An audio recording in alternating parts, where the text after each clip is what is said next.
Hello? Hello, everyone! Hello!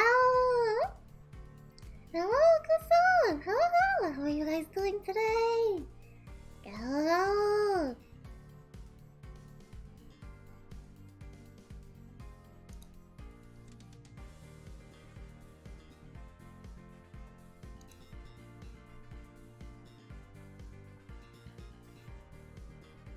How is everyone doing? Happy, Wednesday, right? I don't know what day it is. Yeah, it's Wednesday. Happy Wednesday! I hope you all, had a listen to, me and, Kira's newest cover as Am I Kiss Kiss. It was our first cover song. I hope you all had a listen to it and I hope you all enjoyed it.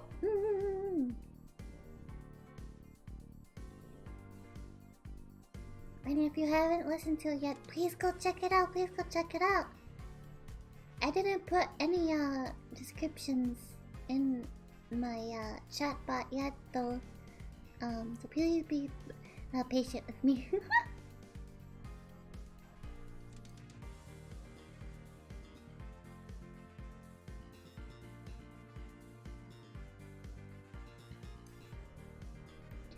But today we're going to be playing Corpse Factory.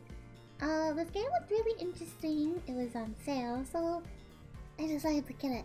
I don't really know anything about the game except for the description provided by Steam. Yeah.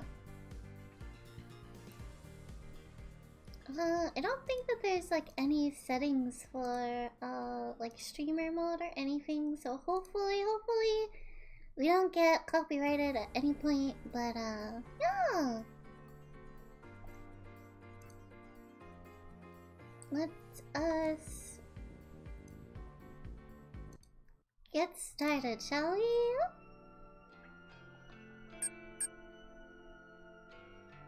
It looks really, really nice so far. Already. I've been super excited to play this though. So, let's begin.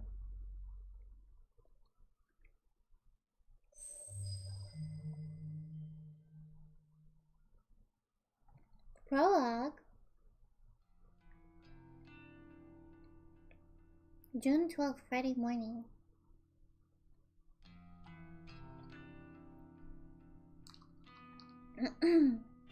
Sorry, I was sucking on a piece of candy. I took a piece of candy in my mouth because it's kind of hard to talk with it in my mouth. I know those B-words have been talking about me behind my back. They flash those fake smiles when I walk past. They wave half-heartedly and say things like, "Oh hi, Emmy," or "You're the only one brave enough to pull off that look." They're all two-faced lying assholes. I hate each and every one of them. Amano, Sachiko, Kurosawa, just look at them. Everything about them is fake. Fake lips, fake nails, fake smiles, fake personalities. Look, I'll be the first to admit that I'm a fake fish too. But even I know I'm not as bad as them. I'm not horrible to every person I meet, just the ones I don't like. Ugh. It's not fair that I have to work with them. I just wanted a part-time job. Something breezy and casual.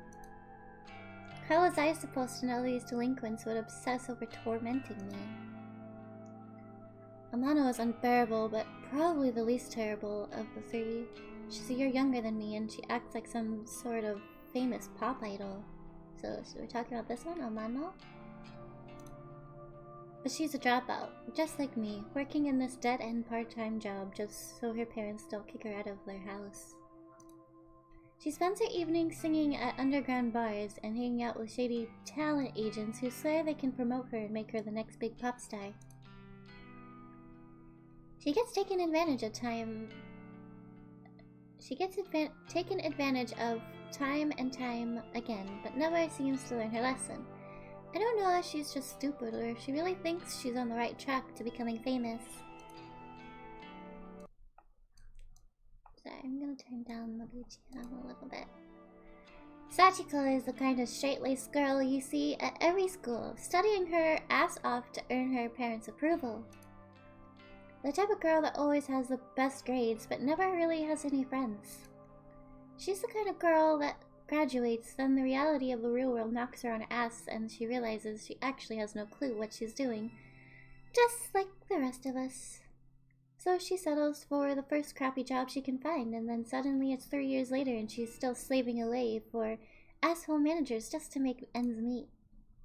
Instead of being humbled by her station life, Sachiko decides to take her anger out on everyone around her. I've seen her slap customers out of frustration. How did she stop a job after that? Oh my gosh. Rumor has it that she strangled our boss on What? Apparently he's too afraid to fire her now. I don't blame him. I'm afraid of her too. Dang.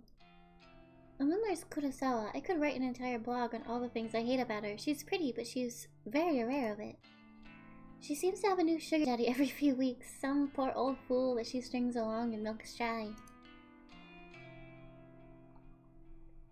She must be nearing 30, but all her friends are still in senior high school. It's more than a little weird. Oh, hello, Mark! Thank you, thank you! Thank you for the subway! Why are my sound alerts not working? Looking right, Oh! It keeps going. Okay, hold on. I'll have to go to the log. Hold on. My sound alerts aren't working. Hold on.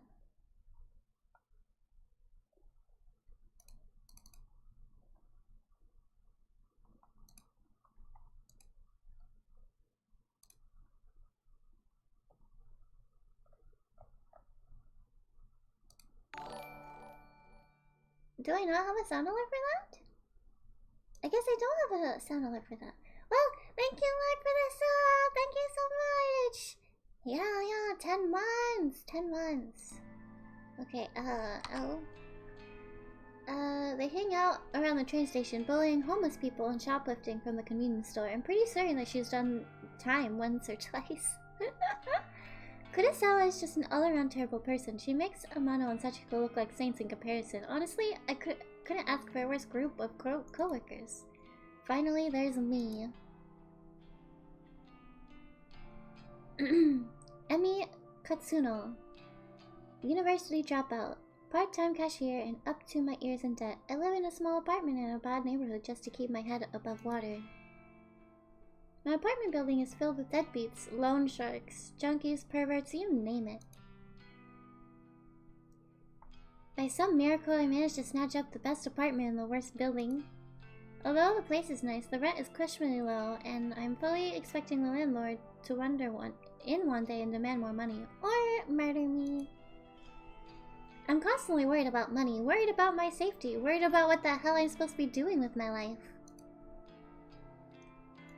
Let me turn the BGM down just a little bit more. As if that wasn't bad enough, I have to work 4 days in a week with the 3 worst girls I've ever met in my life. Today is no different from any other day. Mono greets me at the door, her disgustingly puffy and pouty lips pulled back in a half snarl, half smile. I can smell the sickly sweet scent of too much lip gloss from 10 feet away. Oh, hi, Emmy. You're late again, you know. Hello? B-word. Yeah, sorry. Just let me past. I'll go clock in. Oh, that's us?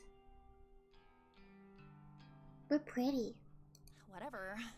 Kurosawa wants to see you. Can you, like, just go see her? Fine. When Amano walks off, I look around for Kurosawa. The stale stench of cigarette smoke eventually overwhelms the lingering scent of lip gloss in the air and leads me to her location. You wanted me?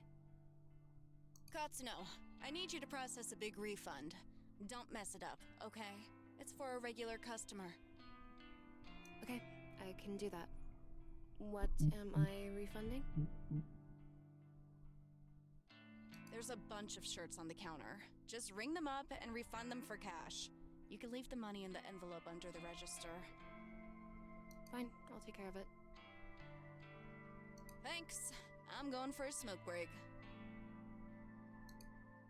I decide to click in before processing the refund. I won't be paid for this shift if the company doesn't know I came into work. I go behind the counter and retrieve the sign-in booklet. I flip to today's date and fill in my details. Done and done. The shirts that Kurosawa mentioned are lying haphazardly over the counter. I pick them up and scan each one. They're not cheap. The first rings up at 11,000 yen and the next is 13,000. There are 6 shirts all lined up, each one a little more expensive than the last. They don't look worn and the tags are intact. I'm supposed to ask for a receipt or proof of purchase before making a refund, but the customer is obviously not here. Besides, the request came directly from Kurosawa, my superior, so I can't exactly refuse. The refund goes through the system successfully, but the cash drawer opens up. I count out the correct amount of money in 10,000 yen bills, then pop an elastic band around the cash and put it in an envelope. I also print a copy of the refund receipt and slip it in with the cash.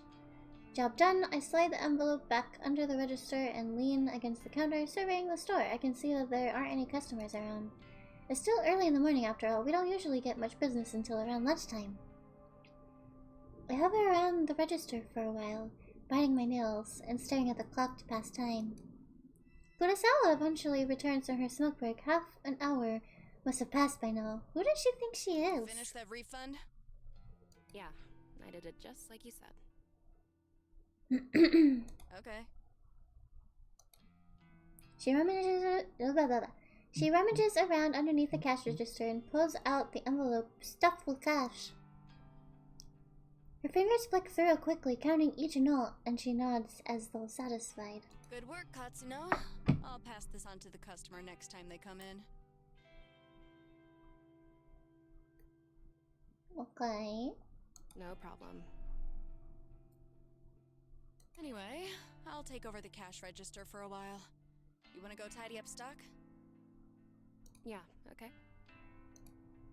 I'm not too bothered if Kurosawa wants to take over my register duties. It's boring standing around. I'd much rather be doing something than nothing. And I head toward a rack of untidy jackets. Sachiko bumps into me. Sorry, I didn't see you there. Oh, she looks really tired. Sorry? Did she actually just apologize to someone? Sachiko? The customer abuser? That's fine. You okay? I haven't been sleeping real well. I'm just tired, that's all. Yeah, she looks really tired, bro. Well, get some rest, I guess. You look so concerned, actually. Thanks. Look, while I've got you here, I know I haven't really been easy to get along with lately. I've got my own personal issues, but that's no reason to take it out on you and the other girls. Okay. I can't believe what I'm hearing here. Sachiko has had a change of heart? So I'm resigning as of today. Eh? I don't deserve this job. I wanted to apologize and make sure there's no bad blood between us. Sachiko.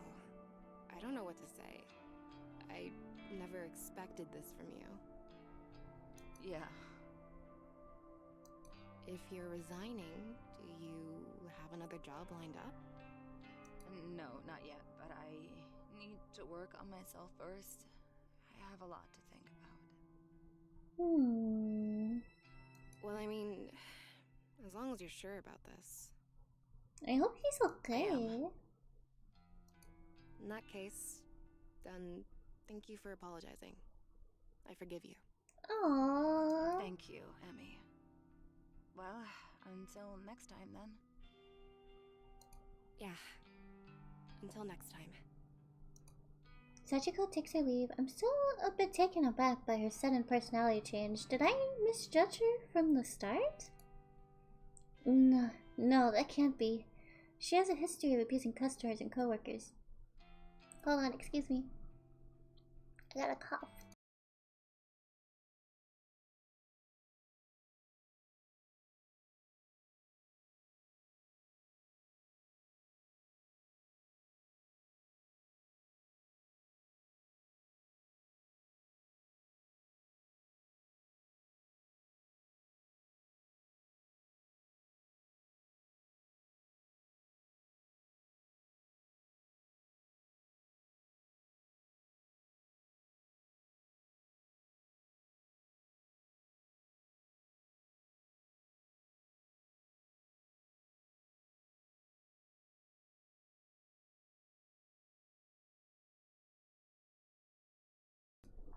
Alright, sorry about that. Alright, regardless, I'm actually kind of glad she's trying to get a grip on her life. I hope everything works out for her. If she's resigning today, then I suppose the only two terrible co-workers left are Amano and Kurosawa. I glanced at Amano, who is standing by the door, waiting to greet customers. She has a vacant expression on her face, like always. I then looked toward the register where Kurosawa should have been standing. But she's not there. Didn't she offer to take over the register duties for me? Where the hell did she disappear to? I wandered behind the counter. The register doesn't look like it has been touched. Out of curiosity, I slid my hand around under the register. And the cash-stuffed envelope is gone. No sign of it. The receipt for the refund is lying on the floor. I bend down and pick it up. It's a standard refund receipt stating the value of the transaction. My name is signed at the bottom since I was the one who processed it. The refunded money is gone, and so is Kurosawa. Did she? No, she couldn't have. Surely she wouldn't have run off with the money. No one would be stupid enough to risk their job over that, would they? Ah, there's Katsuno. You should go ask her about it. Oh no. Huh? Kurosawa is still here? She seemed to pop up from nowhere. Katsuno, a word, if you please. She got us in trouble, didn't she? Ah, Hirota, the manager of the store. He normally spends his time in the office out back, so it's kind of unusual to see him here. What could he want with me? Kurosawa was tending to the register when she noticed the system flagged a large refund as suspicious. Do you know anything about it? This mother frickin'. Well, yeah, I processed a big refund this morning. Is that so? Do you have the receipt? Here. I hand him the transaction receipt that is still between my fingers. He looks it over once, then twice, his eyebrows furrowing. This is quite a large refund. No wonder the system flagged it. Did you get approval from Kurosawa before processing this? Yeah? Kurosawa was the one who asked me to process it, sir. I never even spoke to the customer that it was intended for. That's not true, Hirota. I don't know anything about this refund. This freaking B-word! No way! What? Bruh. Where is the refunded money now? Well, I put it in an envelope underneath the register, but... There's no money here, sir. This freaking B-word! Hello, Shino Lovely! Hello! How are you? How are you? I hope you're doing amazing today. Go, go! She's lying to you. You're lying! Interesting. You lie! Found. And Katsuno, you're the one who signed off on the refund. That makes you responsible.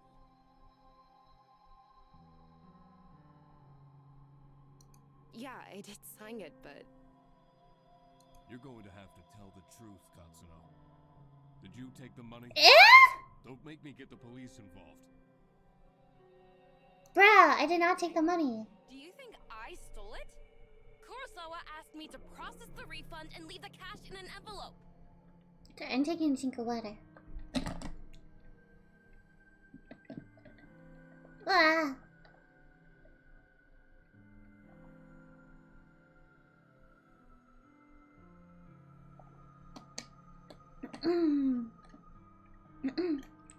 You were drinking strawberry milk earlier? Oh my goodness, that sounds delicious. And then you ate pumpkin soup? Nice! Sounds delicious. Nonsense. That's simply irresponsible. It's not safe to leave cash out of the register. But... I feel my stomach beginning to sink. What exactly is happening here? Confess at once, Katsuno. I didn't steal the damn money! If anyone stole it, it was that bitch Kurosawa! I agree. Enough! We're not going to stand here and argue about this like bickering school children. Sachiko! Like a serpent slinking out of the shadows, Sachiko slides behind Hirota. Yeah, Sirota? What is going on right now? I'm so confused. Did you witness Katsuno take an envelope of cash from the register? Oh, frick. Are they in on it? Is she in on it? Is she in on it? Oh, yes, sir. Just this morning. She acted like she was processing a refund, then pocketed the cash.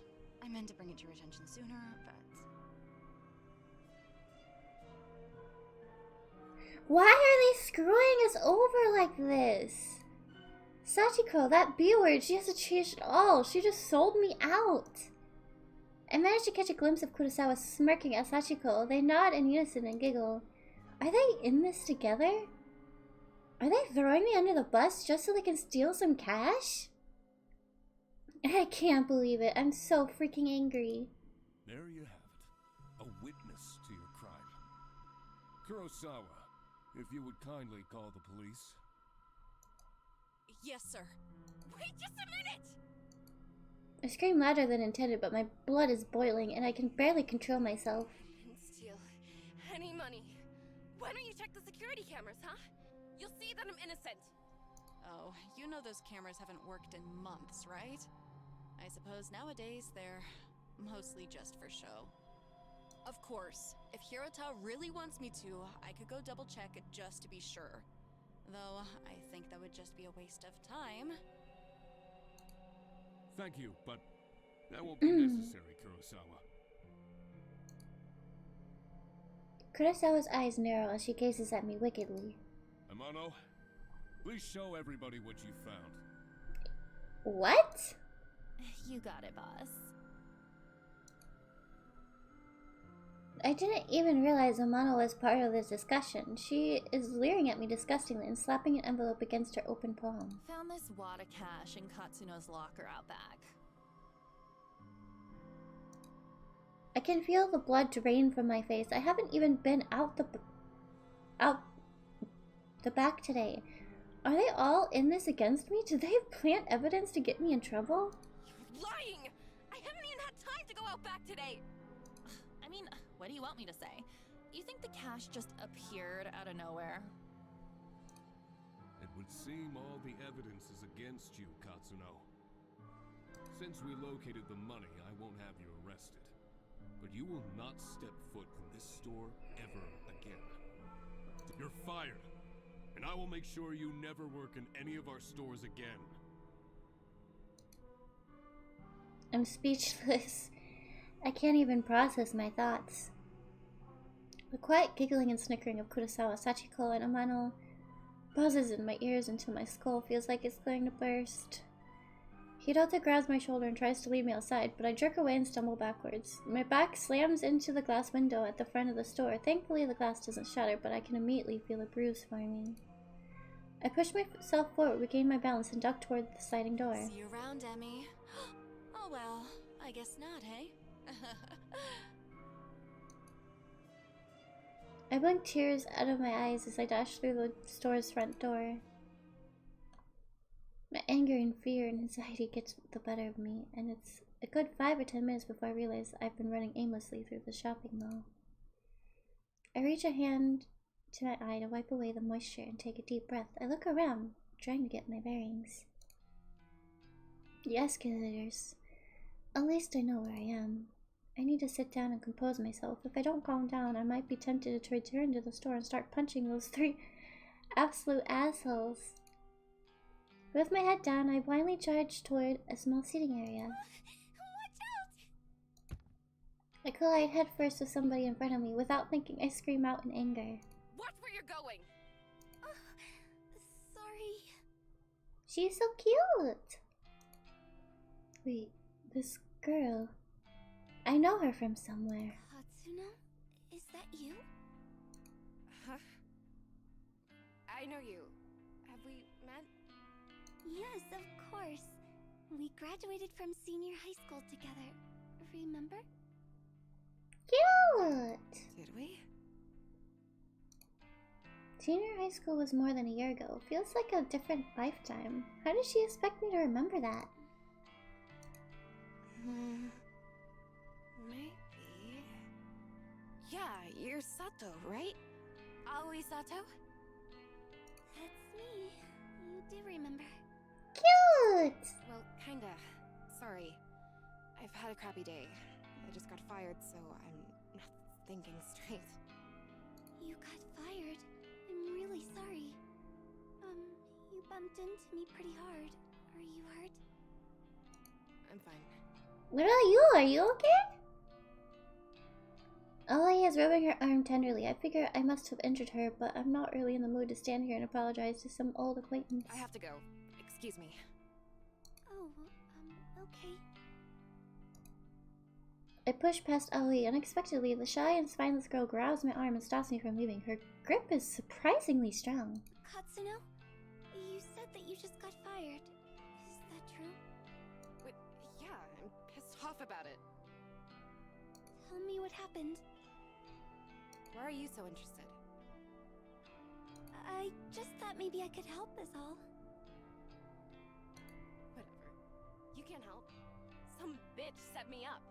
She stole a bunch of money and made me take the fall. I see. Are we done here?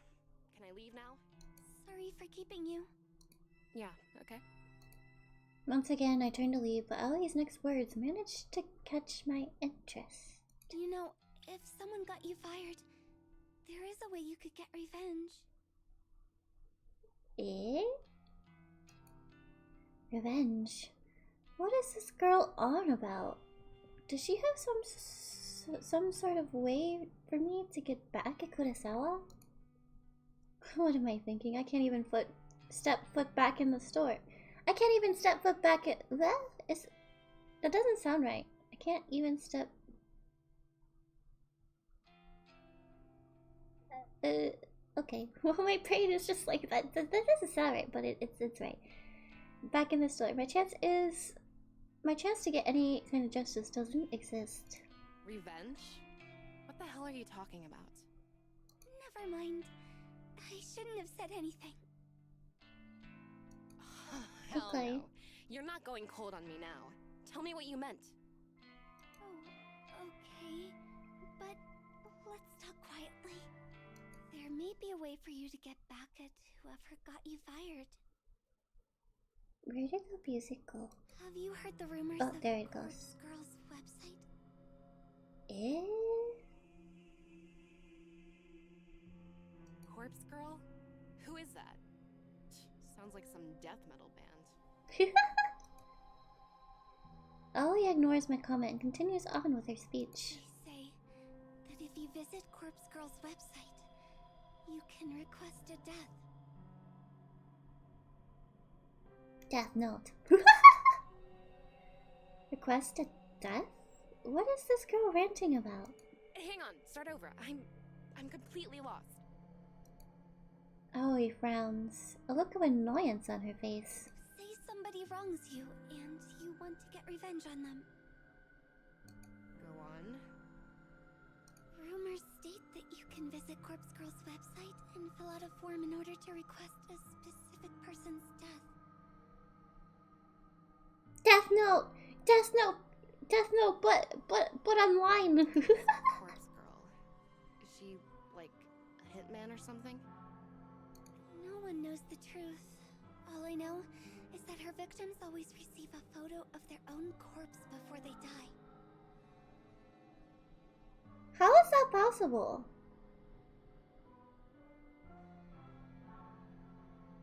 How is that possible? Eh? Like, think about that for a second, would you? The victims always receive a photo of their own corpse before they die.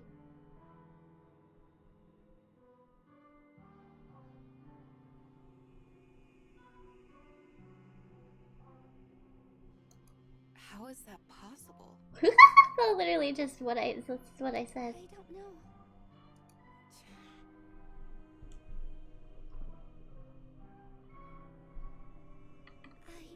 I've been wanting to use the website for some time.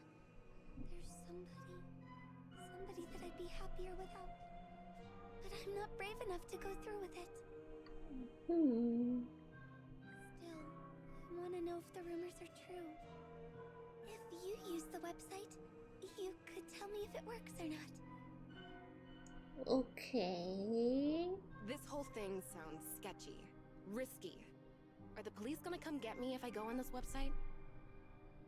I've got no idea. Well, thanks, I guess. Aloy doesn't make a further attempt to stop me when I turn on my heel and walk away. I don't know what to make of her suggestion. Can such a website even exist?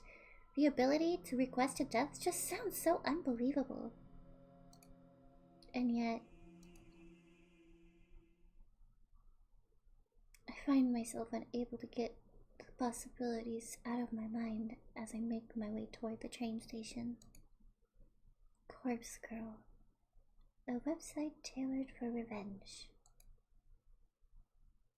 I could dub in Kurosawa, Sachiko, Amano. If I could remain anonymous, then no matter what happens, whatever fate befalls those girls, it couldn't be traced back to me. I start to wonder if ordering the deaths of a few girls simply because they got me fired is a little extreme. Although they're not exactly saints, they're closer to human garbage more than anything. They've always been hostile towards me. I'd probably be doing the world a favor if I had them all killed.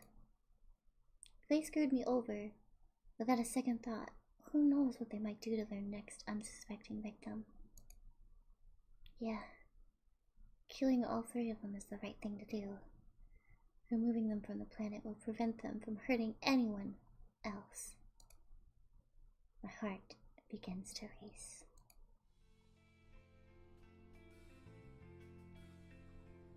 The trip back to my apartment is boring. The train carriage is nearly empty, save for a few junior high school boys and a couple of women in business attire.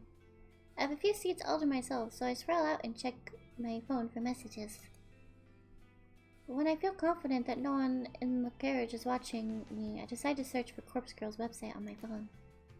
I don't know how easy it will be to find. Maybe I should have asked Aoi for the address. Well, a quick search shouldn't be too hard. I begin to type. Corpse Girl's website. A few results pop up on my screen, but none seem relevant. There are links to funeral services and anime fan sites, but nothing really matches what I'm looking for. Maybe this is a bad idea. I should probably delete my search history. Maybe just one more search. Corpse Girl. Request. Death. My phone seems to lag for a few seconds as the search is submitted. Then, a fresh list of links appear. The top result catches my eye immediately. Corpse Girl, revenge at your fingertips. This must be it. I click the link and the website loads immediately. Oh, she's so cute! Ooh. The website is simple. There's a freaky little dancing girl at the top of the screen who looks too happy to belong on such a site. Okay, fair enough, fair enough. Okay, let's read this. Corpse Girl's website. Revenge at your fingertips. Request a death. Fill out your victim's information and upload a photo of them. Your victim will receive a photo of their own corpse shortly before they die. Watch out, don't be an idiot and enter... Okay. That's all I can read right now. The whole site is really basic. A small blurb of text offers instructions. Request a death. Fill out your victim's information and upload a photo of them. Your victim will receive a photo of their own corpse shortly before they die. Watch out, don't be an idiot and enter your own information or you will be cursed. Who would enter their own information? What the hell? Is this site actually for real? I start to wonder if I should go through with this. There's very little useful information on the site. I mean, it does say request a death, but come on, is someone actually going to go out and kill the person I choose? And how on earth can someone receive a photo of their own corpse before they're actually dead? That just doesn't make any sense. My heart suddenly skips a beat, and I nearly drop my phone when it buzzes at me. Thank God. It's just a text message. She got spooked. An unknown number. That's never a good thing. Wait a minute, there's a photo attachment. Who would be sending me a photo from an unknown number? My curiosity gets the better of me and I open the message.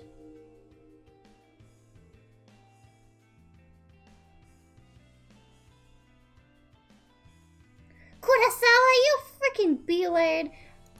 Kurosawa, you freaking... You freaking B-word. I knew it. I knew she set me up. And Amano and Sachiko were in on it too. They made me process a fake refund to get cash out of the registers so that my name would be on the transaction. And all for what? A bit of cash they'd have to split 3 ways? Kurosawa, I'll kill you! I'll kill you! A few of the junior high school boys nearby look at me with worried expressions, but I don't give a damn. I'm angry. I'm furious. Kurosawa is going to pay. I close Kurosawa's message and return to Corpse Girl's website. It's clear what has to be done. I'm going to request Kurosawa's death. I read the website's instructions one more time to make sure I haven't missed anything important. Enter the victim's phone number. Upload a photo of the victim.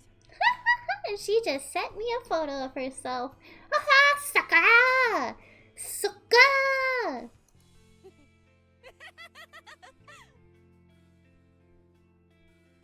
Okay, don't be that crazy, okay? I can't believe it. Kurosawa just signed her own death sentence. She sent me a photo of herself and her phone number was included with the message. I fill in the phone number and upload the photo, my hands trembling the whole time. My thumb hovers over the submit button. I feel a chill down my spine. My face turns pale and I immediately feel cold and clammy. Is Kurosawa really gonna die if I use this website, or is this all a sick hoax? Well, it's not like you're gonna it's not like you're wasting money because it's like free anyway, you know. So, what harm, right? I run through the possible outcomes in my head. First possibility, nothing happens and Kurosawa is none the wiser. Second possibility, Kurosawa gets pranked by whoever is running this website. Maybe the administrator gets a kick from tormenting people. Kurosawa might just receive some spam texts or something like that. Third possibility, Kurosawa dies, she gets murdered, or some elaborate scheme is concocted to make her die accidentally. My lips curl into a frenzied smile. I like the third possibility the most. I slam my thumb down and smash the submit button. Prepare for the end, Kurosawa.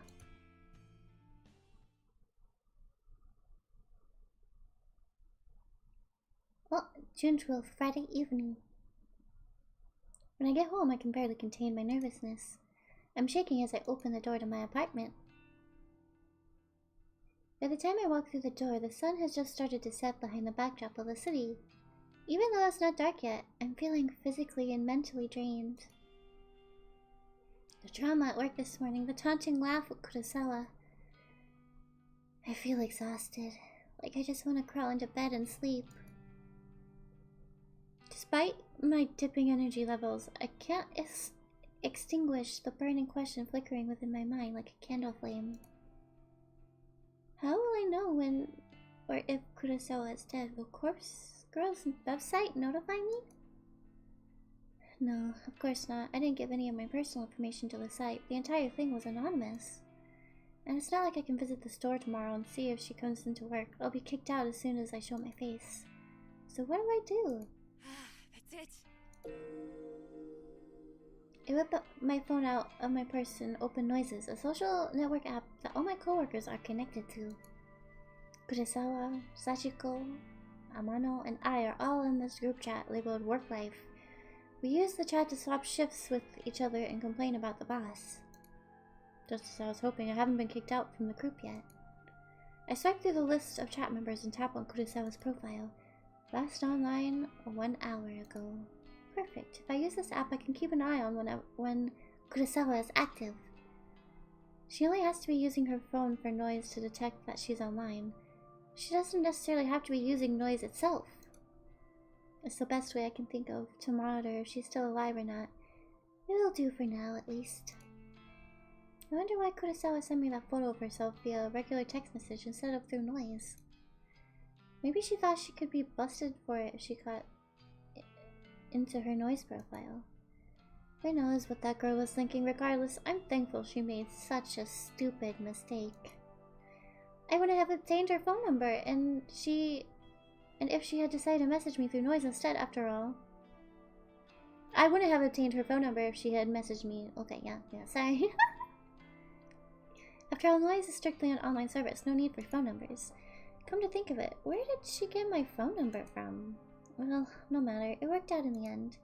I slumped down on the couch in front of the TV and keep my phone firmly gripped on one hand, my knuckles whitening. I start to bite the fingernails on my other hand out of anxiety.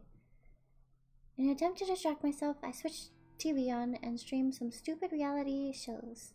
The distraction hardly works, and I find myself instinctively glancing at my phone every couple of minutes, waiting for any kind of update on Kurosawa's online status. The evening passes slowly.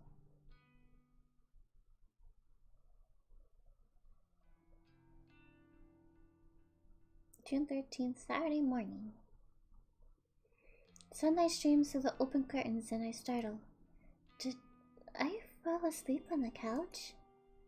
I wipe my mouth with my sleeve, cleaning off a trickle of drool from my chin. My phone is still in one hand, but I quickly check it. I tap the fingerprints near the screen, but it's not responding. The battery died! I must have fallen asleep and left the screen on all night!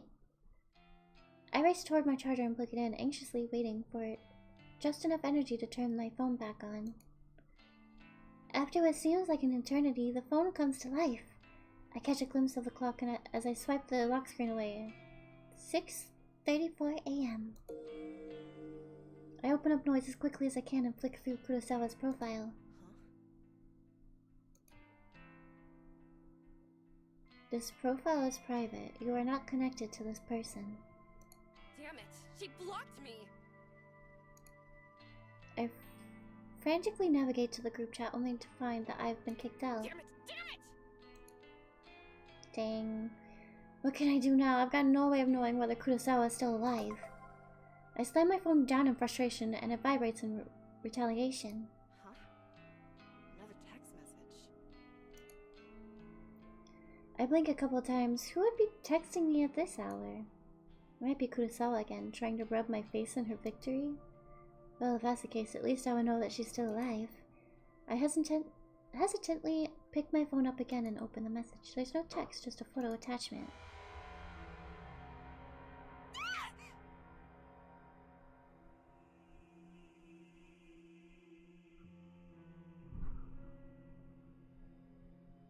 Wait.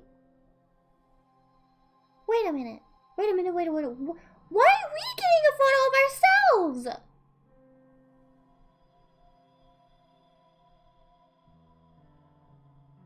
Is that today? Is that like in a few hours?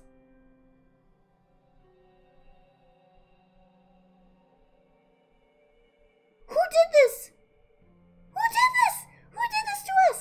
What the hell is this? I nearly dropped my phone in terror.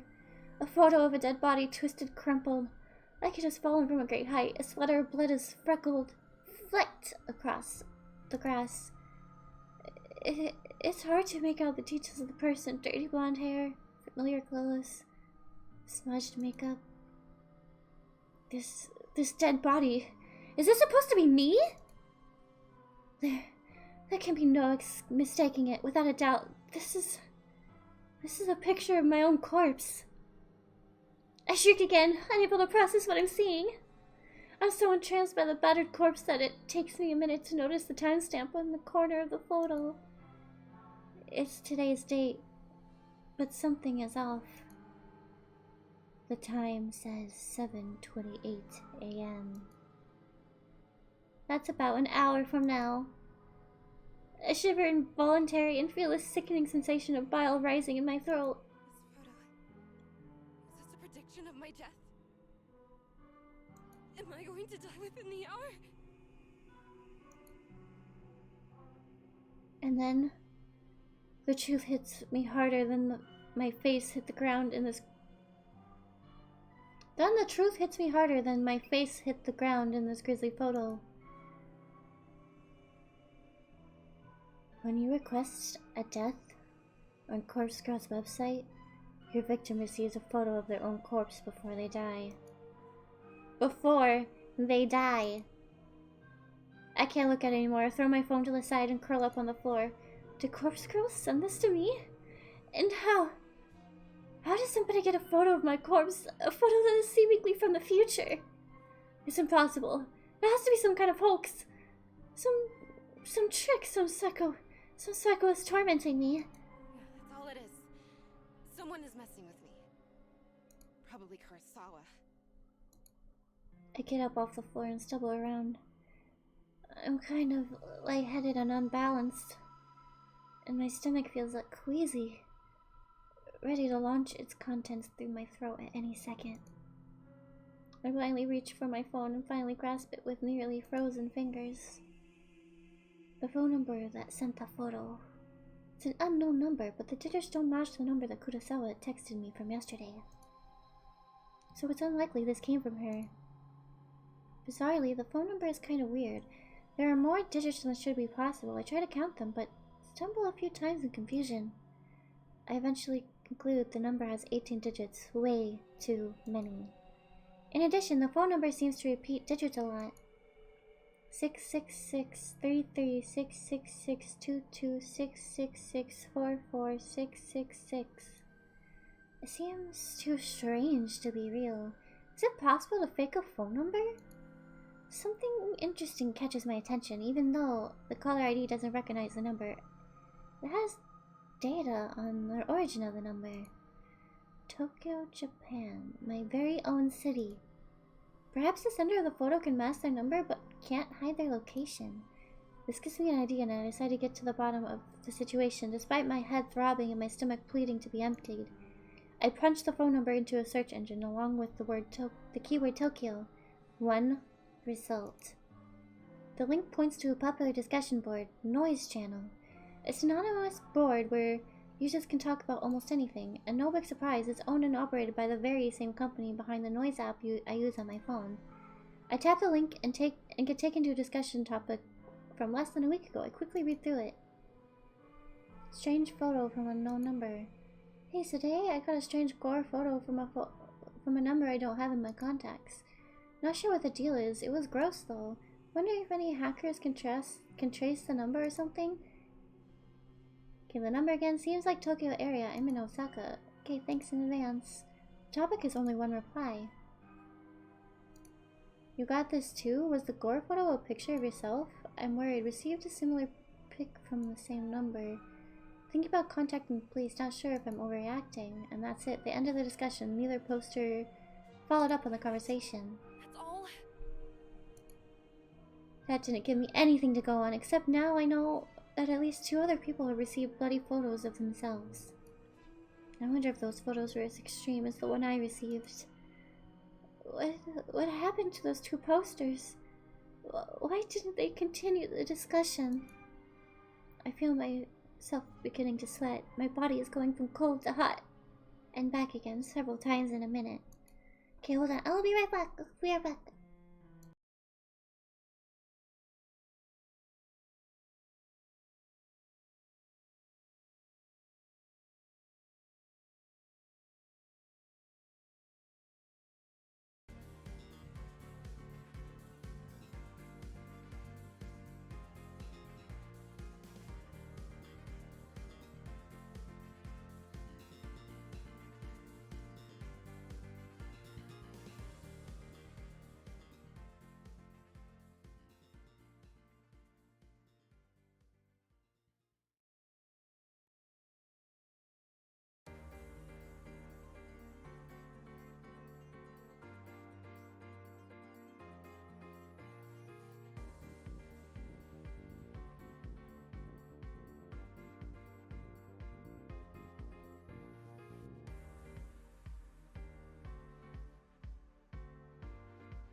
cool. Feels like I have a fever, but I know it's just stress tearing me up. I check the time. It's 6:59 a.m. About half an hour until the time printed on that photo. I take a deep breath, and the doorbell buzzes. I freeze in place, unsure whether I should answer the door. In this sketchy apartment building, it's a risk to answer the door on any given day. Before even taking into consideration that some psycho just texted me a photo of my own corpse. I tiptoe towards the door on stiff legs and gaze through the peephole. Well, let me adjust myself really quick.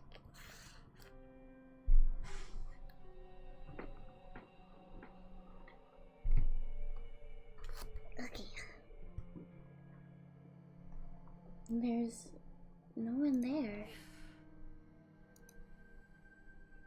I breathe a sigh of relief. Maybe I'm just on edge and the doorbell echoed from someone else's apartment. Besides, I don't know of anyone who would visit me unannounced, especially this early in the morning. I slump onto the floor, my back sliding down the door as I come to rest on the carpet. My legs splayed out haphazardly in front of me. I've had enough fear for one day. I have to just believe this whole thing is a hoax. It's probably karma for trying to get revenge on Kurosela. Yeah, that's it. Karma. The doorbell rings again and I scream in shock. My head slamming back against the door I was resting against. I jump to my feet and ignore the people, this time simply swinging the door wide open. A gust of chilly morning air sweeps into my apartment, and I shut my eyes tightly against the sudden cold. My messy hair tangles in the wind and obscures my vision when I open my eyes. Quickly, I sweep the hair out of my face and look around. There's no one here except... a metal trolley is blocking the walkway in front of my door. A stark white bag, about the size of a human body, rests atop the trolley. My heart begins to race as I immediately recognize what this is. On TV, they always show these trolleys used in morgues to cart dead bodies around. Dead bodies. The vomit that has been trying to escape my body all morning finally finds its way out of my mouth. I retch and heave in the doorway until nothing is left inside my belly except the stinging stomach acid that threatens to burn through its fleshy container. The stench wafting from the trolley is overwhelming. Pinching my nostrils closed does little more than trap the horrific odor inside my own skull, and I gag and sputter involuntarily. My hand reaches forward as though controlled by some being other than myself. I can't pull it back, and I prevent my fingers from grasping the zipper tag attached to the front of the body bag. I unzip the bag.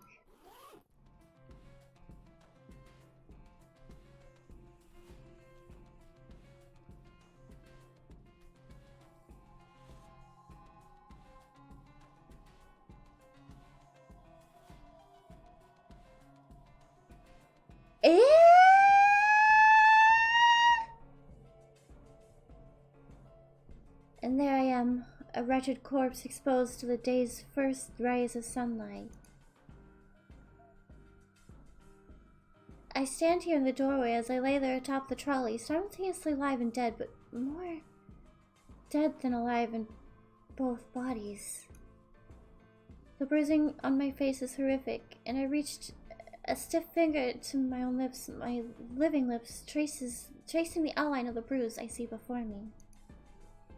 There's no pain where the bruise should be, and I breathe a sigh of relief, for why would there be any pain if I'm already dead? To feel pain would be absurd, and then I would really have to start worrying. I wonder how I died.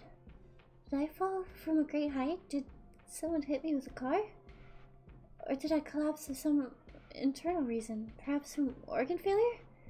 Or some undiagnosed sickness?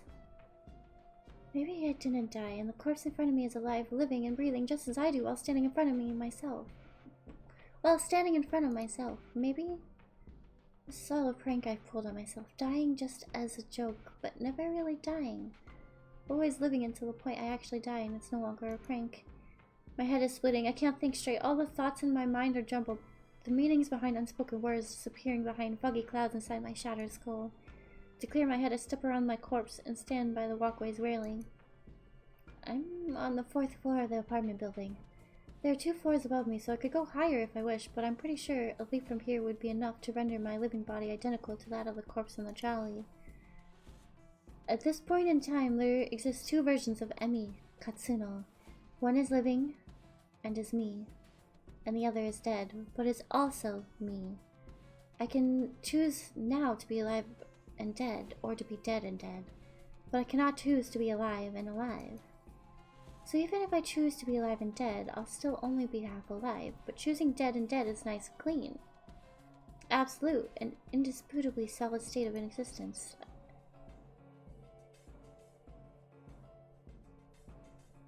What the frick is going on right now? I grip this cool steel handrail and lean over the walkway, my hair whipping against my face thanks to the relentless wind. 4 stories below me is a small courtyard paved with concrete and decorated with an occasional shrub or flower bed.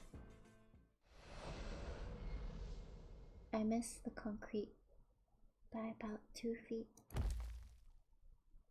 Dirt sprays up into the air as my nose is crushed under my own body weight. I think about that photo Kurosawa sent me with her smug smile and her hands full of stolen money. My teeth grind into my tongue and sever it, but it doesn't manage to escape my closed mouth. My mind wanders. It settles on Corpse Girl's website. What was that all about anyway? As far as I know, nothing happened when I've submitted Kurosawa's details. Maybe Kurosawa found the website as well and submitted my details first. I guess Corpse Girl got me. Well played, Kurosawa. I think I could taste blood in my mouth, but it might just be a memory from some other point in my lifetime. A blinking light from a nearby parked car kind of irritates me, but my vision turns blue or black. And my only concern is how I'll never truly know what.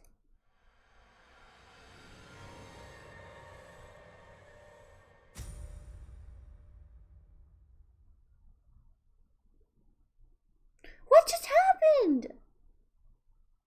What just happened?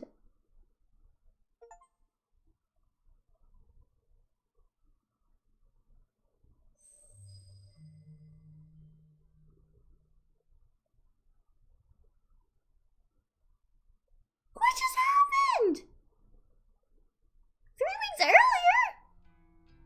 Why is it 3 weeks earlier?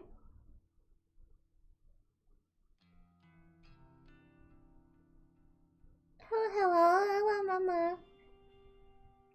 Guys, I am so bamboozled right now. I'm so bamboozled. What the frick just happened? What the frick just happened?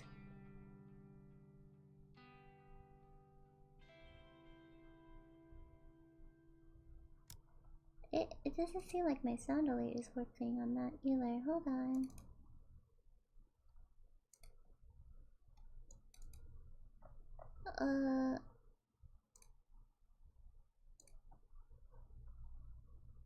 Hold on just a second. I don't think it bonked, so let me actually just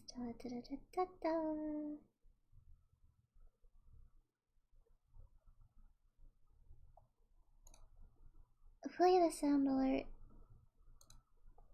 for you.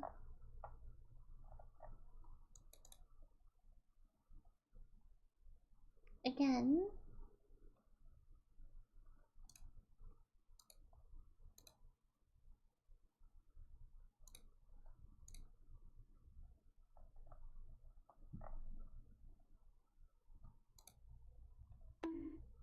There you go. Oh my goodness, guys, this is freaking crazy. Oh.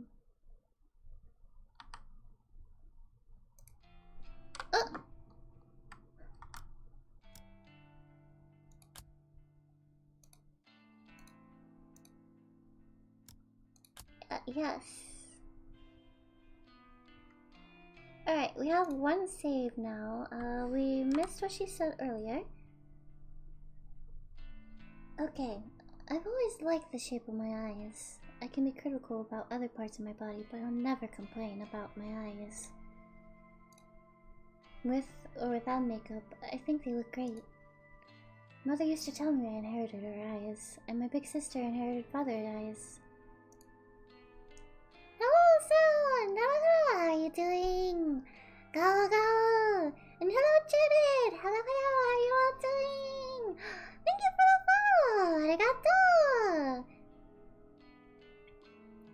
I hope you all enjoy the stream. Enjoy your stay here. Thank you so much for the follow. Go, go! To be honest, I don't see any of Brawler's features in myself or my sister. But I do agree that my eyes are exact replicas of Mother's. Mother doesn't see too well anymore, but that might be something I also have... Oh, and that might be something I also have to worry about in the future. But for now, my eyes are perfect and I couldn't be happier with them. Sorry, I just dropped my, dropped the remote. Hold on. Let me grab that really quick.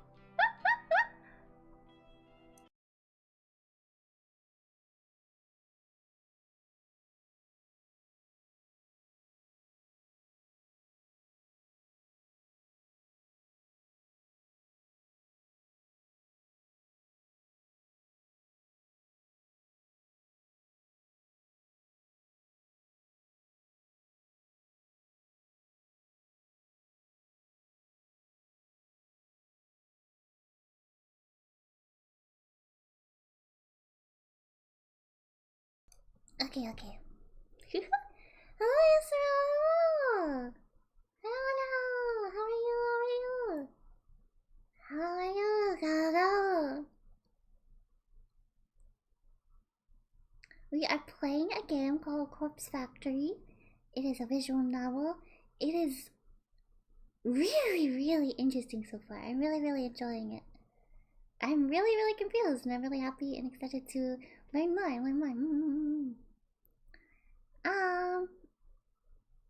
I said hello, Dreaded. I said hello. I said hello. I did. You really want to watch, but you also want to play the game you're toying? It's okay. You don't have to watch. It's okay if you really want to play the game. Feel free. Don't let me stop you. I can do that with my hand from ever since I got this part of my outfit. I can also do this.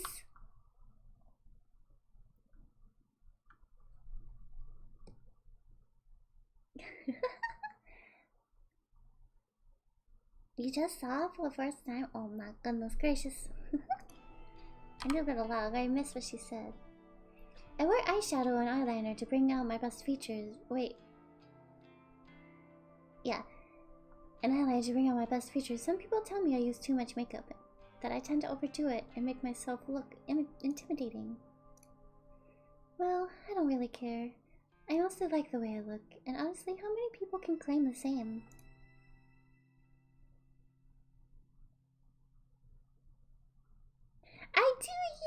I do use it.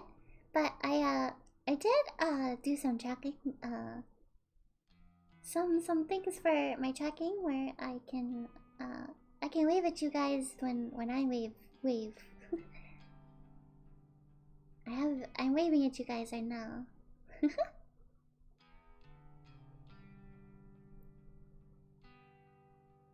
So it makes me use it definitely a lot more. I do kind of forget about all the towels that I have. Today's morning ritual is the same as any other workday. I'm a slave to the wage, and I'm not proud of it. Call me a corporate sellout, but I can't survive without money. My alarm goes off at 6 AM, the shower is running by 6:05, and I'm dry and dressed by 6:15. I skip breakfast because I'm watching my figure and spend until 6:30 AM working on my makeup. I'm out of my crammed shoebox apartment by 6:45 AM. Sometimes I catch my neighbor returning home from his overnight shift, and if so, I exchange simple pleasantries with him and continue on my way. Today, there is no sign of my neighbor, but I don't slow down as I descend the stairs and exit the building. Hitting the convenience store for a can of coffee saps another few minutes from each day. I prefer sweet milk coffees, but every now and then I'm in the mood for rich black coffee. Regardless, I never start the day without it. I don't always need the energy boost, but it helps to stop my stomach growling. It's a milk coffee kind of day, so I pay for my favorite brand and get out of the store in no time. The canned coffee dives into my handbag as I continue on my way. Is each helmet today? The train station is always busy in the morning, and it's usually a struggle to navigate my way to the correct platform in time for the 7:12 a.m. train. Today is no different. However, I always make it in time because my routine has been perfected over the last few months. I board the train bound for Shinjuku. A cursory glance reveals there are no empty seats, so I push through the throng of bodies and stand against the carriage wall. Whenever there are seats available, I like to sit and read, but it's much more common to have to stand and stare at my phone screen like almost everyone else. When I do read, I read the classics Stoker, Lovecraft, poet horror, Western horror. At that is my favorite genre.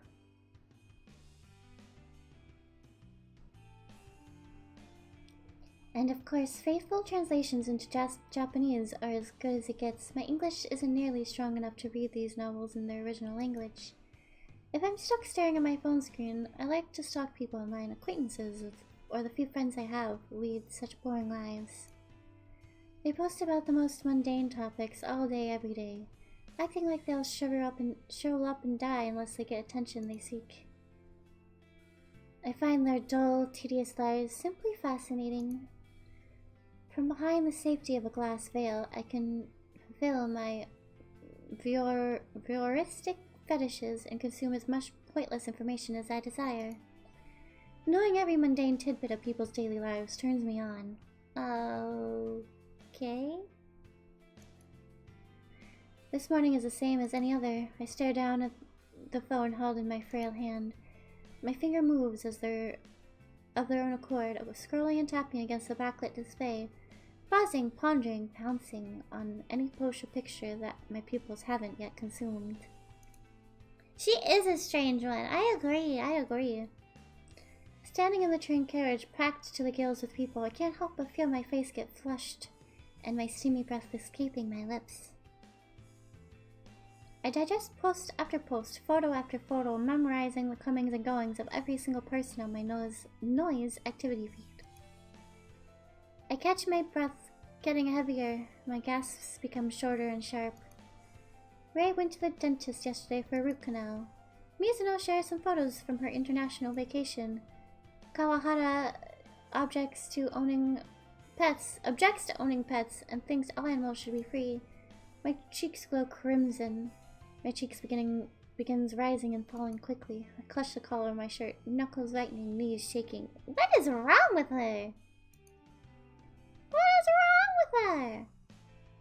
A few people in the carriage start to move away from me, but I barely notice them. My fingers keep scrolling, and I hit the jackpot. A new post from a coworker at my office, Tomoe Watanabe. She's a gal girl, the type with a heavy fake tan, bleached blonde hair, and questionable clothing. I hate her, but I love her posts. This morning's updates read: Tomomo!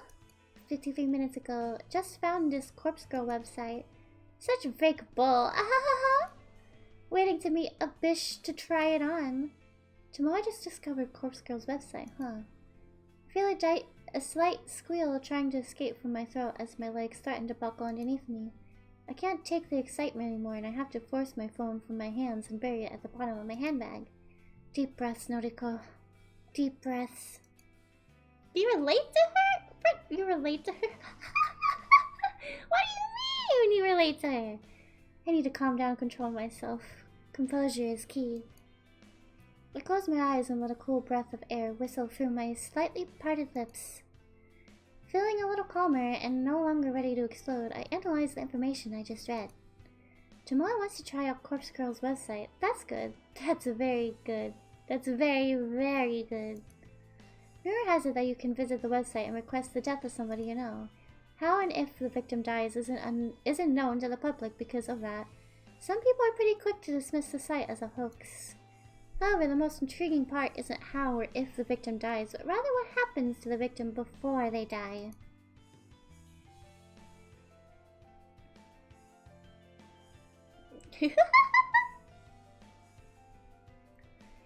Supposedly, the victim will receive a photo of their own corpse. How this photo exists before the victim's life is snuffed out isn't public knowledge. But the thought of this phenomena occurring is utterly intriguing. Nevertheless, the site has been gaining popularity lately, at least in certain corners of the internet. Message boards like Noise Channel and other similar sites have picked up on the rumors and like to exaggerate the website's authenticity. Yeah, women are scary. Oh, why am I frozen? Hold on. I'm frozen.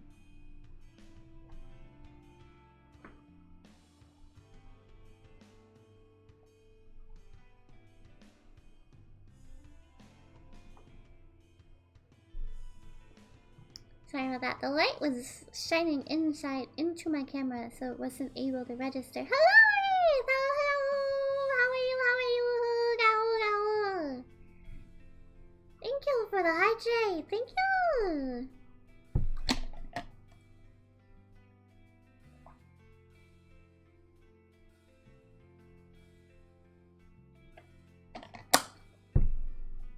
Oh, Coco! Thank you for the stretches. Thank you.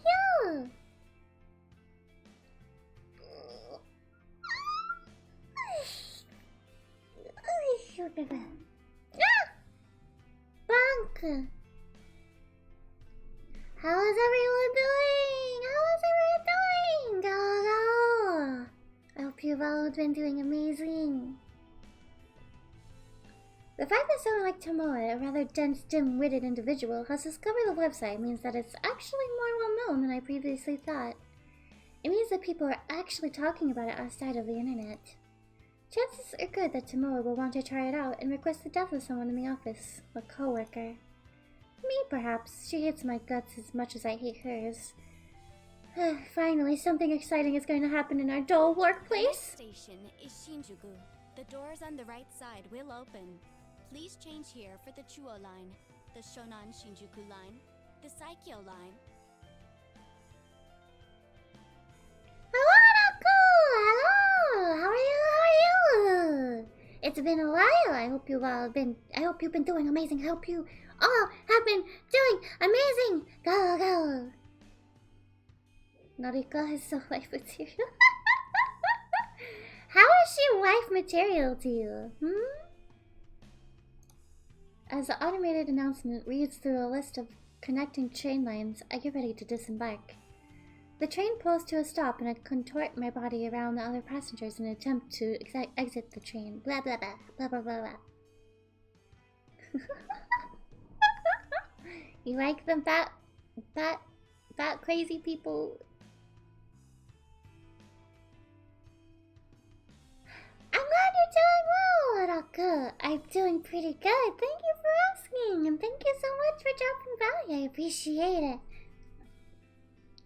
Finally free of the tangled mess of flesh, I hasten my pace and navigate through the labyrinth station. I take the exit closest to my office and settle into a slower walk. I'm on time, and I never desire to reach the office any earlier than needed. No, I would not. I don't know it well enough! What do you mean? Don't make hasty decisions now. Come on. It doesn't take long for the looming office towers to enter my field of vision. 32 stories of office spaces crammed into one sleek, slim tower. The name Temujin is stamped across the structure in gigantic block letters. If you're looking for this building in Shinjuku, you can't possibly miss it. Temujin carries the title of Japan's third biggest banking corporation. is a gigantic company with other branches in Kyoto, Osaka, Sapporo, Fukuoka, and dozens smaller cities I don't even remember. I've worked here for close to 3 months now, not a long time in the grand scheme of things. That said, I'm only a temp, and all I do is data entry. I work on the 14th floor along with about 60 other junior employees, including gal girl Tomoe Watanabe. I don't speak to many of my coworkers, that's the way I like it.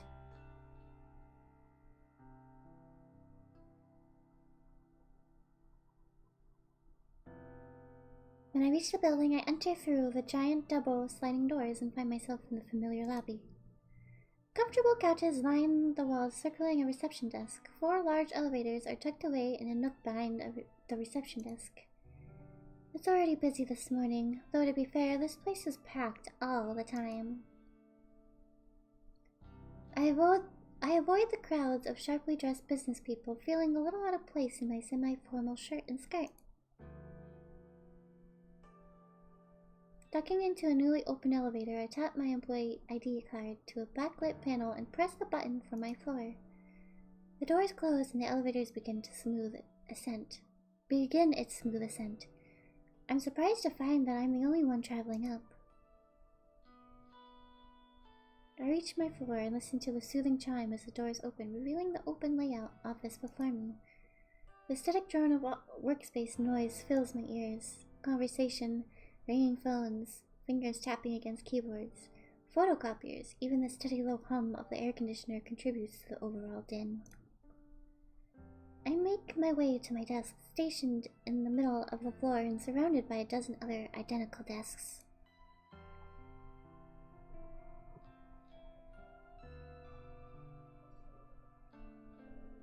By the end of the game, I'll decide over here. That's valid. As I walk, somebody taps me on the shoulder gently. Good morning, Kurosawa.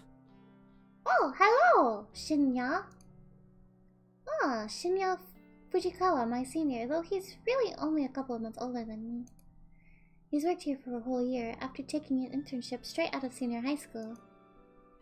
He's not an intern anymore, though. I'm not quite sure of his job title. Morning, Fujikawa. How was your commute this morning? Fine, same as usual. That's good to hear. Did you read any of your novels? He's referring to the horror books I like to read. I can tell from his tone that he doesn't exactly approve of the subject matter. I've known Shinya since junior high. We go way back, but I wouldn't exactly call us friends. However, he is the one that landed me this job, even though it's just a temporary contract. I've always had the feeling that he was a bit sweet on me. It could be way off the mark, though. Well, I couldn't get a seat on the train today. Too hard to read while standing. Ah, that's a shame. You, still haven't accepted my, friend request, did you know? Oh, yeah, he definitely has a crush. Yeah. Hands down. I have to fight the urge to roll my eyes. He's a nice guy, but we were connected on Noise once before, and I had to delete him. He's super obsessed with his father's detective work, and all he ever posts about is his assumptions and theories on petty crime cases. Normally, I'd find anyone on my friends list fascinating, but here's the thing. Shinya never posts about his personal life. All he writes are long-winded rants on boring cases. It's far beyond the amount of dullness even I can stand. I fish my phone out of my handbag and pretend I'm looking at Noise. Oh, how about that?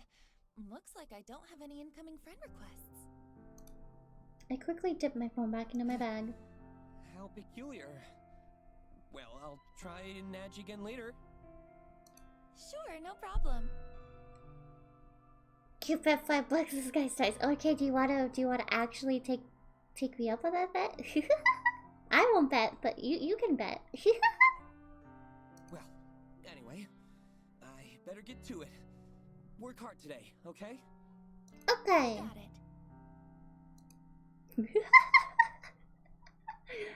it. If you don't got $5, then don't bet $5, my good sir.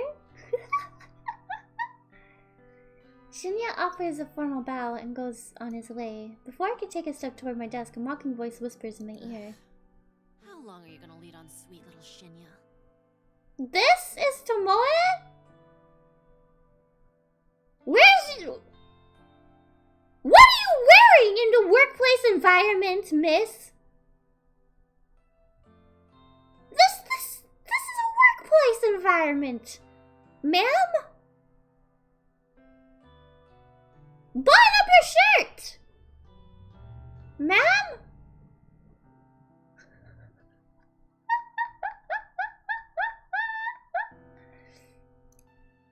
I shiver and find Tomoe Watanabe lurking right behind me, buzzing around my neck like an irritating mosquito. That poor boy really has the hots for ya.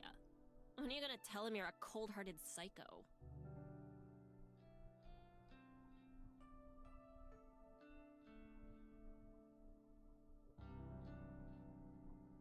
How do you think she got that job?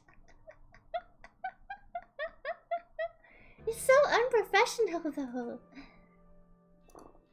Listen, I'm not leading him on, and I'm no psycho.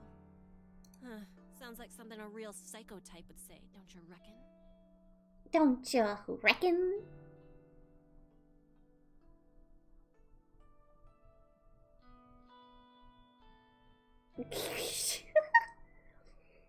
Of course, this is none other than Gal Girl Tomoe, the very same brain-dead moron who posted this morning about wanting to try Corpse Girl's website. She's the kind of person that likes to stir up trouble and instigate conflict. She's had her vacant eyes on me since the day I first stepped foot in the office. Thank you for the stretches!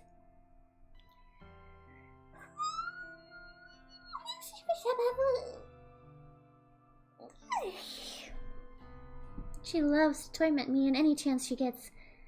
Maybe I rubbed her the wrong way somehow, though I'm not sure what I ever did to her. Even though she's a data entry temp like me, she's worked here a little longer than I have. Unfortunately, that means I have to defer to her as my superior in this professional environment. She knows as much and likes to take advantage of the fact as often as possible. It's funny, you know. You don't look like the type of skank to lead on a goody-goody like Shinya. Did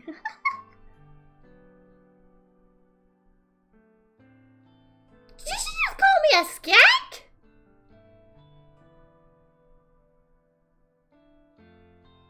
Rude. Rude. I told you, I'm not leading him on. Who does she think she is? Well, if you're not interested, maybe I'll take him out this weekend and tongue him at the cinema.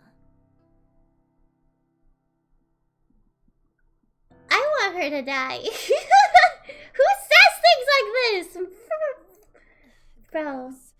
Bro, who says things like that? I doubt he's into someone with your, looks. Has the hots for Shinya. I don't think she has the hots for him. I think she's just trying to get under Noriko's skin in any way she possibly can. Even if it doesn't actually get under her skin, she's just trying to, you know? Oh yeah? What would you know? You think he likes your flat chest, little Miss Gothic Lolita? Flat chests are justice.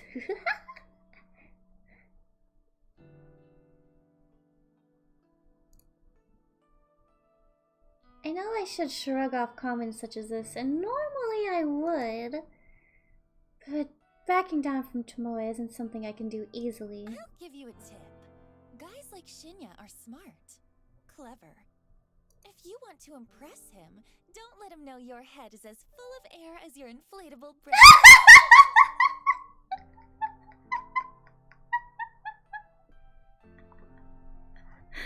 Oh my god. A flash of crimson lights up Tomoe's face, and she looks ready to lash out on me. A group of coworkers, juniors like us, look at us in concern. Tomoe takes a step back from me, but not before signaling a rude gesture with her fingers. We ain't done here, Noriko. Watch your back. I'm trembling. Tomoe walks away and I breathe a sigh of relief. If it wasn't for having to deal with her, I wouldn't dread coming to work every day. Anyway, I wonder when she is planning to test out Corpse Girl's website. Will she try it on me since we just fought? I'm not really sure if I should be excited or scared. Either way, it'll definitely be fun to find out what happens if she does try the website.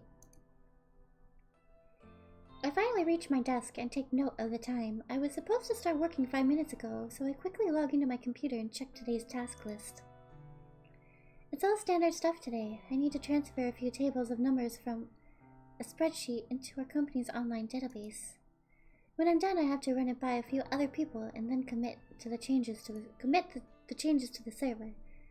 The work is dull and repetitive, but my salary isn't bad. On the plus side, I get to wear headphones and listen to music while I work. I dip into my handbag and retrieve my headphones, my phone, a can of milk coffee, and a handful of breath mints. I lay them all out on my desk neatly. I slip my headphones on, plug them into my phone, and hit play on my work playlist. Loud, symphonic metal lovingly thrashes my ears as I crack open the can of coffee and take a long sip. Okay, let's get started.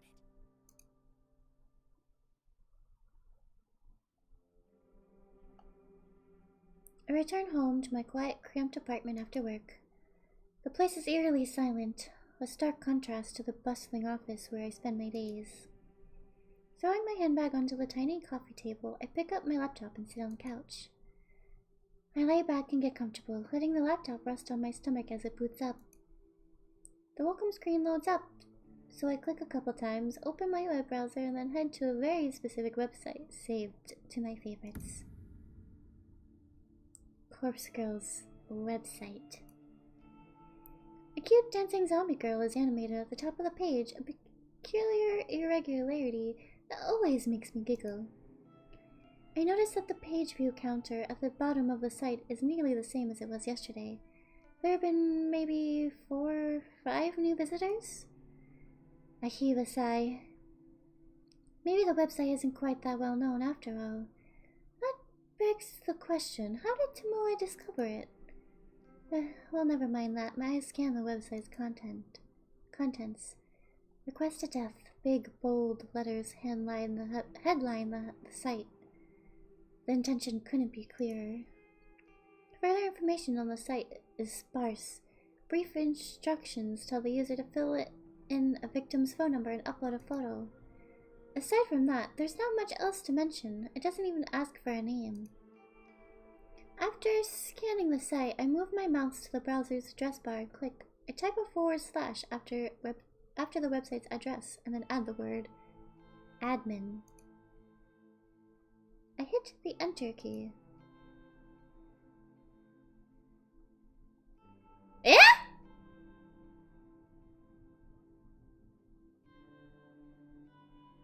I don't know if this is her site or not. Well, it seems that it might be, considering she just put in the admin thingy. A login page presents itself with empty username and password fields waiting to be filled in. My fingers tap dance around the keyboard, and within moments I'm presented with a brand new page. A blinking slab of text greets me. One new request. A crooked smile cracks my stony expression. Finally! Somebody has requested a death. Somebody has asked me, Corpse Girl, to kill a victim. This is where things get exciting. I giggle and feel my cheeks flush red. This is the first request I've had for about a week. I've been logging in every evening, fingers crossed that somebody has elected a new victim for me. Today, my wish has come true. I can't help but feel emotional at a time like this. My lower lip trembles and I feel tears welling up. I dab the corners of my eye gently to avoid smudging my makeup.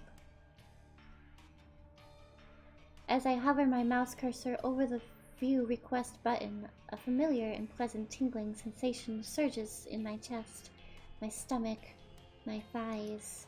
I shiver with anticipation, my hot, steamy breath beginning to fog up the laptop screen.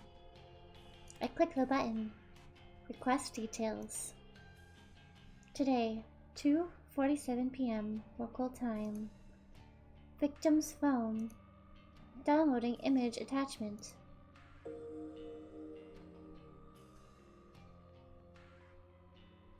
The victim's photo automatically loads on my screen.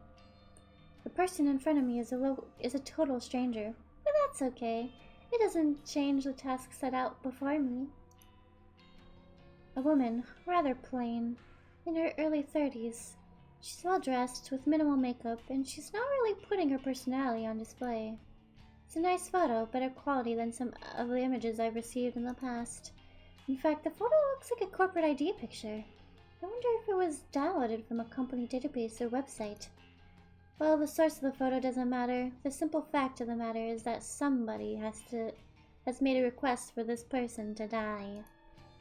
It falls to me to fulfill that request, and as corpse girl, I take requests very, very seriously. I have the victim's photo, and I have her phone number. All I need now is to select a way for her to meet her untimely demise. I've previously thought about including an extra field on my website, an option for the user to choose the way they want their victim to die. After all, it would reduce the amount of strain on my creativity if the method was decided for me. But after careful consideration, I decided against it. Some people are sick, twisted. The cause of death could be far beyond my means and impossible to achieve. Therefore, allowing the user to define the cause of death just isn't feasible. Instead, I'll stick to my current modus operandi. Everything depends on the quality of the victim's photo. If it's detailed and the victim's features are easily distinguishable, then I can be rather creative with the cause of death. Perhaps the victim's face suffers grotesque burns, or she has an iron stake thrust through her skull. However, if the victim's photo is low quality and doesn't provide enough detail to identify the subject, I have to resort to the default cause of death. A terrible unlucky fall from a great height. Maybe she slips, or maybe someone stumbles into her and sends her tumbling over a rail. The end result will be the same, a swift crushing death from on high. The victim will end up face down on the concrete, completely unrecognizable, save for her clothes and accessories. It's not my favorite cause of death, but in some cases it is necessary. Regardless, it is still a valid way to fulfill the request. For now, time to get started. I can barely contain my excitement. I squirm against the couch, crossing and uncrossing my legs in a vain attempt to dissipate the heat rising through my body. Taking a deep breath, I try to calm my nerves and get to work. The victim will receive a photo of her own corpse, time-stamped with the time of her death. It's Corpse Girl's signature move, my calling card, if you will. Seeing an image of one's own disfigured corpse is sure to strike fear into one's heart. And that's precisely the reason I take this step. To make the victim panic, act rashly. First things first, I save the victim's photo to my laptop's hard drive. I store it in a folder discreetly named System Files, hidden away in the root directory of my operating system, a password-encrypted directory, of course. Next, I open my favorite image editing software and load the photo. Looking carefully at the detail in the photo, I can see that this will be a work of art. I can really go to town with this request. I minimize the software, open my web browser, and access a particular website. The database of the deceased, the DD, as it is known on the dark web, my secret weapon, the ultimate resource for my work.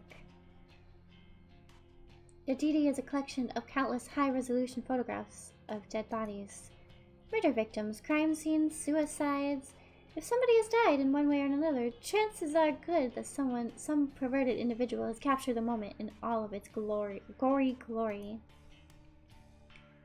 Such valuable images are essential to my work. Using these photos as a base, I can edit my victim's details into the picture. My process is simple. I start by locating the perfect corpse photo. I searched the database, and in less than 2 minutes I discovered a disgustingly detailed photo of a woman with her entrails spilling from her stomach. Her face was blue, having suffocated before even having the chance to bleed to death. She's about the same age as my victim. She has a similar height and build. Finding a photo that specifically suits my victim's features is easy thanks to the DD's excellent catalog of tags and filters. I simply search for the keywords that match my victim's description and find a corpse that fits. Using this photo as a starting point, I digitally edit my victim's face onto the body. It's not some quick job that even a child can do. It's a painstakingly crafted work of art that would fool even the keenest eye. An hour passes, then 2, then 3. Before I know it, midnight has come and gone, but the work is nearing completion. All that remains is to add the final touches. I like to add specific distinguishable details to the image, a personal item or accessory, clothing, makeup, you name it. I can edit it in. With personal details added, I adjust the lighting and color palette just slightly enough to make the photo truly unique. If the victim decides to reverse the image, search the photo, and discovers that it is a forgery, all my work would be for naught. And with that, the masterpiece is complete. A grisly, gruesome, gratuitously gory gift for the soon-to-be departed. The victim will receive this photo of a corpse that is, for all intents and purposes, a perfect replica of their own physical form. She will open the image on her phone, and the life she once knew will crumble to pieces. My lips curl into a satisfied smirk. During my hours of work, my breathing eventually steadied. My excited nerves settled into a zen-like calm. But seeing the finished art piece now, I begin to feel my heart pounding once more. The macabre vision before me is exhilarating. Adrenaline and dopamine surge throughout my body, giving me a sudden head rush of bliss. To say that I'm attracted to the sight of blood and guts would be misleading. No, I'm not into that at all. The excitement stems from the thought of taking control of someone else's life, dictating their future, controlling their fate. For with the creation of this image, I have taken the victim's life into my own hands, like a puppet master pulling the strings of a marionette. By forging this convincing creation, I will compel the victim to take their own life. That's right, my own hands need not become stained. The hands of Corpse Girl have never been dirtied with the blood of a victim. This is the true nature of my work. Carefully crafting corpse photos in such a way to convince the victim that their fate is already sealed, that no matter what they do, they cannot escape the death that awaits them. And the date stamped on the photo is the icing on the cake, the ultimate driving force behind the victim choosing to end their own life. A date so near in the future, a time that has not yet occurred, a fiber of uncertainty carefully interwoven into the image that causes the victim to pause and consider the possibilities. Is this photo from the future? Is this truly my fate? How can I outrun a future that has been pre-decided? These are the thoughts that run through a victim's mind. Despair and dread flood the senses. Overwhelming anxiety gives way to calm acceptance. This is my dead body. This is how I die. Why should I fight it? And when the victim's last vestige of resistance gently breaks, like a silk spider web being torn by a cool breeze, they finally give in. They invite their end. This is the way it will go down for this woman, this complete and total stranger. I'm confident, certain, convinced.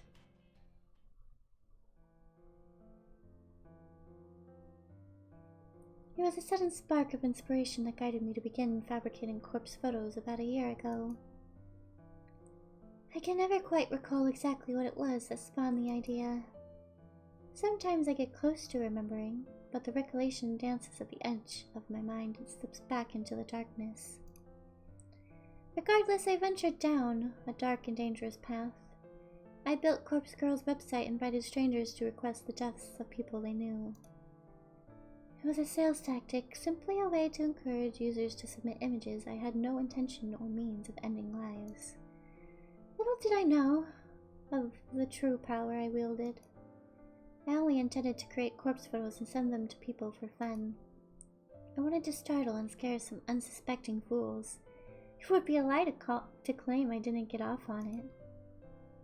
The thought of people shrieking in fear at the sight of their own corpse was more than delicious. It sated my budding lust. It filled a dark hole in the depths of my soul and gave me purpose.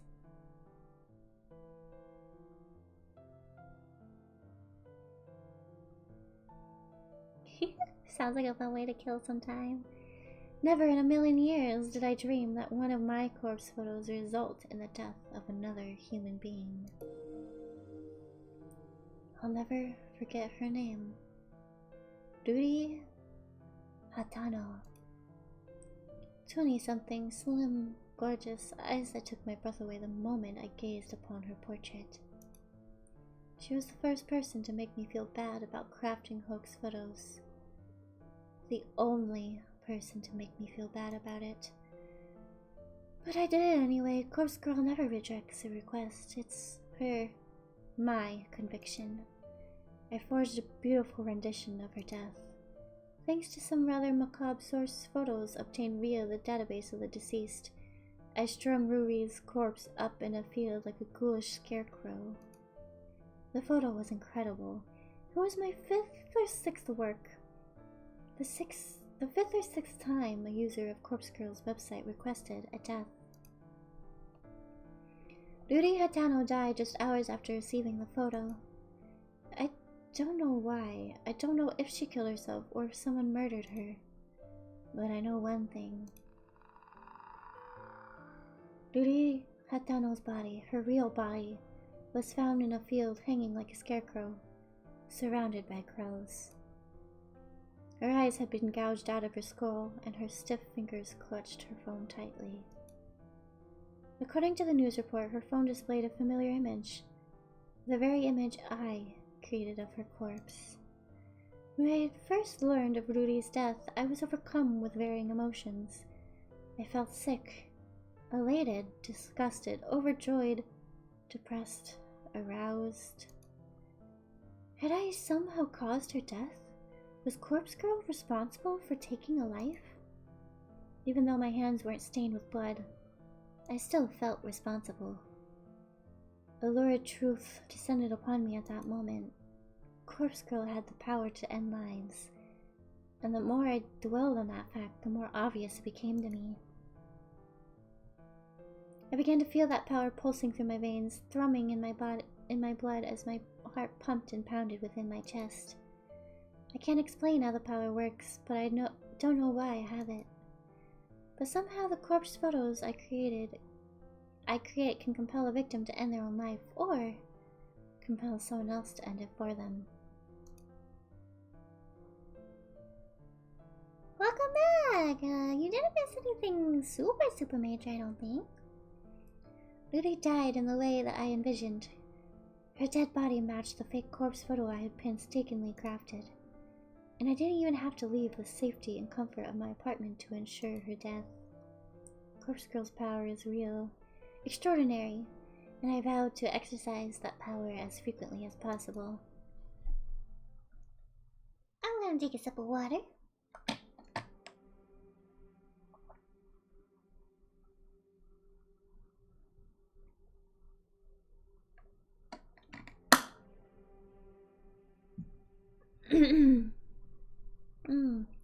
Ruri Hatano died last year. Since then, I've been chasing that rush, that thrill, that comes with snuffing out a soul. It wasn't hard to grow the popularity of Corpse Girl's website after that incident. Particularly dark corners of the internet gobbled up the news with enthusiasm, and the site saw an influx of new visitors.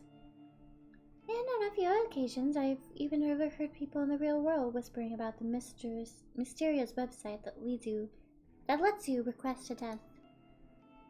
Yeah, staying hydrated. I've crafted corpse photos for dozens of requests. Each photo is more convincing and realistic than the last, thanks to my ever-evolving skills. But none of my recent attempts have been successful. Not a single person has dropped dead since Duri Hatano. I'm beginning to wonder if Corpse Girl's power has fizzled out. Or perhaps I never had any power to begin with.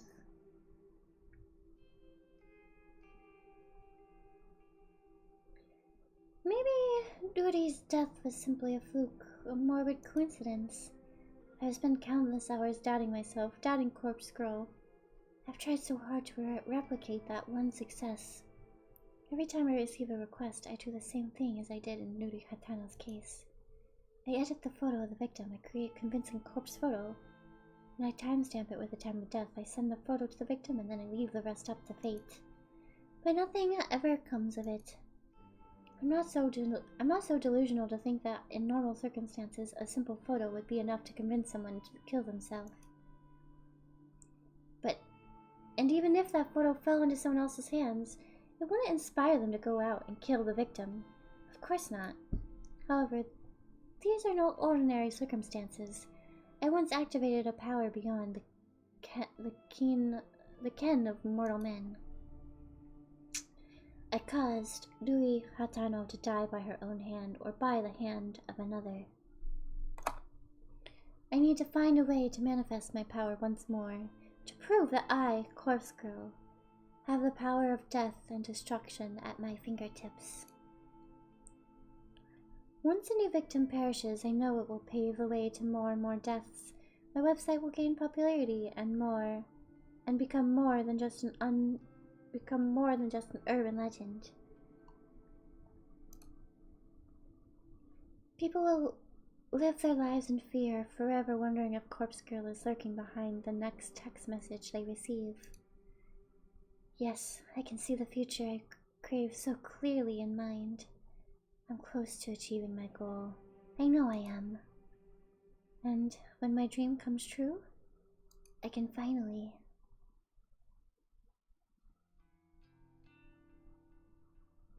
May 26th, Tuesday morning.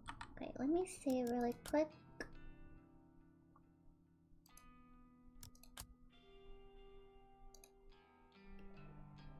The incessant chirping of birds gently kindles the embers of my consciousness. My heavy eyelids open to find my body contorted before me. Legs splayed across the couch in the most uncomfortable position I can imagine. I groan and twist my torso, letting my spine pop and crack until the aches in my body drift away. I need to stop falling asleep on the couch. I'm still young, but I can't handle a night away from my comfortable bed. My eyes fell upon my open laptop, lying on its side on the floor. The screen is black, the battery drained. I briefly panic, hoping against hope that I saved my work before falling asleep. I stumble to my feet and pick up the laptop and then charge toward the power outlet.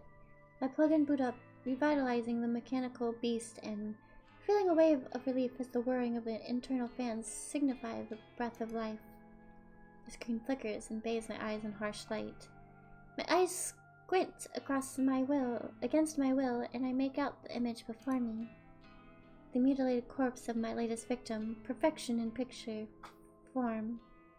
The timestamp in the lower corner reads May 27th, 11:07 a.m. Tomorrow's date. The photo is ready to be sent out. If I send it now, the victim will receive it immediately, notice the date, and realize that her death is imminent. It's time to set the wheels of demise in motion. Leaving my laptop at the outlet, I quickly dart into the kitchen. Well, to call it a kitchen is misleading. It's simply a tiled area connected to my living space with a small refrigerator, microwave oven, and a single hot plate. A small stack of drawers is nestled next to the fridge, and I pull open the second drawer from the top.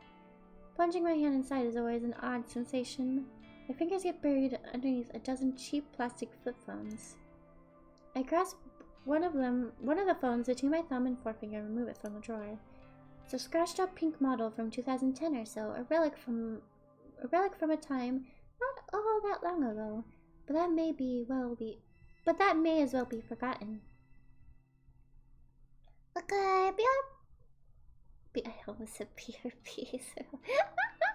Okay, so have fun. Have a good BRB. I fill the screen up and turn the device on, relieved to see this artifact still holds power. To be fair, I charged up all these phones just a few weeks ago, but the fact that they retain a charge after being inactive for so long is a testament to their engineering. In any shady line of work, these kinds of phones are referred to as burners, cheap disposable devices that are discarded as soon as their purpose is fulfilled. I acquire them by rather unsavory means, but that's neither here nor there. I use these phones to send out the photos I make. By doing this, I avoid using my personal phone and thus prevent anything from being traced back to me. When a photo has been sent, I keep the burner phone for 24 hours just in case the victim sends a reply. I know I'd get a good laugh out of that. Of course, I don't keep the phone on my person. I store it in an old shed out the back of my apartment building. When 24 hours have passed, I remove the phone's SIM card, snap it in half, and discard it with the combustible trash. The phone itself gets smashed and trashed in the dumpsters outside a convenience store. I also delete the photos off my hard drive and clear my internet history. Obviously, I don't even use my own internet connection at home. I leech off my gullible neighbor's Wi-Fi. He's under the impression I can't afford my own internet connection. Whether or not I convinced him of such is irrelevant, so he's happy to share his connection with me. Should the police ever try to track my actions, they'll only be led straight to my neighbor. I've gone to great lengths to ensure my actions are untraceable. This has all been in anticipation of my inevitable success.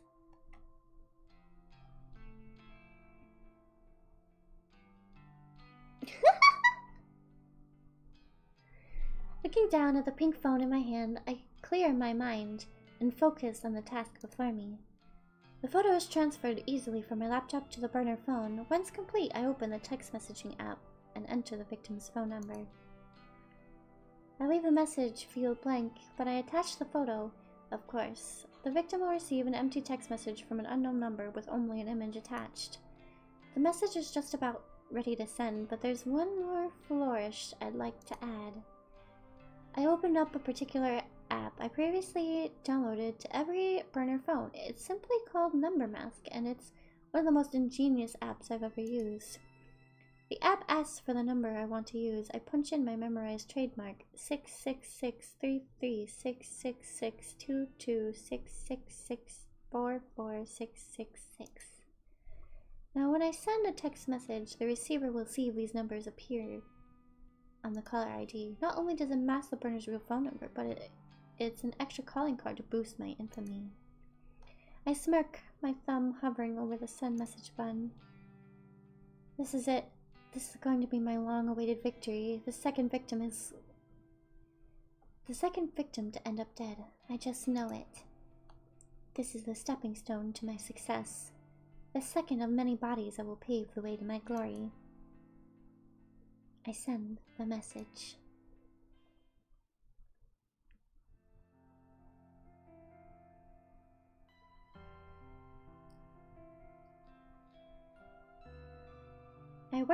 I arrive at work on time, just as usual. My handbag is heavy with the weight of several cans of coffee, hopefully enough to help me power through the day after having such a late night. I can't help but yawn loudly as I wait for the elevator in the lobby. Just before the elevator doors open, my phone starts to ring. I step aside and answer the call. Hey. Hi, Noriko. Good morning. Did I call at a bad time? Aoi? Aoi? Did Aoi kill Emmy? Aoi, you are sus! Not at all. I'm just about to go into the office. How do they know each other? Oh, should I call back later?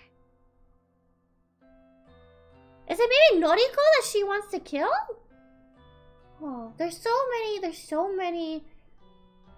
many options that it could be.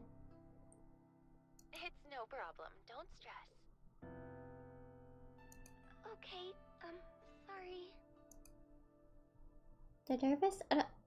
The nervous and apologetic girl on the other end of the phone is Aoi Seto, an old school friend from back in the day. So she's another school friend! Eh?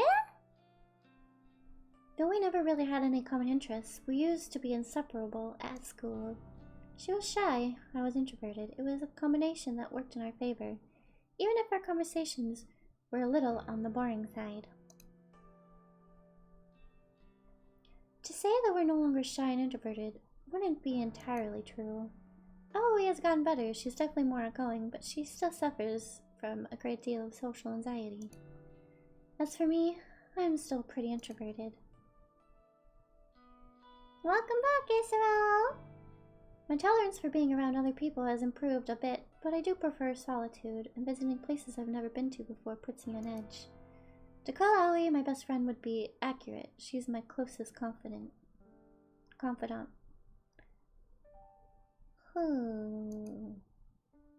Even so, she knows nothing about my part-time masquerading as corpse girl. No one does, and I plan to keep it that way. So, Aoi, what did you want to talk about? Got some apple pie. Pagan, can you share? Can you share?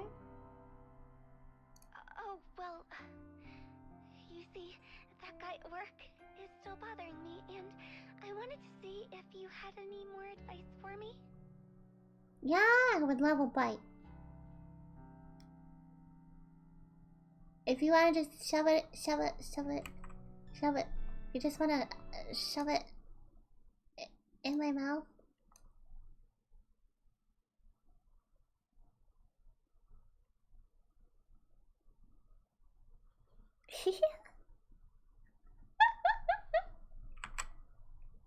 Alrighty. Okay. Jeez. The older guy that always hits on you. Yeah. What a creep. You're 19, for God's sake. He must be, what, 50? I think he's 52. Oh my goodness. You know his actual age?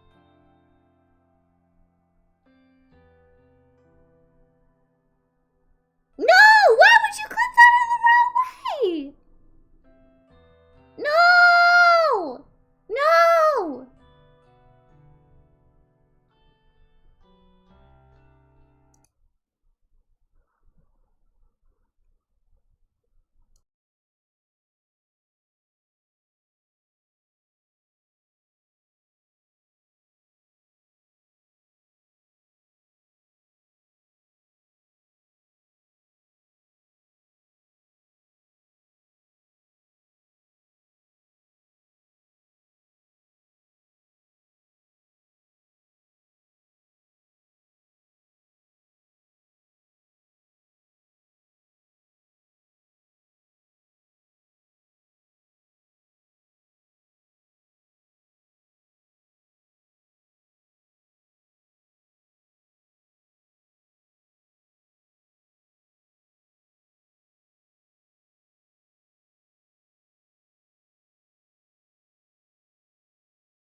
Hello?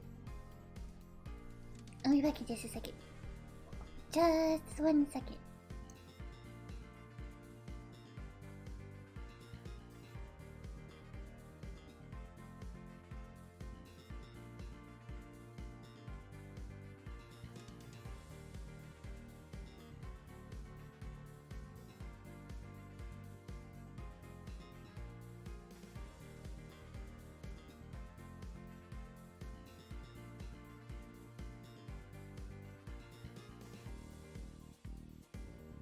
Okay.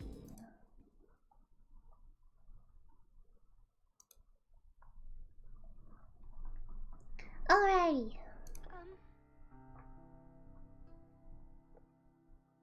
There we go. Well, whatever. If he's still bothering you, you have to take a stand. He's not your coworker, right? Just a regular customer? That's right. If he's just a customer, like, bruh. Then tell your manager. Have him banned from the venue. Yeah, exactly. It's okay, Sorrel, it's okay. I was just teasing you guys. I'm not really upset at all.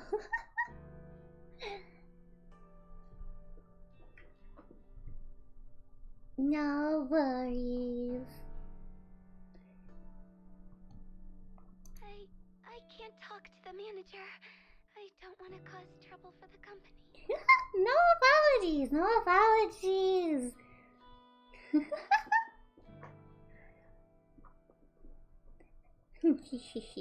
Me just leaving you guys in silence made you guys feel bad. That's all that matters.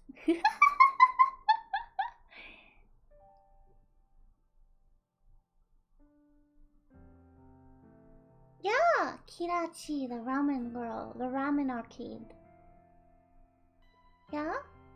Recommended you some ramen? Uh-huh. Do you like the ramen she recommended? You couldn't find them at your local Asia market? Ooh. Do you have are you in my Discord server? Cause I could send you like a link to it, so or like I could send you a picture of it, so maybe you at least can see what you're looking for. You know, I don't know. I'll put it in photos or something and tag you later. Yeah, but maybe you search for them online too. Can you not get them?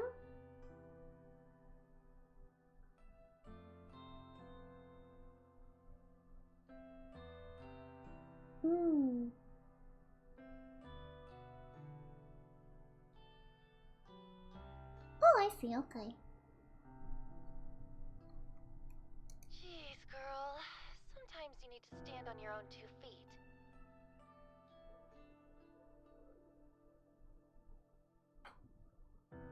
Yeah, well, ordering online is definitely sometimes more expensive. Not always, but I would say most of the time. Your country sucks, you don't have anything. Oh no! I'm sorry, Sound. I know. Well, if talking to the manager is out of the question, then you need to be firm with the creep. Tell him you won't stand for being groped anymore. His behavior is simply unacceptable, and if he won't change, you won't serve him anymore. He's scary, Noriko. I don't know if I can confront him like that. He's always drunk. Even before he comes into the place. I try not to serve him too much, but... Are you sure you can't quit that stupid job? Working at a maid cafe really doesn't suit you at all. I thought you wanted a government position. Maid cafes are cute! What's wrong with working at a maid cafe? I do. I want to work in a cozy office, kind of like you, but you know I don't have any qualifications. Why don't I see if there's anything open here? Maybe Shinya can help out. He got me this job, remember? Shinya. Maybe. He was always a nice guy, right? He's super nice. Stick in the mud, but a nice one.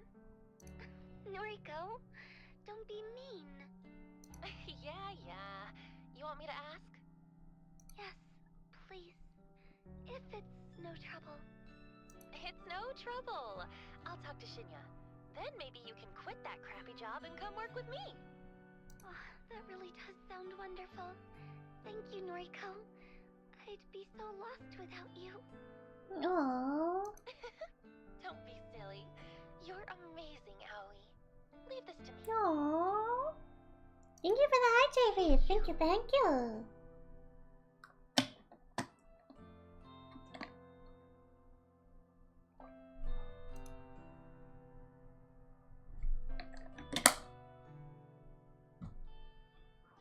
I end the call and heave a sigh. Having to go and ask Shinya about a job actually is a pain in the ass, but I'd never admit that to Aoi.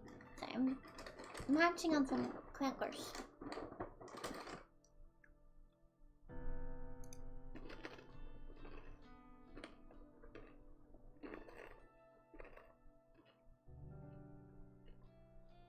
I want to help the poor girl, I really do. I'd do nearly anything for her. The elevator arrives at the lobby and I step inside as soon as the doors open. Good morning, Kurosawa. Ah, Fujikawa. Good morning.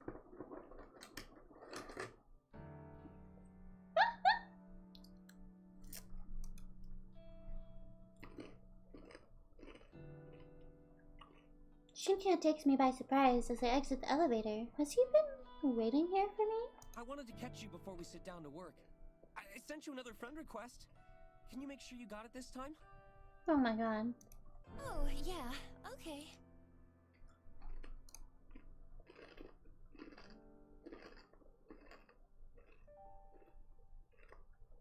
What am I supposed to do when he puts me on the spot like this? I try not to groan as I get my phone out and open noise.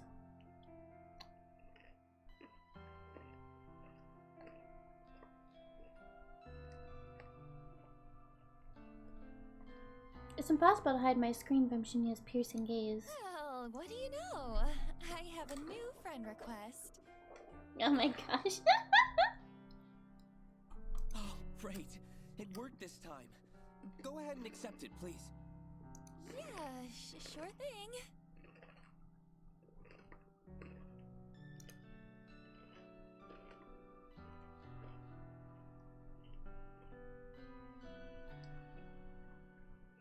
I hesitantly accept the request. A little fireworks animation pops up on the screen with a celebratory message about making a new friend. Yay! Looks like we're officially friends now. So, can I call you Noriko from now on? How long have they known each other and he's just now being like, we're officially friends? I never cared much for formalities. I try to adhere to them in the workplace, but honestly, I don't care if people refer to me by my first or last name, regardless of whether they're my friends or not. That's fine. You can call me Noriko. He seems like a nice dude.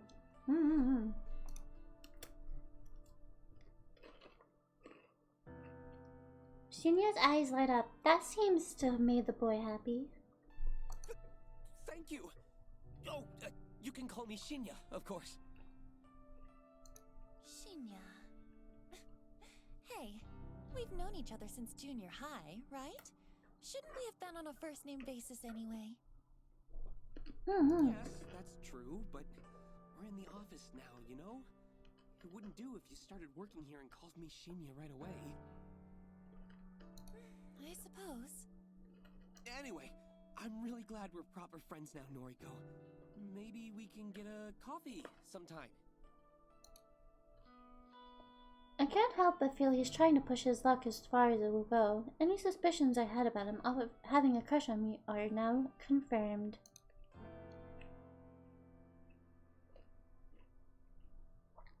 I brush a stray lock of hair out of my face and smile as sweetly as I can while I change the subject. Hey, actually, I wanted to ask you something.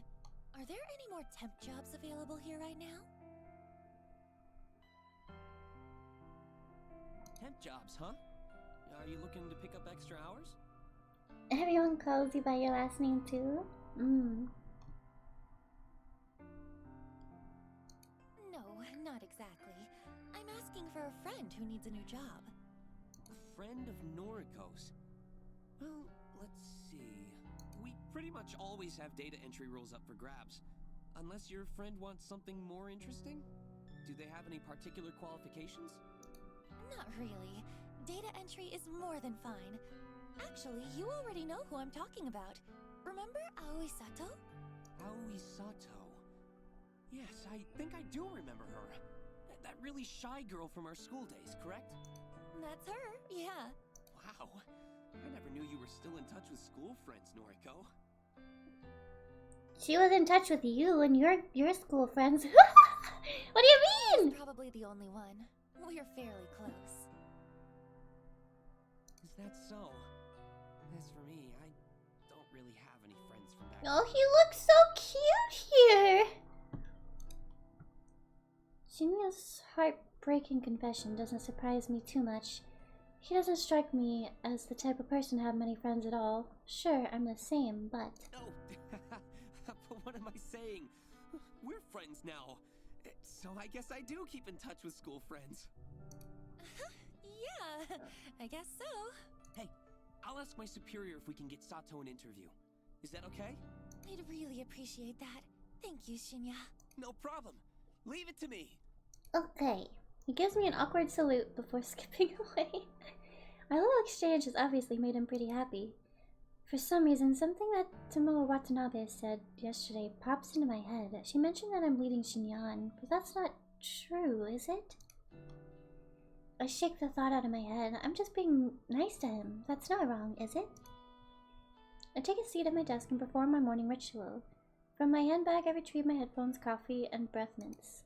Computer on, music playing, coffee open. Nice! You got your tea now? My fingers tap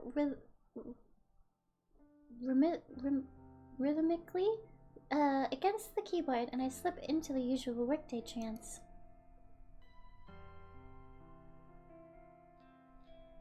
So, I see that you're connected with Shinya on Noise now, huh? Some sweet cherry tea. Ooh, sounds good. My walk to the train station is interrupted by a familiar, grating voice. Sounds like both of you are getting on pretty well. How did you... Oh. Of course, Tomoe and I are already friends on Noise. She would have seen the notification when I accepted Shinya's request. It's actually kind of strange that Tomoe and I are connected through the app. We added each other on my first day of work before I learned how much of an intolerable excuse for a human being she is. We simply never deleted each other. Even after all these months, her posts are entertaining anyway. And since I rarely ever post anything myself, she probably forgot we were connected at all, until today. Now look, don't get me wrong, you hear? I ain't actually interested in Shinya. Nah, I'm real happy for you both, like. But what I can't stand is a skank like yourself getting some while I'm over here all dry like a desert. What? What the hell are you talking about? It pisses me off that guys just sluts like you, and you barely have to put in any work. The way that she said that!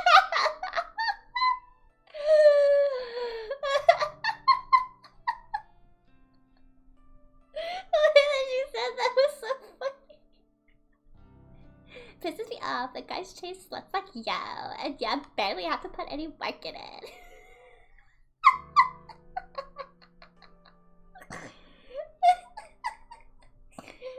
I'm gonna cry. It's so funny.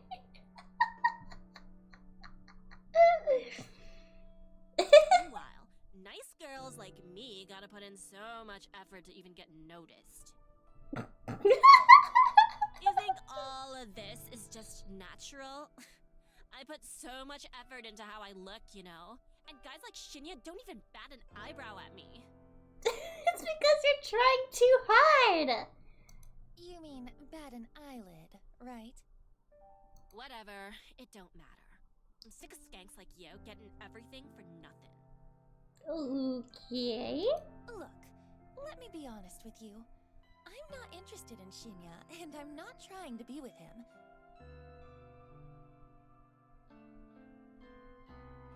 I don't chase guys, and it's pretty rare that they chase me. You've got me all wrong. Like I believe you. Do you spend your time chasing chicks then? Eh? That's not your business. But you don't have to worry about me pursuing Shinya. She low-key has a crush on Tell you Shinya, I what, think. Any guy at the office is all yours, okay? I'm not interested. Oh, is that how it's gonna be, slut? Why are you still calling her a slut? You think no one is good enough for you, but they're good enough for me? She's so ridiculous. You're just like all the other girls. You think I'm worth being pitied? You think I need it? Well, I don't want your pity. You're nothing but a fake stank. Okay. Tomoe pushes forward, her bulk forcing me off the sidewalk and into the thickest of trees bordering the path.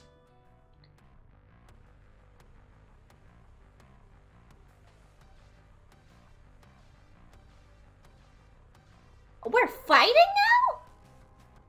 We're fighting? The burning slap across my face comes out of nowhere. I'm blinded by white stars and my entire face feels like it's on fire.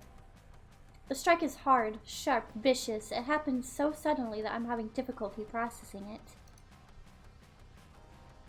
I stumble, but my legs don't quite give out. My mind races, trying to put together what just happened. Tomoe hit me. Why? Why did she hit me? There's a strange sort of disconnect in my mind. My body doesn't feel like my own. Like this isn't actually happening to me, but rather I'm watching it happen to someone else. Time seems to slow down and speed up all at once. The slap replays twice in my mind before Tomoe's hand even leaves my face. I catch a glimpse of her furious expression, red and strained and overcome with anger. I hate you. I hate everyone like you. Don't pity me. The second strike connects with my chin, and I flinch, my entire body paralyzed with pain. She hit me.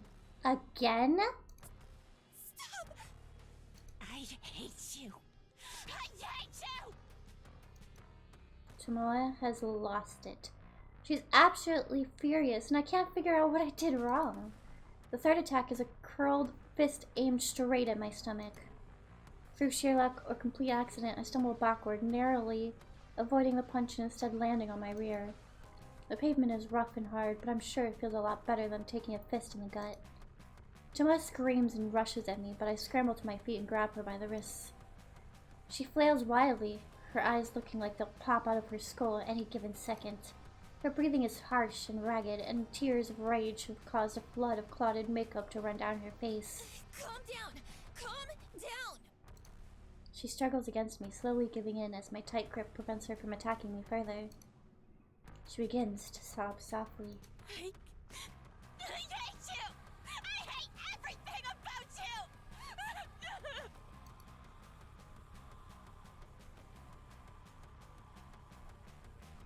With a great pull, Tomoe frees herself from my grip. She steps away, cursing, and then runs past me. I blink in disbelief as she breaks into a sprint, heading in the direction of the train station. I raise a hand to my tender face and touch it gently. The stinging sensation is completely new to me. Never before have I been attacked like that. What the hell was all that about? I can't believe she hit me. Noriko's more like, instead of like fighting, she's just more like, what the hell just happened? She just hit me. The pack of frozen vegetables pressed against my face soothes my swollen jaw, but does very little to calm my nerves. I'm still on edge after what happened today. Tomoe actually physically attacked me, all because I said something. I'm not sure what that provoked her anger. Maybe that girl is more complicated than I give her credit for. Seems like she has her own inner demons, just like the rest of us. I've replayed the event in my head 100 times since returning home. Without confronting Tomoe about it, I don't think I'll ever figure out what incited her aggression. But I don't plan on talking to her about it anytime soon. I wouldn't say I'm scared of her, but I don't exactly want to encourage a repeat performance. I rest the bag of frozen vegetables on the small coffee table next to me. I think I've done all I can to reduce the painful swelling for now. Sighing and leaning back, I let the soft padding of the couch consume my body as I sink deeper.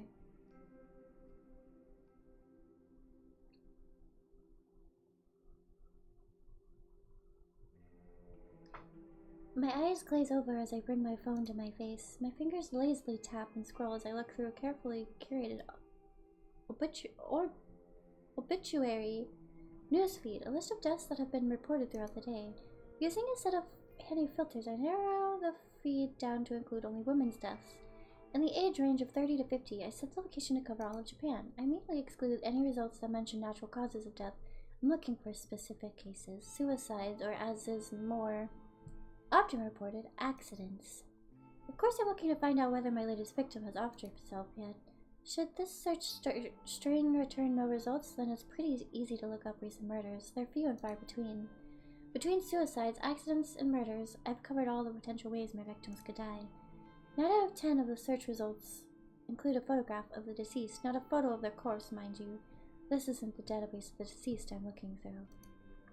Rather, it's usually a nice, flattering picture of the recently departed, submitted by their kin to go along with their obituary. I use the photos submitted with obituaries to compare and match with the images of my victims. This is the only reliable way I have to discover whether or not my victims have perished. If I knew a victim's name, I could easily look up their current fate, but my website doesn't ask for that information. With all respect for the victim's privacy, but there's a lot more to it than that. There is a topic to dwell on another day. Tonight's search turns up no solid leads. I'm disappointed, but the result isn't entirely unexpected. After all, I set the date on my latest victim's photograph to tomorrow. There's still time for her to freak out and end it all. I decide to go to sleep early tonight. I'm not even feeling hungry enough to eat the cheap convenience store meal that's been sitting in my fridge since yesterday. Though if I go to sleep now, I'll feel like tomorrow will arrive sooner. Tomorrow. I'll have to see Tomoe at work. There's no way I can avoid her since her desk is so close to mine. The idea doesn't sit well with me. On the other hand, my victim might conquer herself, which would definitely make me feel better. It could very well be my next success, and the suspense is just enough to kill me. Tomorrow.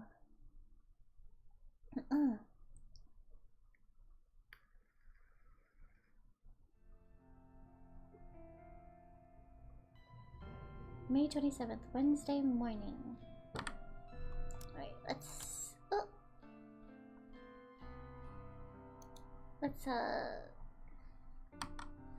sail.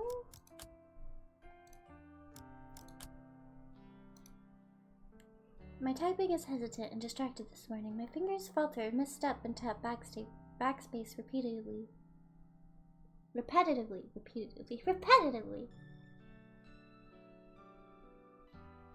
Welcome back with your pie. This is no good. I can't focus on work while I'm staring at the top of Tomoe's head popping up from behind a monitor a few desks away. Even my work playlist isn't inspiring me to pulverize the keyboard today. Normally, I blast a pure volume, and a shot of caffeine is enough to carry me to the greatest heights of productivity. I press a finger to my pursed lips, trying hard to regain my focus. I absent-mindedly noticed that I missed the edge of my top lip when applying lipstick this morning. Damn, I'm really out of sorts today. At least I managed to apply some extra blush to cover up the faint bruising on my face. I might have overdone it a little, but it's better than looking like I stepped out of a boxing ring. Good morning, Noriko! Boy, have I got some neat news for you! I'm so absorbed in my own thoughts that I barely registered Shinya standing in front of my desk. Noriko? Excuse me? Noriko? Are you in there?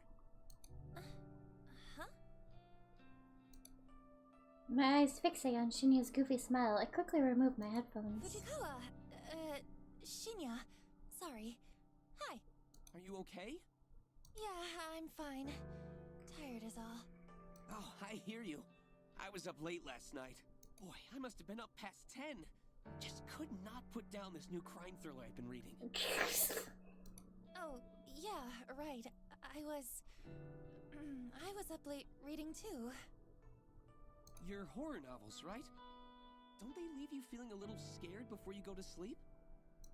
No, not really. It's all fiction, so it's pretty easy to distinguish from reality. Is that so? Wow, that's not like my book at all. The crimes in this story are all based on real cases. My jaw hits the floor every time I turn the page. Yeah. Let me tell you this. Yeah. Your friend Sato can take a data entry opening starting from Monday. She Yeah. doesn't even need to interview. That's how much the boss trusts me. Hell yeah. I'm genuinely impressed with Shinya's ability to score Aoi a job. Say what you want about the guy, but the big wigs obviously have faith in him. Wow, Shinya. I don't know what to say. Thank you. Thank you so much. Don't thank me yet. Sato is going to be worked to the bone. I hope she's prepared for it. Trust me, anything will be better than her current job. Really, thank you, Shinya. You came through for us here. Well, I'm just happy to help. Hey, Noriko, can I ask you something? Sure, shoot. Shoot? Oh, right. An expression. Oh my goodness. Sorry, I just remembered this case in the novel I'm reading, where a police officer shoots at a perp only to... Hey, you, Yeah. ask me something? Right. Are you friends with Watanabe? No. I blinked a couple of times. Tomoe? You're on a first-name basis with her. Then you must be great friends. I mean, I wouldn't say... Listen, would you mind putting in a good word for me with her? Eh? I'm kind of interested in taking her out sometime, but I could never ask her myself. Wait, what? I'm stunned, gobsmacked, speechless. Shinya likes Tomoe? I thought he likes me. Is my intuition wrong? I wonder if the clues have been in front of me this whole time. What else haven't I been seeing? Noriko? What do you say? Eh? Shinya, look. Honestly, I'm not really friends with Tomoe. I don't think I can help you. Oh, I see. That's a shame. I thought maybe you were close. Darn. I guess there's not much to be done, is there? Even after I helped... He's guilt-tripping me? Is he seriously trying to guilt me? I have to hand it to him. I didn't think he had it in him. Well, I suppose you can just tell Sato to start work on Monday morning. Bruh, he is guilt-tripping. The freaking nerve of this guy. The freaking nerve. Guess I'll see you around the office then. Shinya leaves and I bury my face in my hands. Has this world gone mad all of a sudden? Shinya likes Tomoe, not me. It's not that I'm disappointed. Hell, I don't have feelings for the guy, but for him to be interested in someone vapid like her just blows my mind.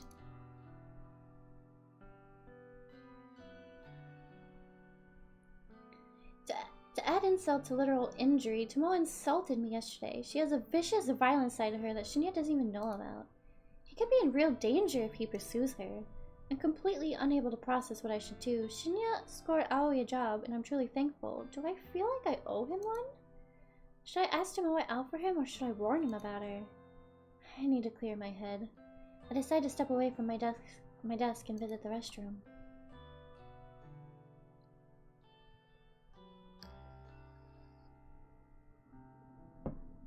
Though I have no need to use the restroom, I enter a stall and lock the door behind me.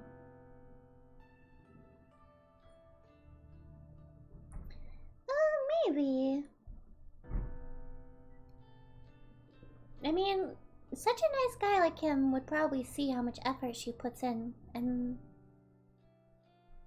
I don't know if he switched girls. I'm not sure what's going on, to be honest. Sitting on the toilet's closed lid, I lean back and exhale. I'm getting too caught up in office drama. That's what the issue is. It's unlike me. I'm supposed to be stoic, unflinching. It's my ideology. My entire identity.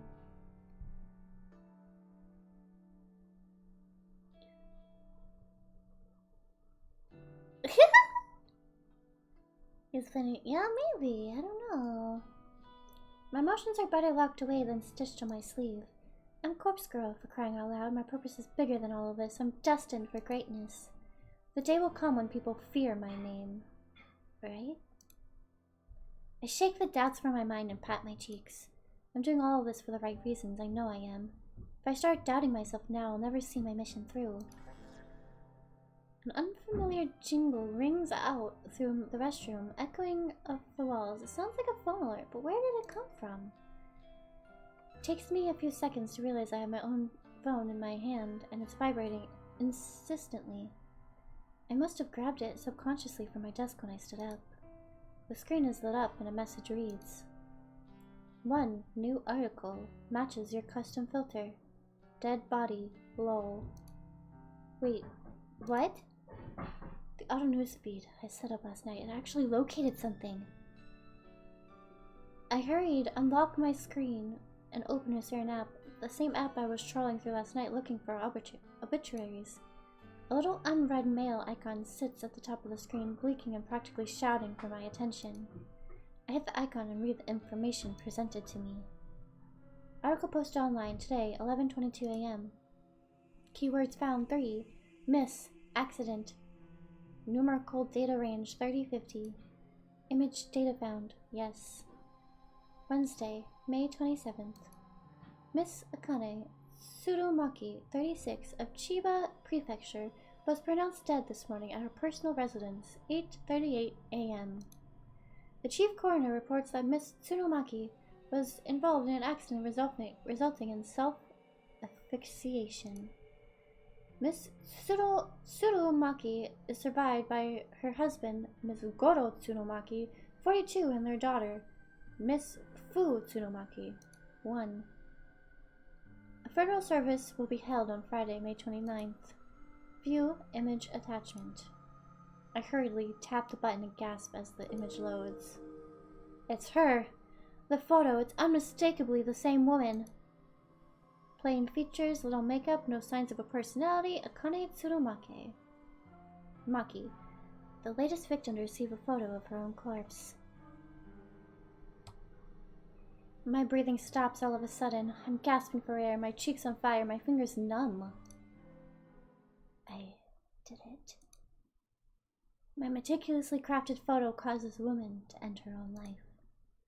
An accident resulting in self-asphyxiation, meaning she died by suicide, strangled herself, or held her head down in the bathtub. The news never reports anything as a suicide. It's just a taboo topic in this culture. Everything is always an accident. All this time, I've been trying to compel someone to kill himself. My corpse photo is constantly becoming more and more elaborate, more and more convincing and realistic. And now somebody has died again. Because of me. Because of Corpse Girl. I was right all along. I do possess power. I have the power to end lives through my work, my art. I've known it all this time. I've finally proven it. Dui Hatano's death planted the seeds of belief in my mind. The belief that Corpse Girl is more than a mortal being. And now Akane Tsurumaki's demise has caused those seeds to bloom and blossom into pure certainty. Corpse Girl can truly end lives. It's a wonderful revelation and relieves my turbulent mind. Hello, you're safe. Oh, how are you? I hope you're doing good. Go. However, I can't get my fingers to scroll back up to reread the obituary. My hands aren't functioning. My legs dangle lifelessly from the toilet seat, and my coffee from this morning is working its way back up my throat. I feel the sting of tears in my eyes. Sweat trickles on my forehead, dripping down my uncharacteristically thick makeup. All of a sudden, I can't breathe. My lungs refuse to take in any more oxygen. I panic and fall forward, miraculously slamming my hands into the stall door to prevent my hand from colliding with the floor. My nails scrape against the door's enamel paint, peeling chunks of green from the surface as I slide down. Down and down until my head rests comfortably on the damp tiles.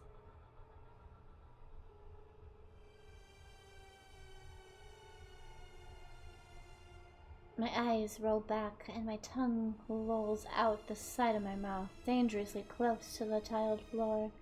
But completely out of my sight and mind, I taste foundation and blush, a little bit of sweat.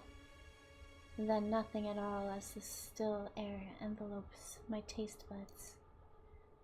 My photo killed that woman. That woman killed herself because of my photo. My photo killed that woman. That woman killed herself because of my photo. My woman killed that photo of herself because of that photo of the woman who killed herself in the photo. My eyes begin to regain their focus and my stomach turns, heaves and shakes, and warm coffee spills from my lips as I try to smile but only manage to gurgle. The gritty paint underneath my fingernails has a rough texture that I don't like very much. I feel queasy and ecstatic at the same time. It's a horribly wonderful feeling that I could do without. So much for stoic, unflinching Noriko. Remember stoic, unflinching Noriko? This is her writhing on the bathroom floor, her lungs working once more, and her breath ragged and gasping, sucking in air like a mosquito sucks in blood. This is Noriko. Noriko with her grandiose fantasies of death and killing people without having to kill them at all. Without having to leave her apartment because the outside world is scary and there are people out there probably trying to kill her. This is Noriko, me, the real me. Acting tough and fearless when I'm crying on the inside, always sad, always miserable, always lying on the bathroom floor with my fists clenched and my phone resting in a puddle as my life slowly spiraling out of control. This is me. I did this. I killed that woman. She had a husband and a daughter, and some random person requested that I kill her, so I did. She probably didn't do anything wrong. She looked boring. She must have just rubbed somebody the wrong way. Maybe she didn't even know what she did, just like how I rubbed Tomoe the wrong way, and I don't even know what I did. But Tomoe slapped me twice, hard, and it hurt, and it must have hurt that woman too when she strangled herself and killed herself. I killed her. I directly killed her with my indirect actions. She's dead now and I'm alive. I'm still here, lying on the bathroom floor in the 14th story of Shinjuku's Temujin office building. And I have paint underneath my fingernails, and Aoi is going to start work here on Monday. But I did it. I killed her. Finally, after countless months of pretense, of false starts, of failures and disappointments, I killed somebody again. Corpse Girl strikes for the second time. And above all else, above this grime and muck on the floor and the tingling feeling underneath my fingernails, above all that, this feels good. This feels so good. Blood has returned to my legs, the pins and needles have faded, and my toes quiver beneath my stockings and shoes. An electrical charge pulses down my thighs and dissipates through my feet. I manage to plant 2 hands firmly in the tiles and push myself up onto my wobbly knees. I suck in air and breathe all of it back out almost at once. I feel dizzy, and a bizarre warmth is welling up inside my stomach and chest. I manage to steady myself enough to sit back on the top of the toilet seat. With my feet planted firmly on the ground and my hands resting on my lap, I try to regain my sense of self. I might have lost my composure a little bit upon reading the news, but who could blame me? Everything I've worked for over the past year is finally starting to pay off. The second victim is dead. With this, Corpse Girl's popularity is sure to rise. More and more people will issue requests through my website. More and more people will receive corpse photos. More and more people will. She killed herself. She killed herself. Oh, how I wish I could see the real body. If only I could see her mangled corpse drenched in sweat and finally at peace. I notice my phone is wedged between my wet fingers. I must have subconsciously scooped it up from the pool of muck on the floor. I tried to ignore the sticky texture clinging to the screen. My fingers no longer numb. I scroll and reread the obituary article. Miss Akane Tsurumake, 36, of Chiba Prefecture, was pronounced dead this morning. Dead. Pronounced dead. My breathing staggers once again. My jaw gently lowers. Involved in an accident. Hot steam clouds my face. resulting in self-asphyxiation.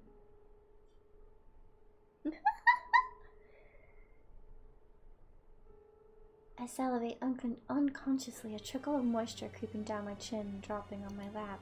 My cheeks are flushed, my vision slightly blurred. She killed herself because of me. She killed. I let out a gasp as my hips rise against my will. My toes curl, my legs stiffen, my skin tingles.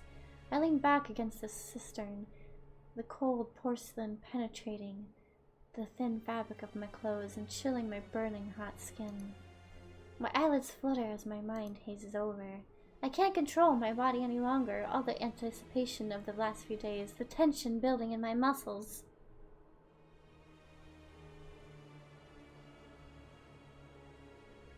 I can't control my... Well, I can't. My legs tense up, my knees buckle, my neck tilts back. A whispered gasp slips softly between my lips. My phone falls to the ground once more as my fingers slowly uncurl.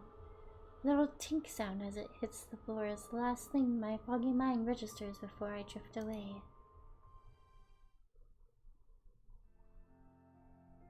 You look like horse shit. Thank you! Tomoya's brazen drawl snaps me out of my dead-eyed stare. Looks like you've been sleeping in the sewer. It suits you.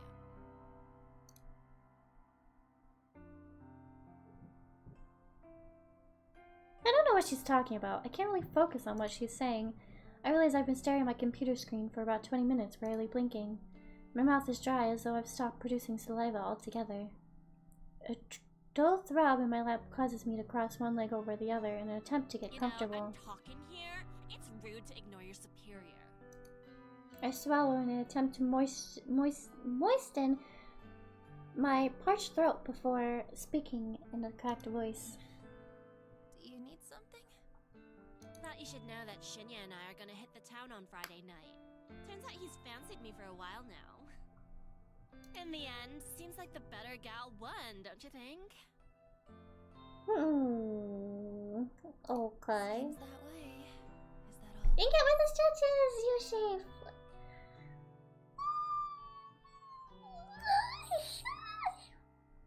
Yeah, thank you. I can tell Tomoya is trying to get under my skin, but I'm honestly not in the mood to deal with it right now. I thought you'd be more torn up about it. I don't care in the slightest. Why don't you go sit back at your desk? Whatever. Hey, maybe I'll meet you after work again. Why? So you can attack me again? I realized my voice was louder than intended. A few people nearby tilt their heads quizzically. Tomoya takes a cautious step back. Keep your voice down, psycho. Stuff like that's between me and you. Me and ya. You assaulted me. I should report you to the police. Don't you dare! Lost for words, Tomoya turns tail and walks away. I sigh and lean back in my office chair. Why do I feel so exhausted? My mind flickers, piecing together fragments of memory from the bathroom a short while ago. That's right, I let myself get carried away in the exhilaration of my success. I temporarily stepped away from my own body and let my basest instincts take over. But I'm in control now. I'm myself again. I'm Noriko, stoic and unflinching. I'm Corpse Girl, successful and feared. I can kill people as easily as I can manipulate a photo. People like Tomoya should be scared of me. People like Tomoya shouldn't mess with me. I'm in control now.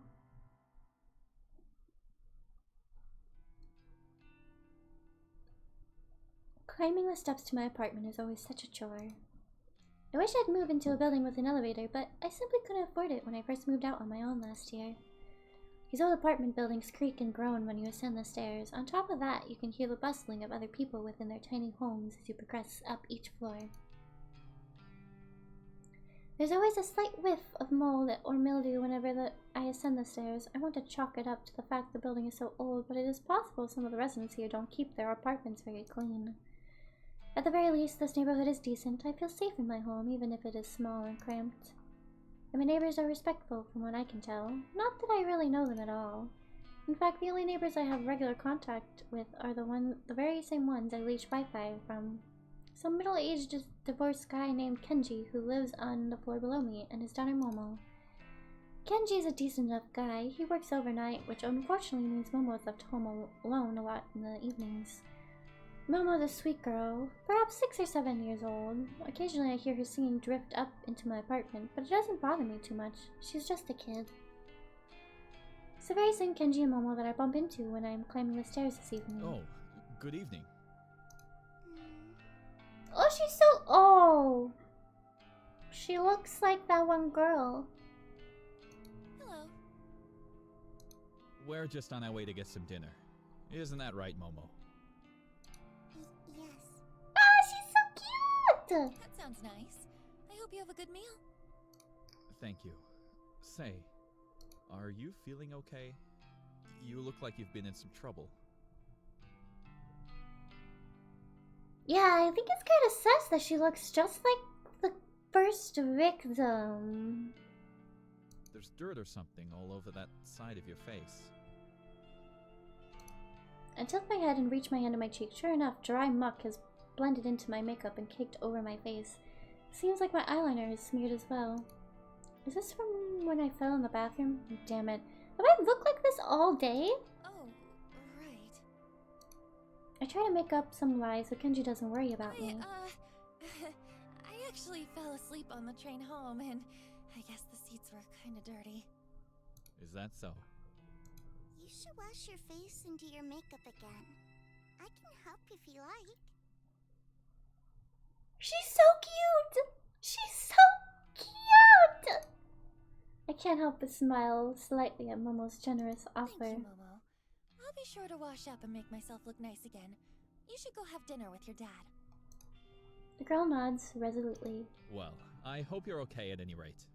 Have you been working hard at the bank? Oh, actually, I just work at the head office for the bank, so... Oh, that's right. Sorry. Data something, right? Yeah, data entry. It's a bit dull, but I'm happy enough. Oh. That's good. That's very good. I know it's hard for kids like you to get good work in this economy.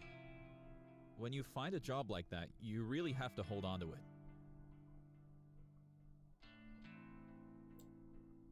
He has like some kind of accent. I kind of like it. When I was your age, I could only find cleaning work.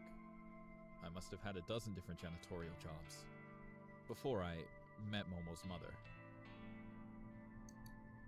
I blink a couple of times. It's not like I talk to this guy often. Really, we hardly know each other.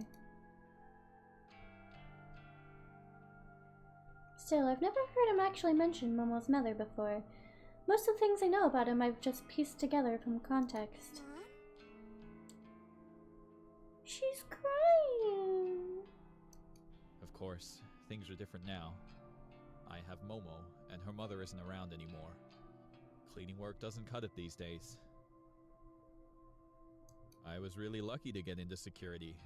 It means I can work overnight while Momo sleeps, and I can still take her to school every day. Aww.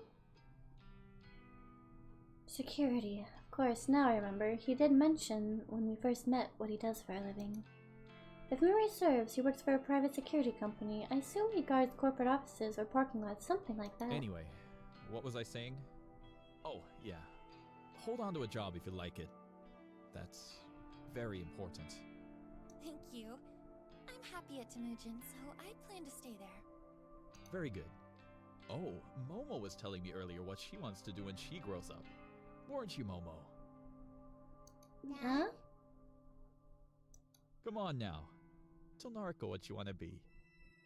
A scientist. Oh, I just want to squish her cheek. She's so cute. Where are you getting that from, Sound?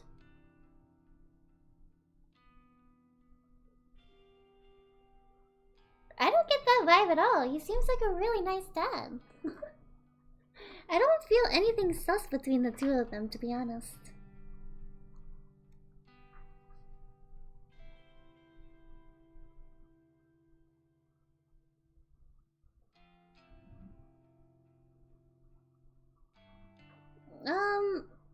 To be honest, I was like this when I was growing up. Some kids are just very shy. I was very, very shy growing up as well. Like if my parents would be like, "Oh, tell the nice lady what you want to do when you grow up," I would like probably hide behind my mom's back and just be like, "Ooh," you know. So I don't think it's really anything strange.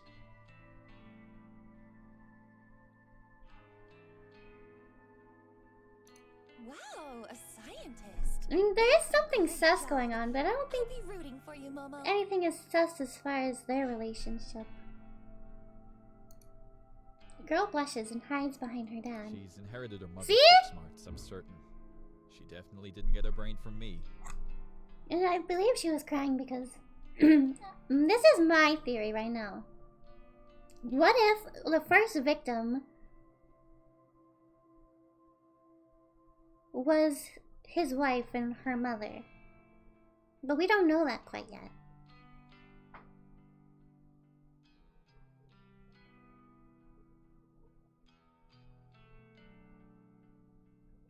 That is the only, that's the only guess that I have, as far as right now, though. But as far as the relationship, nothing sus is weird. There's nothing weird to me, in my opinion. Anyway, we're gonna get going. Enjoy your evening, Narco. Thank you. You too. Bye bye, Momo. I swear, if anything happens to little Momo...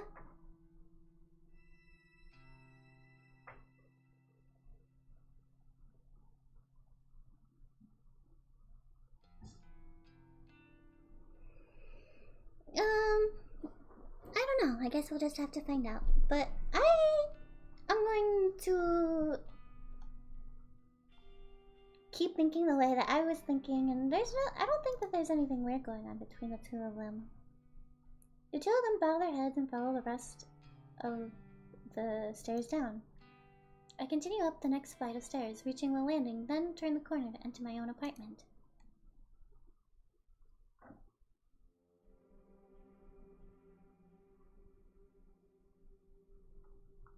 The place is dark, because I always make sure to cut the lights before I leave.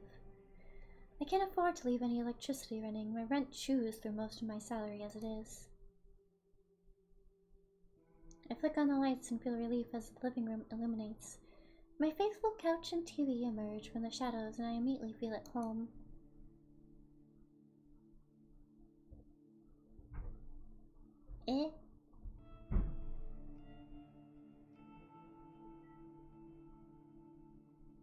What are you guys talking about? After throwing my keys and bag onto the coffee table, I slump down on the couch. What a day. I have an overwhelming urge to pull out my laptop and check my website for new requests, but no. But my body's needs come first. I'm desperate for a hot shower.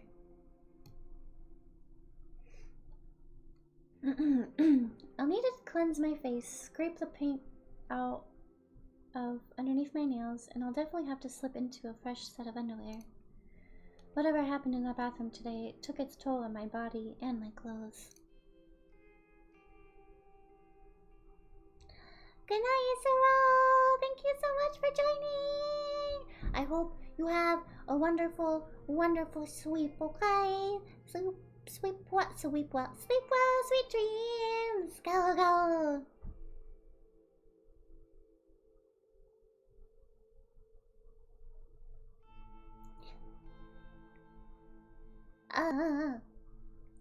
There'll always be the VOD up, and eventually it will definitely be posted on my YouTube. I am working on that actually, posting my past videos up on my YouTube. So yeah! It'll definitely be available to watch later, as a VOD. While the night is young, I can relax later. For now, it's time to start scrubbing.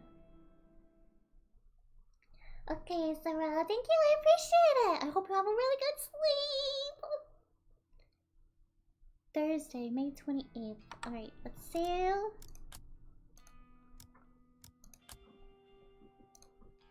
convenience store is a little more crowded than usual.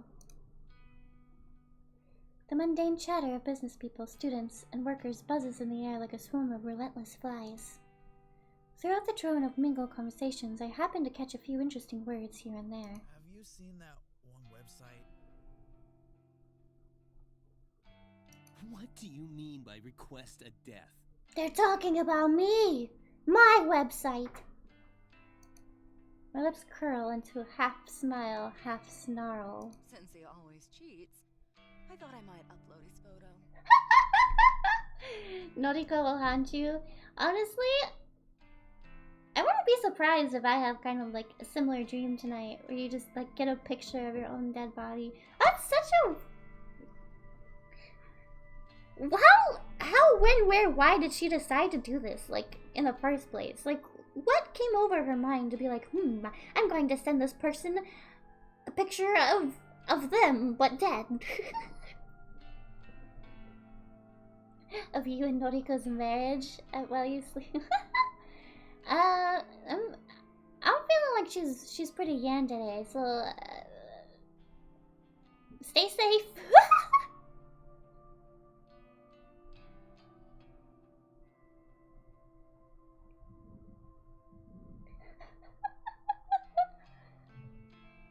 Oh my goodness. Since he always cheats, I thought I might upload his photo. And you think Corpse Girl really exists?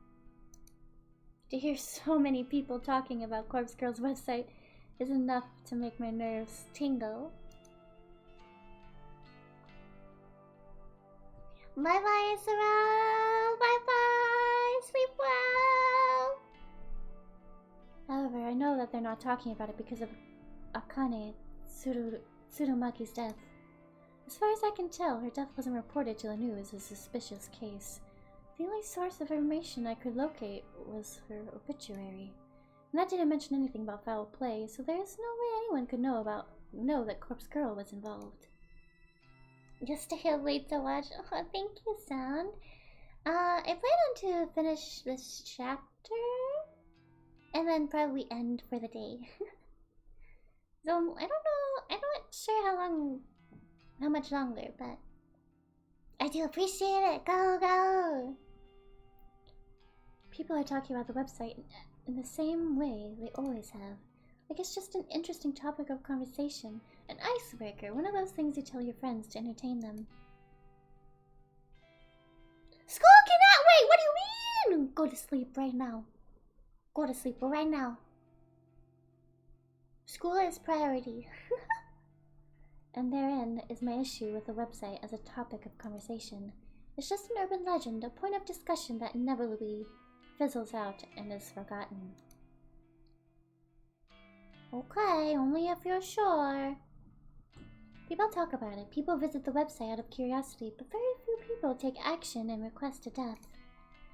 That's the part that annoys me. If people don't actively participate, how can I prove myself to the world? How can Corpse Girl claim her victims if there are no victims to be claimed? As long as the website is simply a talking point, a myth, an icebreaker, then Corpse Girl's ambitions will remain unfulfilled. To be fair, I haven't yet provided a compelling reason for people to take the website seriously. The death toll is humiliatingly low. I need to ramp it up and step up my game. For Corpse Girl's sake. It's only 12 a.m.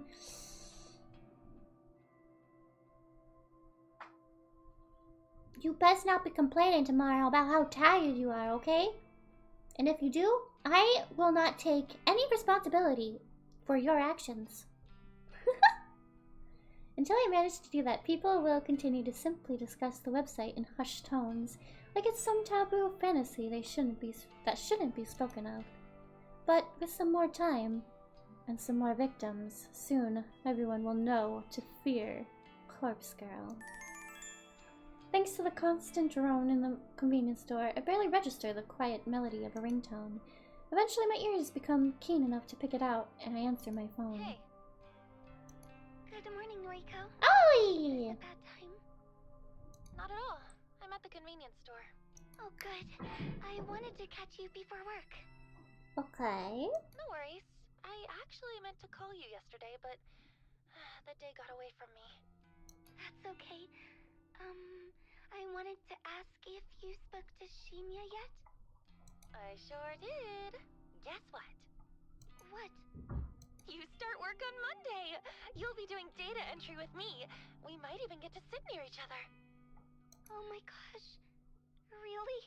Are you telling the truth? Of course. When have I ever lied to you? Oh, Noriko.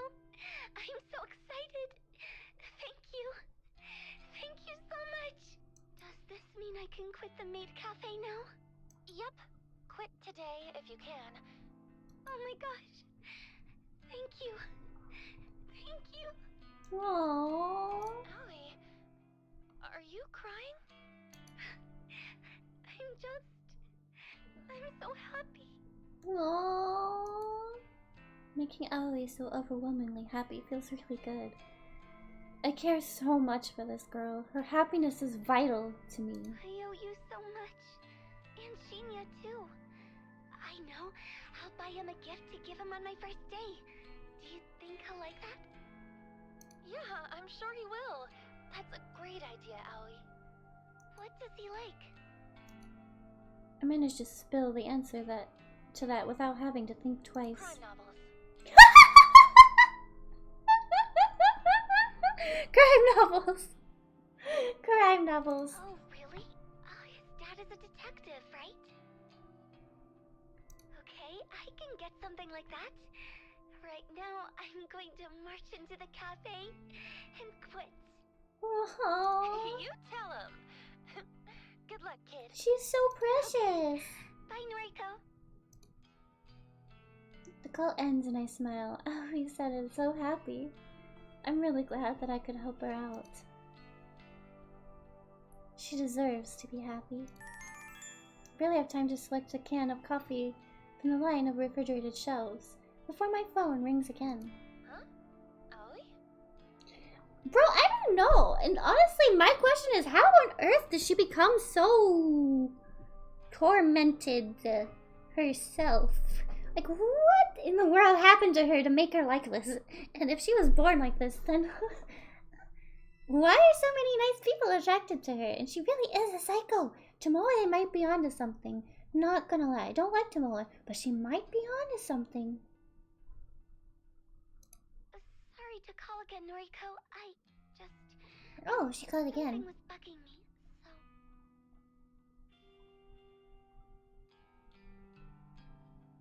What's up?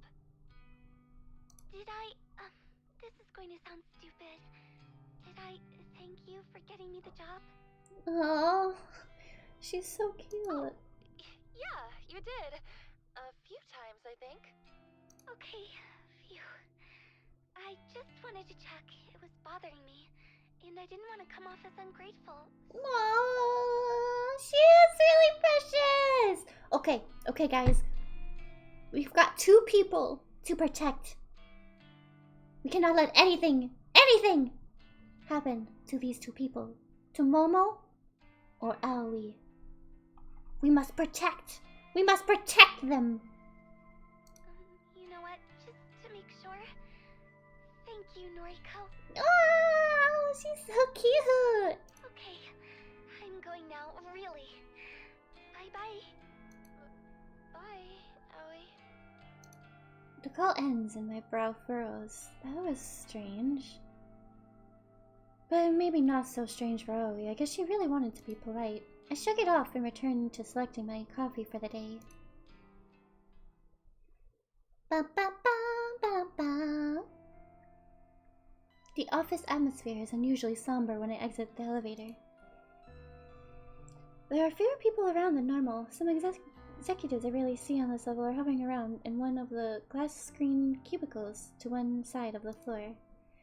I spy Shinya standing at his desk, talking quietly on the phone. He's nodding and bowing a lot, despite the fact that whoever's on the other end of the call can't see him. I want to ask somebody what's going on, but nobody seems to notice me arriving. I shuffle my way to my desk and sit down. I spend some time looking over a spreadsheet of today's tasks. After going through it thoroughly, Shinya arrives in front of my desk, seemingly out of breath. Noriko, has anyone filled you in yet? No, what's going on? Why is half the office empty? Well, you see, somebody within the company died yesterday. It was someone within her own company? Oh? Somebody we know? Shinya shakes his head slowly, his expression gravely serious. Nobody you would have interacted with. She was an exec, up on the 21st floor. We killed one of our fellow employees. Apparently, she never showed up yesterday, but her coworkers just assumed she was taking a personal day. People started getting the news in the afternoon. She was involved in some sort of accident, and now she's... dead? Shinya glares at me, his narrow pupils seemingly accusing me of being tactless. Yes. Dead. So, I mean, I get it's a tragedy and all, but how does this explain where everyone is today? You should have received an email sent out by HR this morning. Basically, everyone is being offered professional grief counseling. Okay. Seriously? She definitely could act a little more distraught. And honestly, she should have figured out by now that this was her own doing. An accident that happened yesterday. Noriko. If she does not realize that this is her own doing, I'm gonna laugh. I think some people are taking up the offer, but I suspect some other employees are using the opportunity to skip out on work. That's kind of how it is, though. I mean, I kind of appreciate when places do that. I remember when I was in high school, a teacher that I personally did not know, but a lot of people were really close to this one teacher, and he had sadly passed away. So they brought in like a whole grief counseling team, and they do really help. So I don't think it's that like far-fetched or anything, or something you should be like really seriously about, because you know you have no idea the impact of one person has on other lives.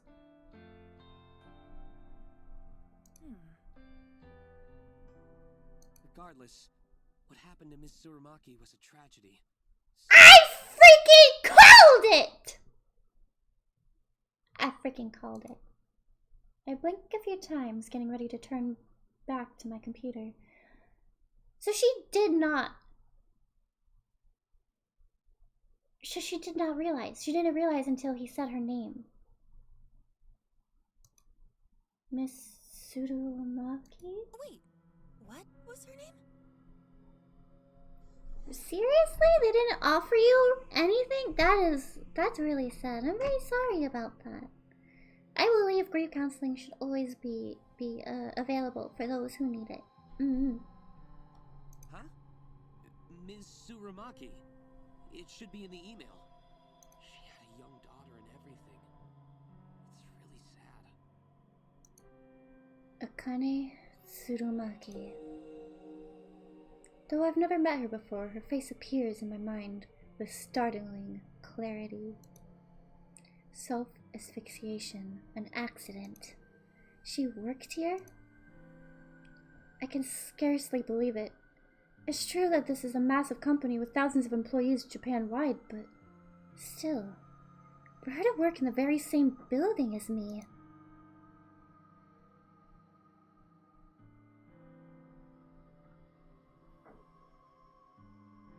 Yeah, it would have been nice to have it as an option, for sure. It's too coincidental. It doesn't feel right. Would I have gone through with killing her if I knew she worked in my building?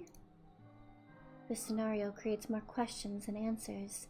The person that requested her death, do they also work here? It would have to be somebody who knows her well enough to want her dead. Odds are high that they work here as well.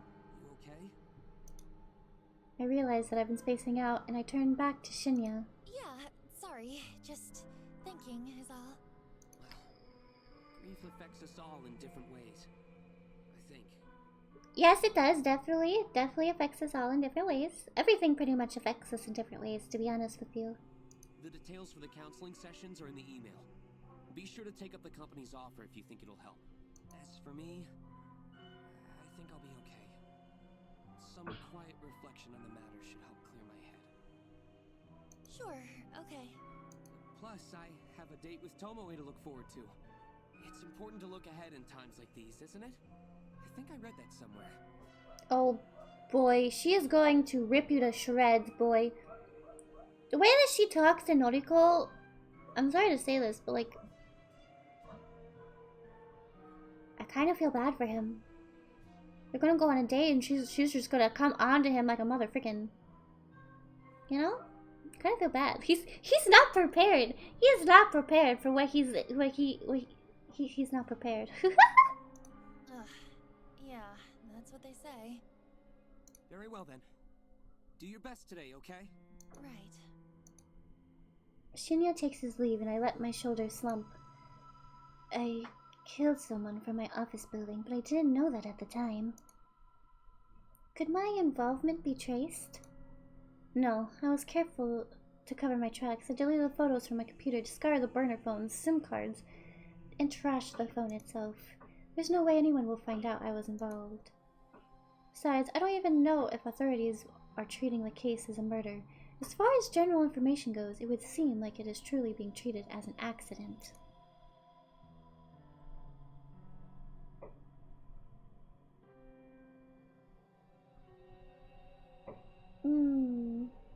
I'm in the clear. I know I am.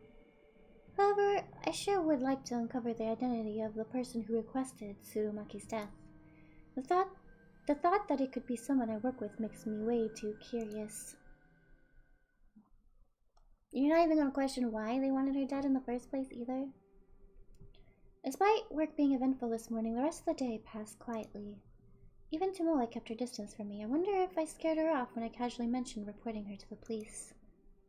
Not that I actually would report her, that would lead to the police getting mixed up in my life, and I can't really have that, considering my moonlighting occupation.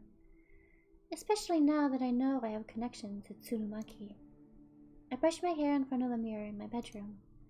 I remove my makeup and reveal the ever so faint bruise on my cheek, the fading token of my fight with Tomoe.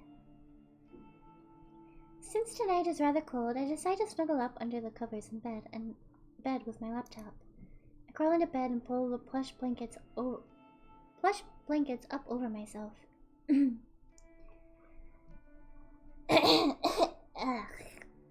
I'm sorry, excuse me, I had a weird cough. I thought I was gonna cough, but then I didn't actually cough, and it ended up being weird. I guess, yeah, I don't know if you would call that a fight. It was more like she was attacked, you know? Do you guys ever do that though? Where you think you're gonna cough and then it just ends up being weird?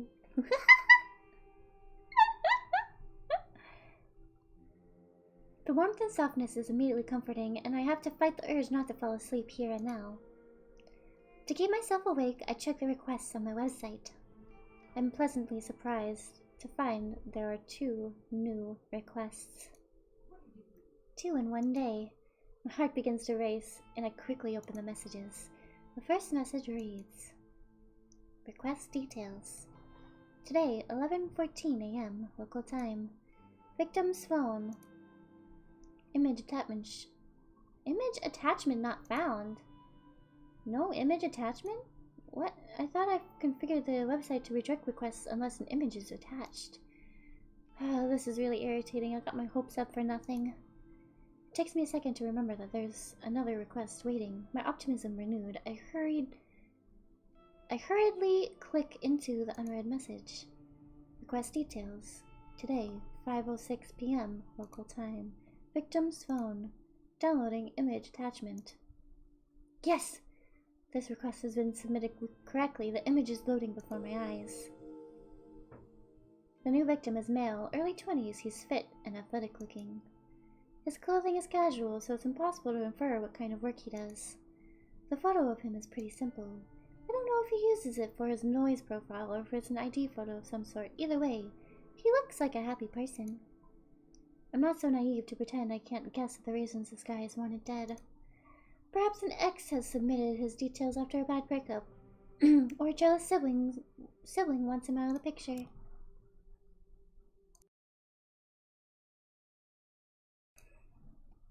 People's motivations are purely selfish. Requesting the death of somebody is guaranteed to be motivated by self-interest. So why did someone want Tsurumaki dead? She was so plain looking, so uninteresting. She didn't look like she was capable of even thinking about wronging someone.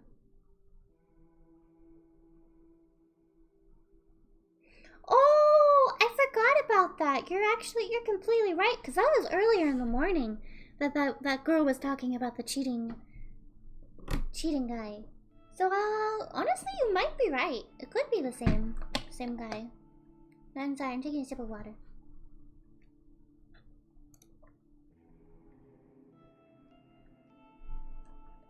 Does somebody want revenge on her?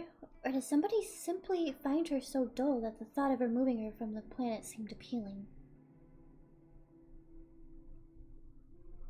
Hydration! Yeah! I interrupt my own thoughts and return to the task at hand. Dwelling on a past victim won't do me any good if I want to continue my streak of success. This new guy is attractive. It's almost a shame to have to chop him up. Well, we all get what's coming to us. No sense in trying to avoid scarring a pretty face. Beauty is superficial anyway. I know that as well as anyone. No one deserves to be spared just because they're good looking. Hello, Hero7! Hello, hello! How are you? Go! Hope you're having an amazing day so far.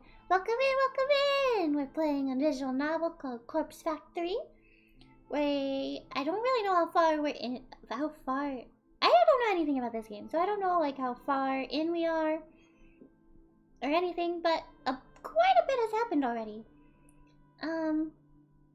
So if you're interested, the VOD will definitely be up on my Twitch, and I will also be putting the VOD up on my YouTube as soon as I can. I'll probably be uploading previous VODs, past VODs first, but it will definitely be on my YouTube eventually.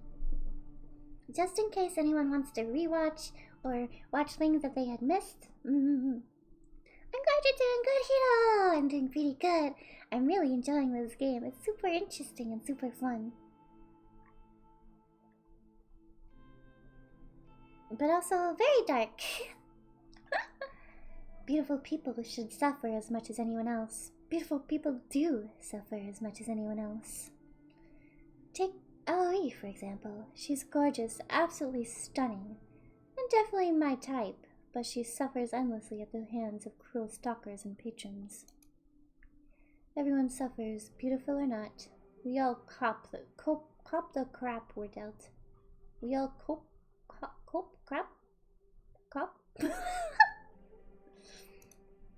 So why fuss over a beautiful corpse? This guy or Aoi or even Tomoe on a good day.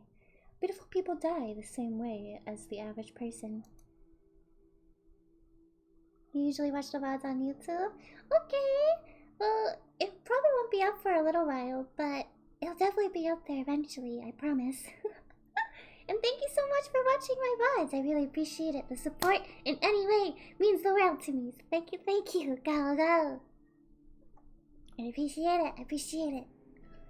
The guy on my computer screen probably doesn't really deserve to die. I'm sure there's some petty reason his death has been requested. But I take all requests seriously. I won't turn a single one down. Corpse Girl's convictions will pave the way to her fame. With a smirk and a lick of my lips, I get to work. I've got a nice clear photo here, so I can go all out on the request.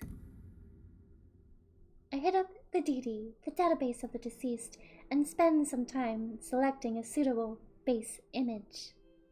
Thank you for the ara! Ara! Thank you! View plain text, approximate load time, high resolution photographs, please search using the tag function. Popular tags: blood, male, choking, asphyxiation, morgue, accident, car, severed, funny, bathroom. Funny? Why is that there?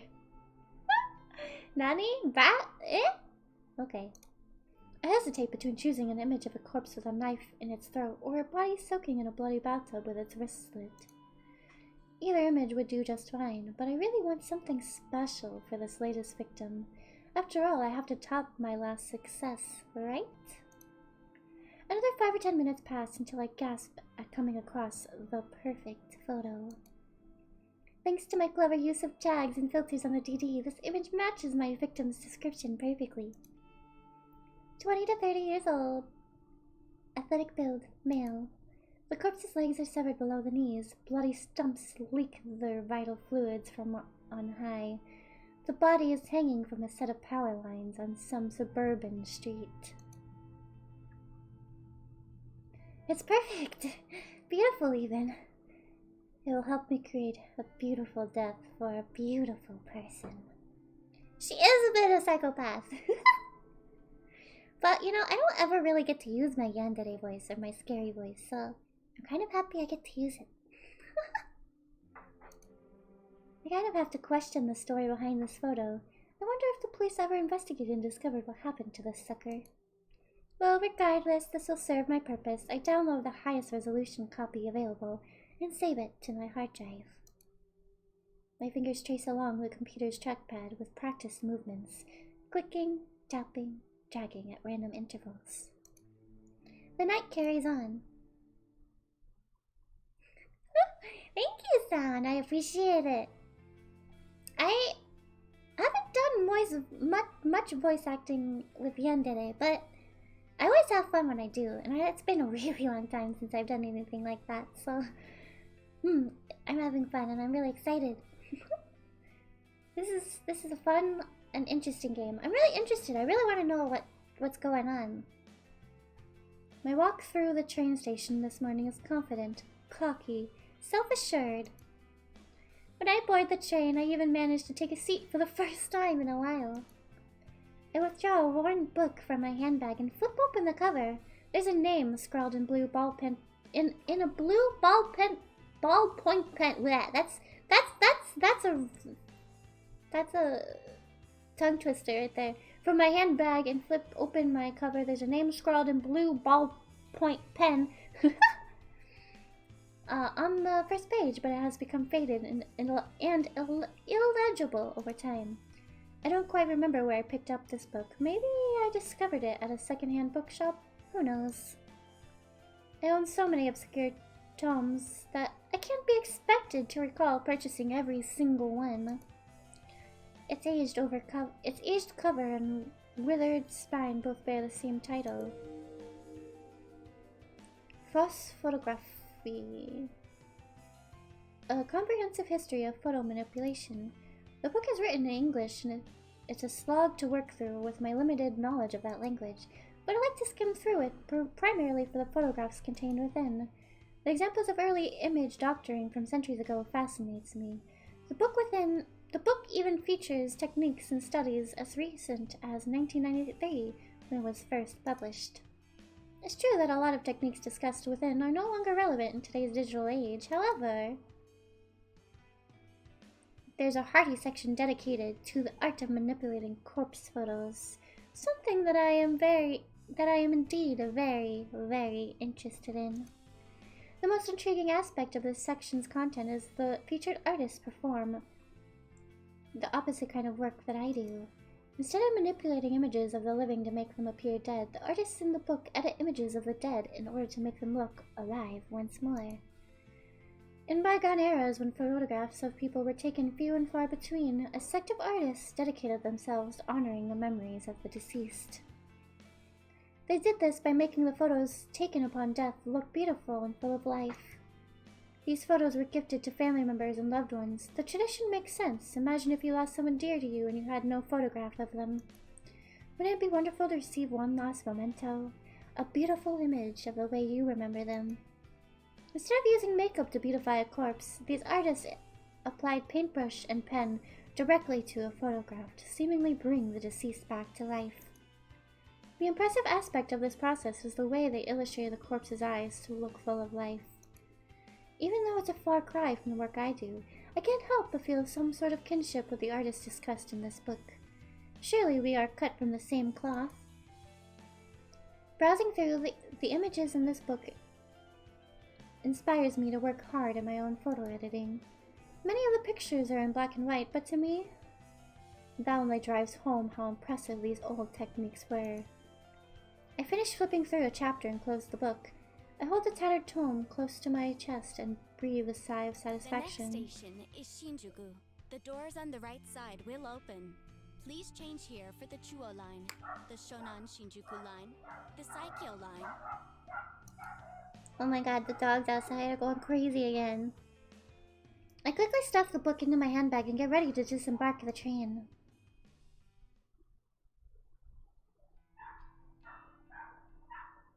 Well, I'm certain nobody is looking. I carefully open the lid of the large dumpster in front of me. The stench of rotten food and who knows what else assaults my senses, and I reflexively gag and splutter. The staff of the convenience store really needed to seal their trash in plastic bags before tossing it in here. Ugh, this is disgusting. I have to stop doing this. It is a weird book. But also, it's kind of like a book that would tie her to things, you know? So I'm not sure why she would have it in public, to be honest with you. The raised open lid locks into place as at a 45-degree angle, allowing my now free hands to retrieve a small black object from my handbag. It's a flip phone, cheap plastic thing with a shiny charcoal finish.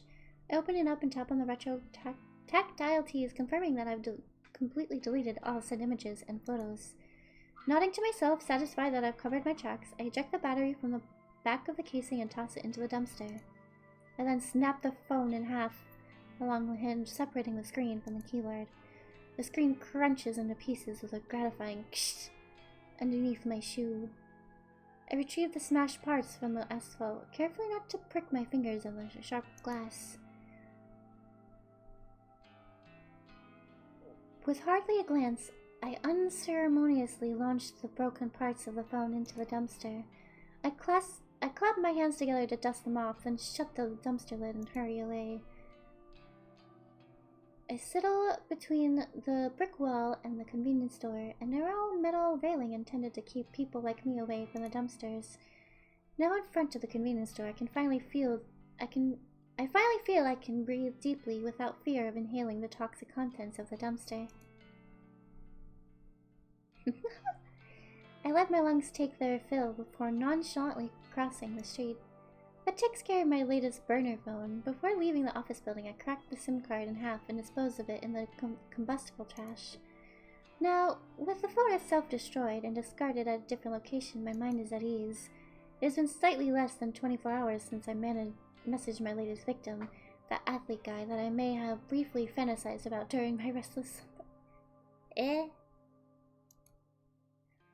My general rule of thumb is to keep a burner phone for exactly 24 hours after sending a photo. However, I made an exception today. I wanted to discard the phone early, clear my anxiety, and get a full night's rest tonight. Besides, it's not like anyone ever replies to the messages I send. I love it if they did, but it is what it is. I don't know what's wrong with her. So really, there's no point holding on to the evidence of my wrongdoing for longer than necessary.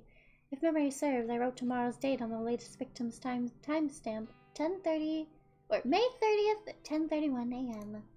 The victim may decide to kill himself today, of course. He could end up just like Akane Tsurumaki. But if he's anything like her, he'll hold out until a few hours before the designated time. He'll let panic and fear boil and build inside him until he just can't take it anymore. Or someone else will come along and end it all for him. I can't be sure.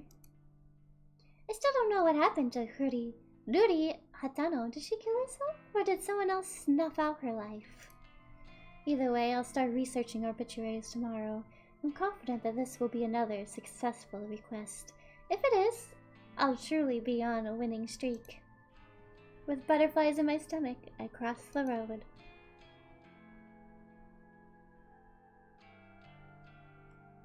On my route home, I usually like to trek through the small park close to my apartment, provided the weather is decent. I avoid the park in the mornings, as a lot of people walk their dogs, and I can't risk my allergies flaring up before I reach the office. Well, so she's allergic to dogs. Interesting. In the evening, the park is much emptier. I suppose I finish work a bit earlier than most people, so while everyone else is busy, I can enjoy the fresh air and scenery. I make my way along the neat, broad dirt path that connects one side of the park to the other. Yeah, this game is really dark. Maybe you won't marry her. She is really scary, man. Wooden benches line the path at regular intervals, and at this time of evening, it's common to see a homeless person or two using a bench as a resting place. The city has more homeless people than the general population would care to admit. I try not to think much of it as I walk by every day. I already know that many people have it worse off than I do, but there's not exactly anything I can do to help, right? Should I be giving these people money that I can't afford to spare? Wouldn't I end up being homeless as well? I'm not exactly broke, but I live month to month on my salary. It's expensive to live on the outskirts of Akihabara, and commuting to Shinjuku every day isn't exactly cheap either. Then you add in electricity bills, phone, food. I mean, I don't eat unless I have to, but I'd starve if I didn't buy a meal every other day. And don't even get me wrong started on the cost of the coffee I drink. If I'm lucky, I can score a can of 100 yen, but more often than not, I'm paying up to 150 for a single can. Even if I were to buy canned coffee in bulk from one of those huge variety stores like Don Coyote... Is that a real place? I still only save a handful of loose change, and I wouldn't have access to the familiar selection I get at the convenience store. I'm just thankful that I don't go out for drinks after work like most of my colleagues. If I had to buy a few rounds of beer every week, my bank account would definitely dry up.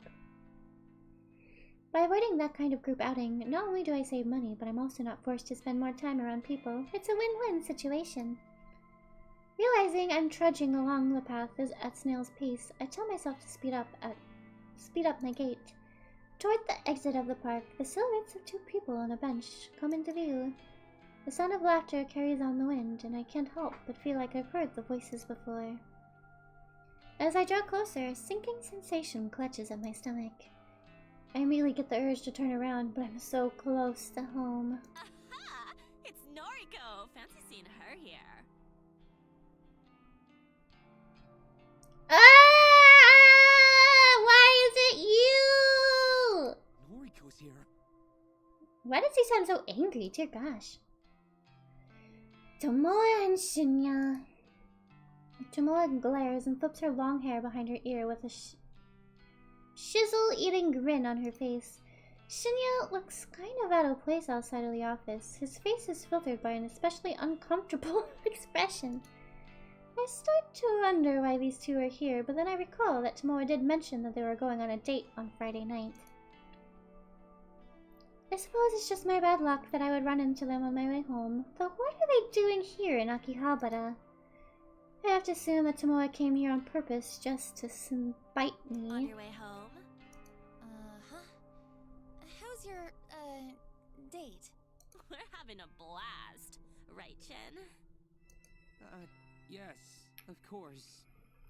A great time. I wonder if Tomoe has been dragging Shinya along against his will. Okay, well, I'll leave you to it. Hey, we're gonna grab some Get chicken. more Why don't you come with hydration. us? No! Why would you ask me to third wheel with you? What is wrong with you? What is wrong with you? I don't even know you guys very well. Why would you want me to third date with you? No! No! I'm taking a sip of water.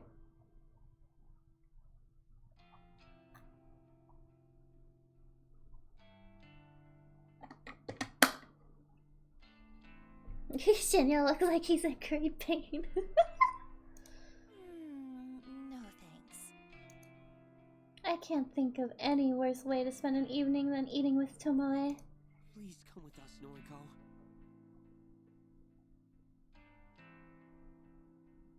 He's just like, save me. Please, I've made a grave mistake. Save me. Shinya has a dejected look on his face. It's pitiful. But he brought this date on himself. Why should I have to bail him out? Sorry, I've got things to do tonight. Yeah, exactly. There's that too. Sound. She'll go broke. She'll go Sure broke. you're not just avoiding eating, afraid to gain a bit of fat? I honestly don't know what to say to that. Say, Shin, you ever seen Noriko eat anything? Well, now that you mention it, she never seems to eat at the office. I eat at home, if that's okay with you.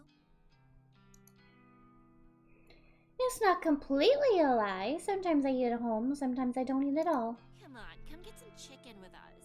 You can throw it back up or whatever afterwards if it makes you feel better.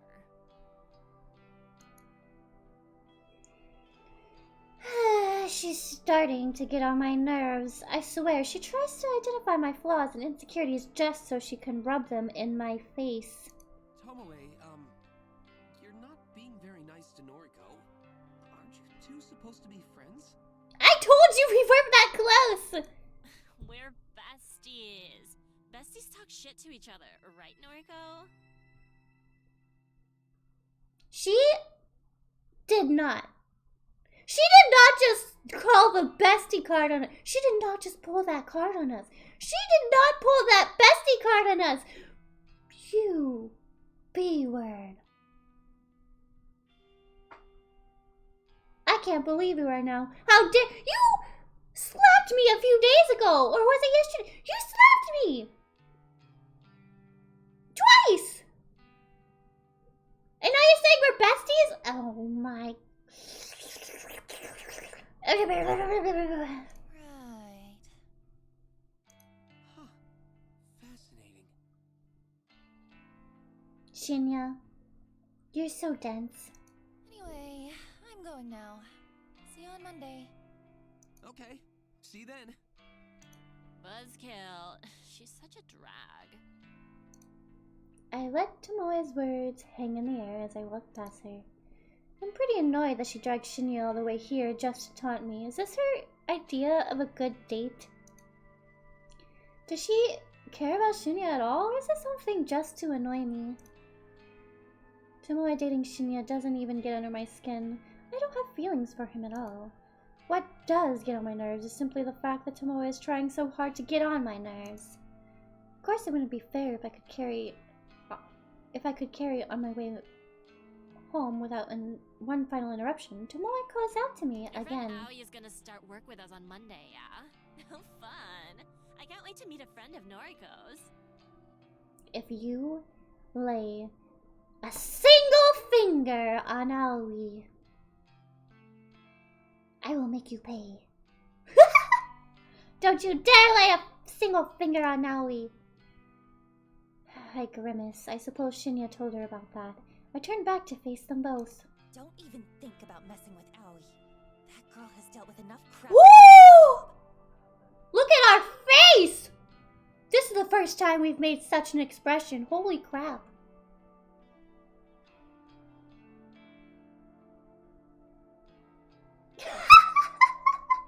Hina. Yeah, but like, honestly, I feel like the head between your legs would pick anything but this!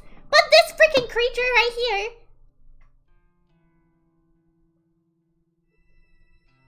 Oh, has she?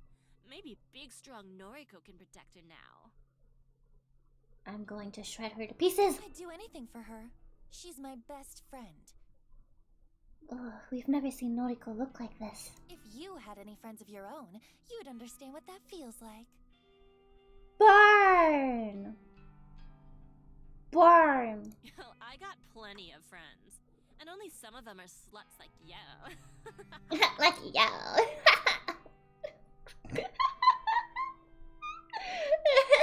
Sorry. Yeah. I'm going.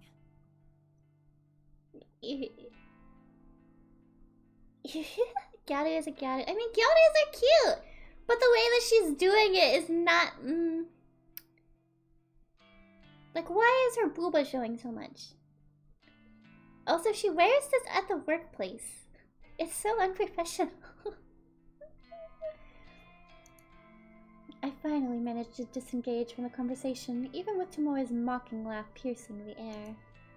I exit the park, cross the road, and walk down the block, leading to my apartment. Tomoe, I have to wonder if that girl solely exists to irritate me. I have to tell myself she's not worth my time. I can't let her taunts get to me. Yeah, there's that too. It's just the way that she talks too, like, yo. Grin and bear it, as they say. That's what stoic unflinching Noriko would do. Running a hand through my hair, I smile and approach my apartment building.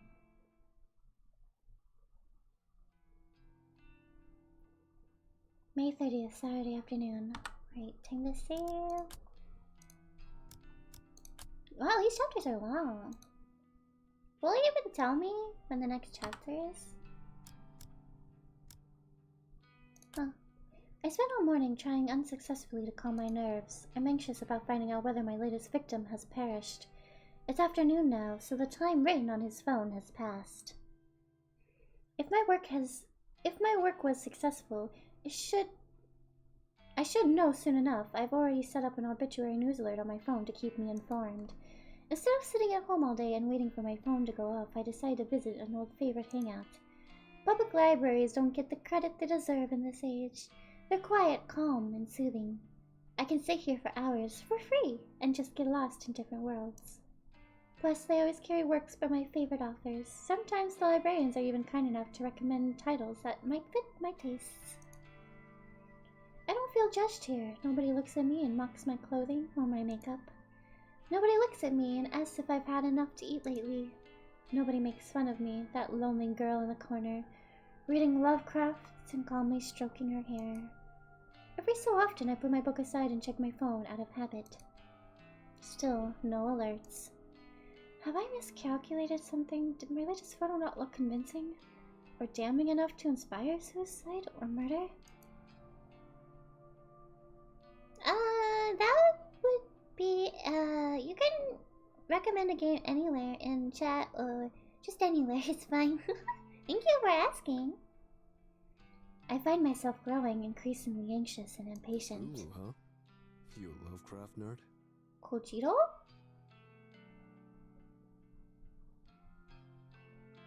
Wait, is this the guy? Wait. I blink twice and look up at the strange man standing over me. Isn't this the guy that we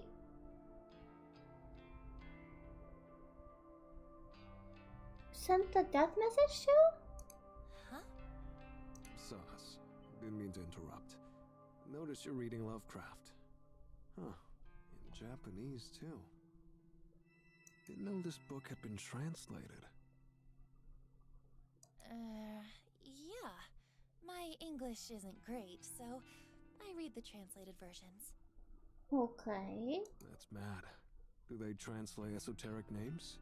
Can't imagine. It kind of looks like it, but not completely. Plus, I feel like if she saw his face, she would immediately be like, you know? So I don't think it's him. Well, it's written in katakana, so... Of course. Kojiro. The man extends a hand, and I can't tell if he wants me to shake it or pass him my book. What? I'm Kojiro. You? Noriko. Kurosawa. Nice. Just Kojiro for me. No last name. Call me Koji. Okay. You don't have a last name? Used to. Lost it. Fire, you know. I'm just Kojiro now. What? What does that even mean? This guy is weird. His clothes smell like they've been stashed in the back of a closet for a decade or two. His face is unshaven and his eyes are scarily clear and focused, despite being masked by a pair of thick glasses.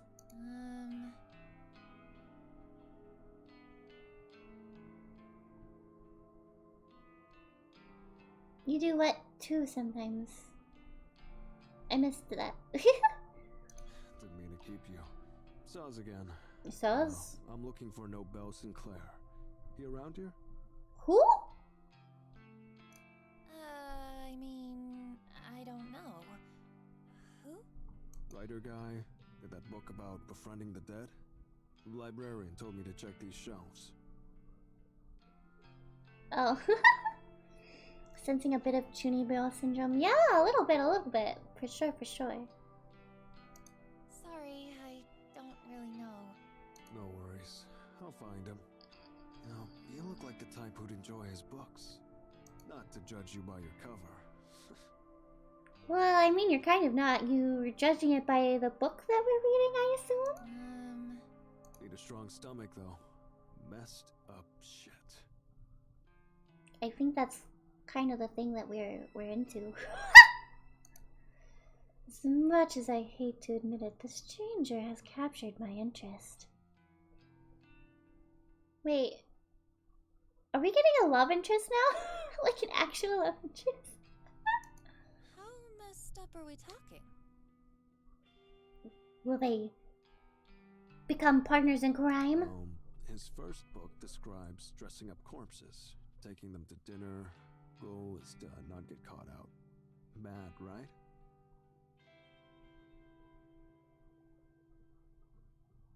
What the frick is he reading and why? I mean, honestly, that does kind of sound interesting, to be honest. Like, that kind of interests me. Goal is to not get caught, but you're dressing up a corpse and taking them to dinner. How would that work? Like, that actually sounds interesting. Not that I would, like, I'd ever want that ever happening. But that sounds like an interesting book. But also, Noriko takes things a little too extreme, I feel, so... Like something out of that American movie. Weekend with Bernard? Or something like that. Second book goes nuts. Main character fills the school classroom with bodies, all dressed up as students. Runs lectures and records them, puts them online. Oh, our face. Best part? No one can figure out if these books are fiction. I have major creeps. Internet says Nobel Sinclair actually did these things. Says he's doing time now, writing these books as a confession.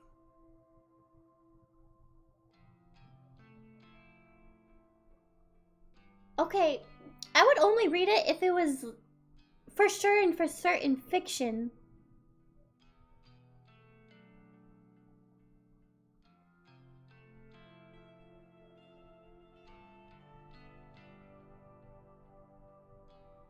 But now that he says that he likes these books and he believes that this guy actually did it, really kind of unnerves me. Interesting. Of course it would be interesting to you, Noriko. It's deranged. Makes for a good bedtime reading. I think she just found her soulmate, you guys. I think she just found her soulmate. Huh. You want noise? Well, of course you are. Yeah, the male version of Noriko. They're soulmates, man. Yeah. You? Yeah, at Koji Koji. Add me if you like. We can talk shop. I'm gonna find Nobel. Wish me luck. And without so much as a glance back at me, the man walks away. I tried to return to my reading, but that whole conversation just replays back in my head. What a bizarre encounter. Maybe I'll just head home for today. Being here has helped me calm down. Now I'm still eagerly anticipating the fate of my victim. Besides, I have to admit that I'm growing a little bit hungry. Maybe onigiri, a rice ball from the convenience store will tide me over until tomorrow. I gather my things and stand up, letting out a little hoo as I stretch my muscles. As I head toward the sliding doors to the library, a little alert sounds from my phone. She's way too excited! Why? Look at her! She's way too excited for this. This is it! My phone is in my hands in less than a second. The screen unlocked and the obituary page loading before my eyes. Hi, Cookie! Hi! How are you doing? I listened to your cover. It was amazing. Amazing job. Also, welcome to the stream today. We're playing a very, very dark visual novel. I hope that you enjoy.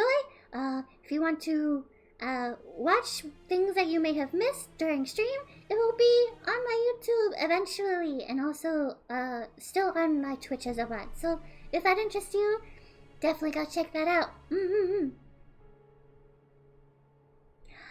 I'm glad you're doing good, Cookie! I'm doing pretty good. I'm having a really fantastic time playing this game. It's really interesting. It's really interesting so far, and I really want to know what the hell is going on. But, I believe we're still on the first chapter.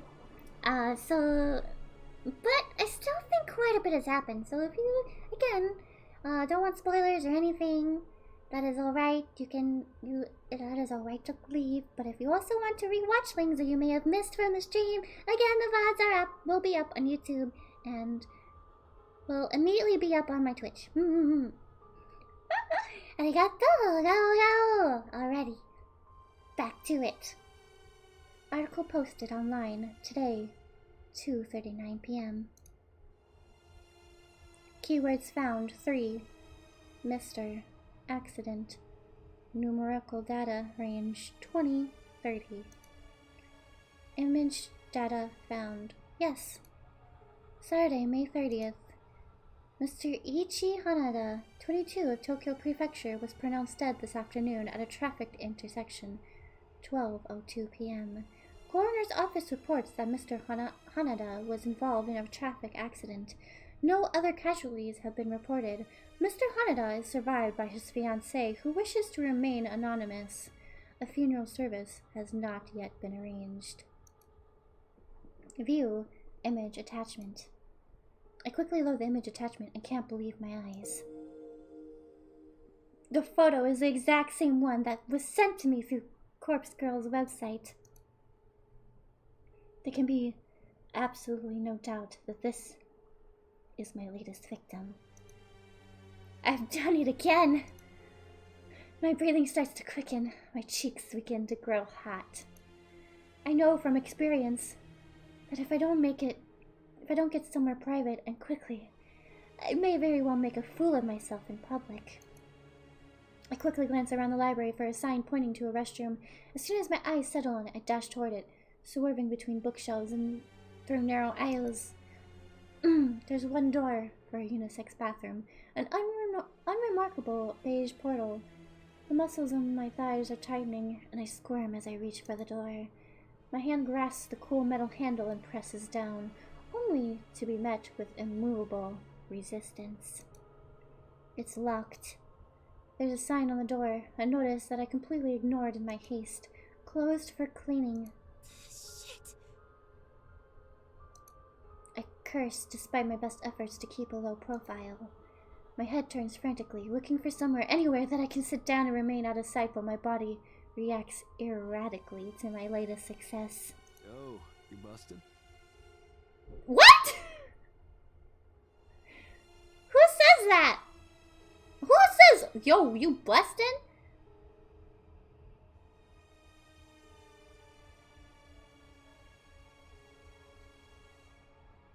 Who the frick says that? This guy again. I need to use the restroom. I hope he can't tell that the expression on my face is not one of desperation to use the facilities. To my surprise, Korijo strides up to the restroom door and begins to slam his fists against it. Hey, cleaning time is over. Get out of there. I hear a panic. Wow, my voice just died there for a second. Yeah, he's a bit of a creepy fellow. I hear a panicked yelp from within. Kojito's commanding voice was more than a little intimidating. Within seconds, a terrified old woman emerges. She wheels her cleaning trolley around us, bows quickly, and disappears from sight. Yours. About to hold it. Thanks. She is not gonna bust in the way you think that she's gonna bust. Unless you think that she's gonna bust that way.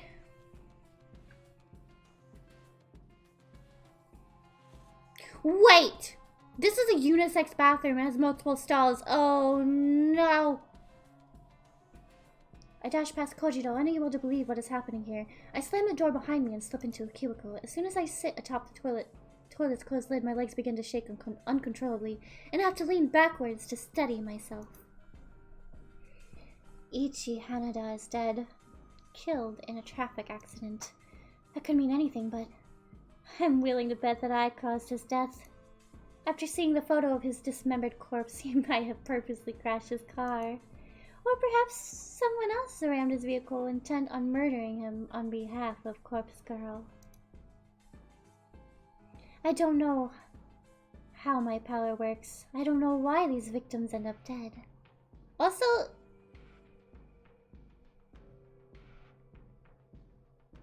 I'm just gonna shut up for now.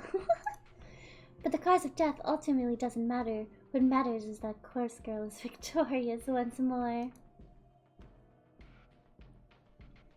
Yeah, but if she locks herself in a stall, can't other people hear her in the other stalls? I would make sure that I would be completely, utterly alone.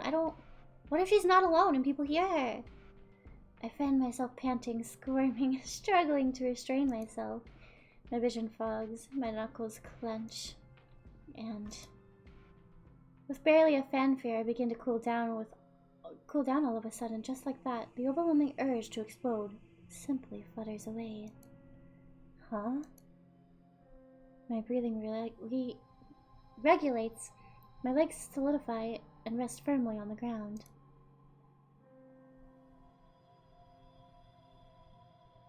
This experience wasn't nearly as staggering as last time. Maybe because I was so confident that this victim would die, my body already prepared itself for it? Have I already become desensitized to my ability to wield death itself?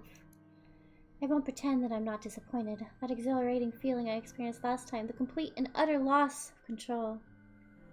It was addicting. I craved experiencing it again. Still, I need to remind myself of the most important thing. I fulfilled the request issued to Corpse Girl. That's 2 new victories in a row. 2 victories in a single week. Thank you for the heart, JV! Thank you, thank you!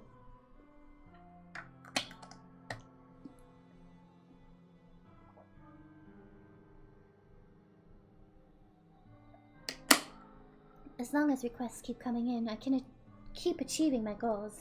I can do this. Full of confidence and feeling steady once more, I exit the cubicle and leave the bathroom. Okay, so she definitely wasn't as weird as last time, but I feel like that's a little strange. Like, is she gonna get worse and worse? Like, is she gonna want to go farther and farther? That strange man, Kojiro, is waiting for me at the end of an aisle. Good? Yeah. Hey, thanks for, you know, I really needed the bathroom. Of course. Been there. Gotta go when you gotta go. Look what I found. Noble? Kojiro holds up a book with a plain black cover. Nobel Sinclair's latest. Dazed by the Dead. It's a ripper. Oh, what's that one about? Falling in love with the dead. Read it already last year. Time for another go. Oh, here. Okay. Kojiro hands another book to me, this one with a brown cover. An illustration on the front depicts a field of flowers. Is he asking me out with a book? He's like, here, you're quite the strange flower. Riz, wink wink.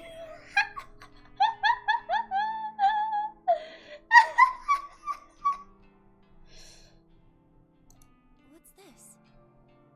Sinclair's first ever published work. Strange Flower. Title's nonsense. So it's his first book ever published. This is Okay. the one where he puts corpses in suits. Oh. Treats them to meals at fancy restaurants. Okay. Loaned it out under my name. He'd take it. Return it before the due date. Can't risk getting fined. Why is he trusting me so much? Oh, well, thank you. I'll be sure to read it. Sure. Send me your thoughts and noise. Right. Be seeing you. I can't quite wrap my head around Kojiro. A brief wave of his hand and he disappears behind the closest shelves. I can't really get over how peculiar he is, but he is certainly making an effort to be friendly. I turn the heavy book over in my hand and look inside the front cover for a publication date. 2009. It's actually not that old. Definitely not as old as the fiction I normally consume. I shrug and hoist the bulky tome underneath my arm, then make for the library's exit. I beg Noriko doesn't return.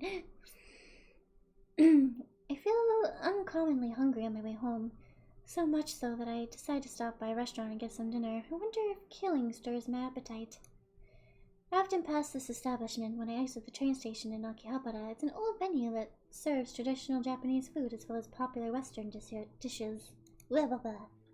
Alright, Hiro, thank you so much for stopping by. I appreciate it. Go, go. Have a good night. Sleep well.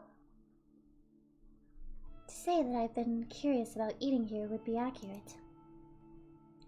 I've been working hard lately, achieving my goals. I can afford to treat myself to a cooked meal, right? Why do I find it so hard to justify that? I'm even going to eat at a booth tonight, another rarity for me. A waitress guides me to an empty booth and I slide in before looking at the menu. Oh, I just had a weird hiccup. The house specialty, according to the menus in my hands, is grilled eel. Not exactly my favorite. In fact, seafood of any variety doesn't sit well in my stomach. I decide to pass on the specials and order something I know I can digest. Rice sounds good. I used to eat it a lot as a kid. Omelette, rice, ketchup. What's not to like? Plus, it's only 700 yen before tax.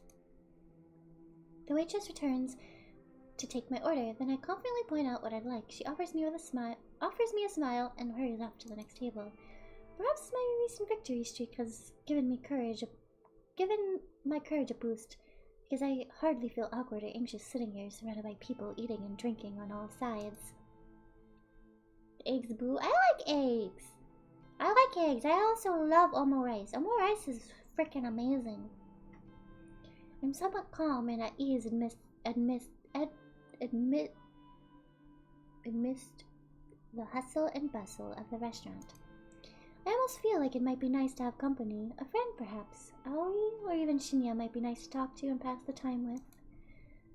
Oh well, in a way I do have some company. I retrieve a book from my handbag. The very same book Kojiro lent to me, and I open it to the first chapter. Oh, you're allergic? I've never heard of anyone being allergic to eggs, actually. That's really interesting, and I'm very sorry that you had to deal with that. Strange flower, an odd, apparently meaningless title. Still, it comes highly recommended by an eccentric stranger, so it must be good. My meal arrives and I'm a few pages into the book. I thank the waitress and look at the omu rice before me. It smells good. It's presented beautifully.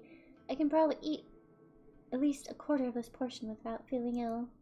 I pick up a spoon and slice through the middle of the omu rice, causing a puff of steam to billow up.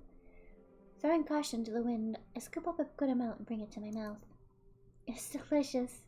There's no other word to describe it. The convenience store meals I normally eat can't even compare to something like this. The egg is soft, the rice is fluffy, and there's just enough ketchup along the top. I take a second mouthful, and then a third. I can't help but giggle a little at the thought of myself sitting here, eating like a normal person. All the people around me probably think I'm a normal person too. Just a girl sitting at a restaurant, eating her dinner. Another quiet giggle escapes my lips as I gently dab my mouth with a napkin. I set my spoon to the side and return to the book in front of me. The author of this work certainly is interesting.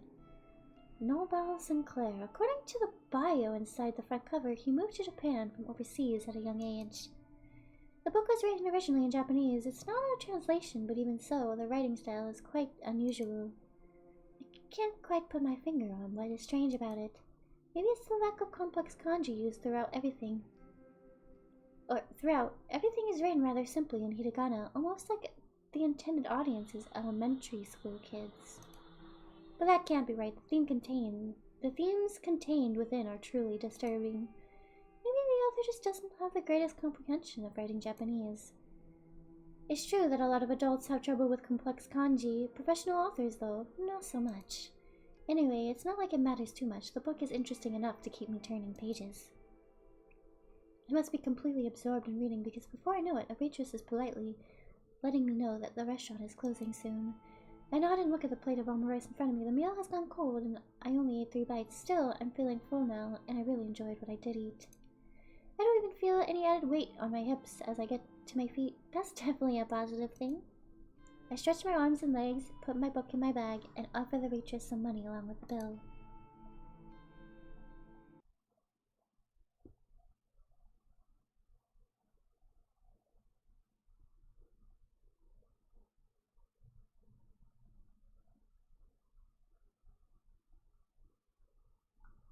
Okay, I'm gonna save again.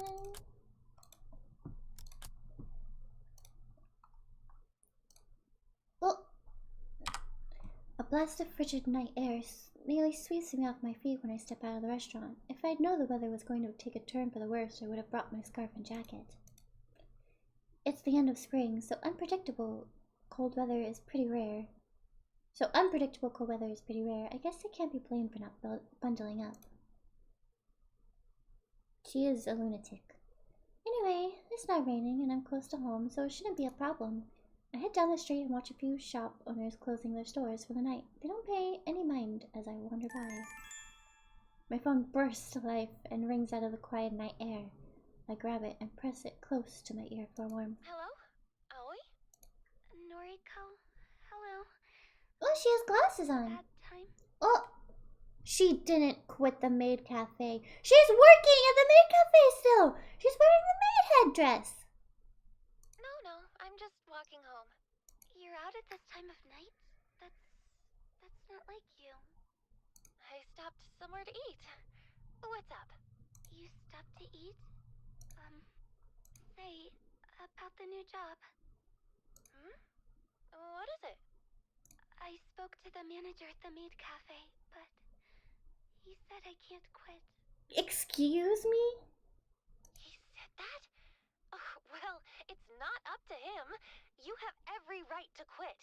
Did you tell him you've landed a new job? Yes, I told him. But he said he spent so much time and money training me that if I quit now, he'll treat it as stealing from the company and he'll call the police.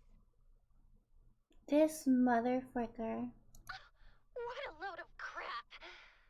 This motherfricker! At the cafe now. Yes, I just finished my shift. We're closing up. I'll be right there. I'm only a minute away anyway. I'm going to give your manager a piece of my mind. No, Noriko, you can't. Just watch me. I'll be right there. I would do the same, honestly. I end the call despite Aoi's objections. I can't believe how furious I am. Aoi finally has an escape route from that god-awful job, and now the manager won't let her quit? That has to be illegal. I've never met her manager, but I can just imagine his type. A self-important, wretched, greedy pig thinks he's the king of the world because he runs a shady maid cafe in the back streets. Huh. Well, I won't stand for it. People like him are the ones that should be reported to Corpse Girl's website. I'd love to target victims like that. I change direction and take up a running pace. The cool air against my face is kind of nice now that my body is warming up a bit. Thankfully, there is hardly anyone around at this time of night, so I don't feel particularly embarrassed by running in public.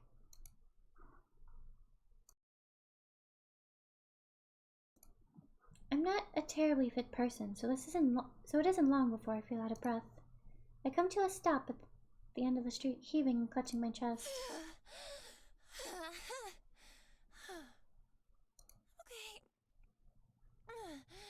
I'm okay. Deep breaths. After taking a moment to collect myself, I start back up, walking briskly this time. I can see the maid cafe's illuminated sign in front of me. I approach the entrance and read the neon board. Château de Cristal. Château de Cristal. Welcome home, master. Drinks from 400 yen. From just 400 yen. Table charges 500 yen per person. Open till 10 p.m. every night. I pass the sign and reach for the door handle just as somebody hurriedly throws the door open and merges. Noriko? She's so cute! Aoi, told you I'd be here. I'm really glad to see you. Aww. Aoi gives me a brief wave. She fidgets nervously and straightens the ruffles in her dress. I can't believe you have to wear this ridiculous outfit. It's a cute outfit! It may be ridiculous, but it's cute! I would wear this outfit. I would work in a maid cafe. Just saying. Just saying. I would love to work in a maid cafe. I know plenty of people who would love to work in maid cafes. But in her case, she really didn't want to, so I can understand. Yeah, but the costume isn't the worst part of the job. Definitely not. I know. Listen, is your manager still here? Oh, he hesitates, then shakes her head sadly. You just missed him. There are only a few girls inside closing up. Damn it. I really wanted to give him a piece of my mind. Same here, Noriko. Same here. You don't just tell someone they can't quit and like be like, oh, if you quit, it's just you're stealing, so I'm gonna call a cop. Brah. Don't take advantage of a sweet girl like this. That's messed up. Noriko, it's fine. I can continue working here. It's not so bad. Hell no! Don't even pretend it's okay. This place is torturing you. You have that customer that always gropes you, and now your manager is controlling you? I won't stand for it, and you shouldn't either. But what can I do? I'm honestly stumped by the question, and all of my hastiness to get here. I never even thought through a plan for Aoi. Yeah, poor Aoi. Damn it, that heartbreaking expression on her face. I just want to grab her, hug her, and tell her everything's going to be okay. So, why can't I? Aoi. I know you don't feel like it, but you're the strongest girl I know. All the shit you've dealt with over the years, all the shit you're still dealing with. Aww. You're brave, whether you know it or not. My issues pale in comparison to yours, but you still get up each and every day and do your best. Aww. I'm proud of you, and I want to make things easier for you. Come work with me at Temujin. Just leave this place behind. Forget all about it. Noriko. You're my best friend. You always will be. Even if we can't be anything more than that, I'm happy just having you in my life. That's so cute. Aww. I'd do anything for you, Aoi. I hope you realize that. Of course. Why is this so wholesome? Thank you, Noriko. Let's get out of here.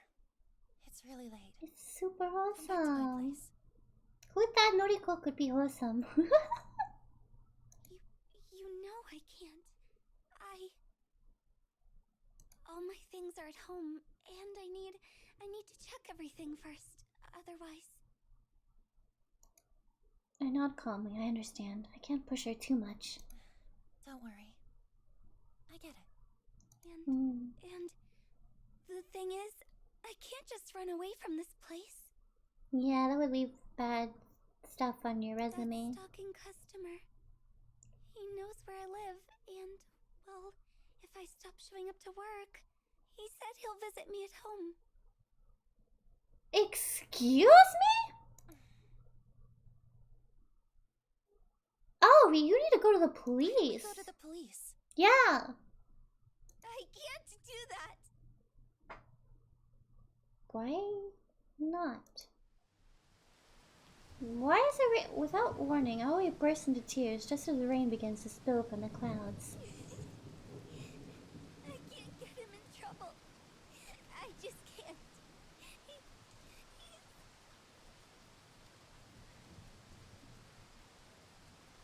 Aoi, what? What is he? He's... Emily.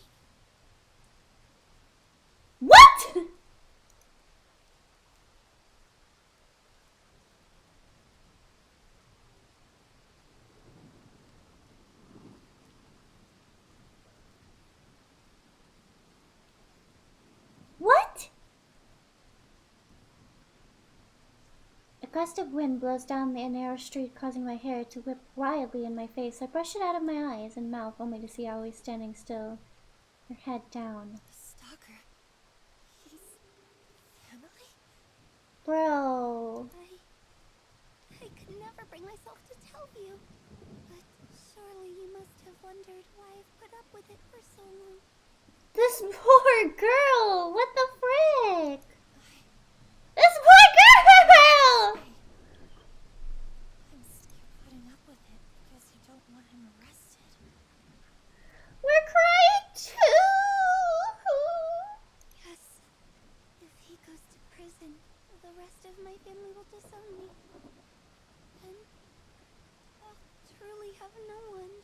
The rest of her family would disown her? Are you kidding me? What kind of family is that? Aoi, it's time to make your own family. It's time to create your own family. Family doesn't always have to be blood, Aoi. Family does not always have to be blood, Aoi. In fact, most people find more treasured family members through non-blood related people. This is so sad. You have me. Yeah. You know what I mean. I'm just going to go home for tonight. Aoi! Thanks for coming out to see me, Noriko.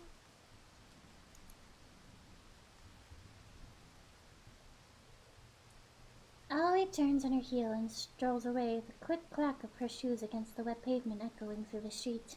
Aoi. She doesn't hear me breathe her name as she disappears into the darkness. That poor girl. There has to be something I can do. Go after! I can't let her go. I can't let her just walk away as sad and helpless as she is. My legs lurch forward of their own violation, propelling my body through the rain-soaked street. Aoi! Aoi, come back! My shout echoes in the night, my weightless words falling through the air like the very rain that patters against my face. Aoi's silhouette is just out of reach. If only my weak body could pick up its pace, I might be able to reach her before she fades away. Stop!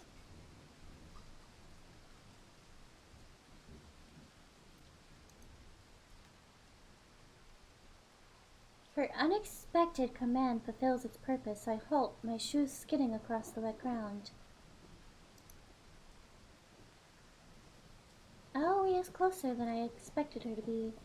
Perhaps due to some trick of the light and rain, she simply seemed farther away to my tired eyes. Aoi, please. Let me help you. There's nothing to be done. Why can't you take a hint? Excuse me?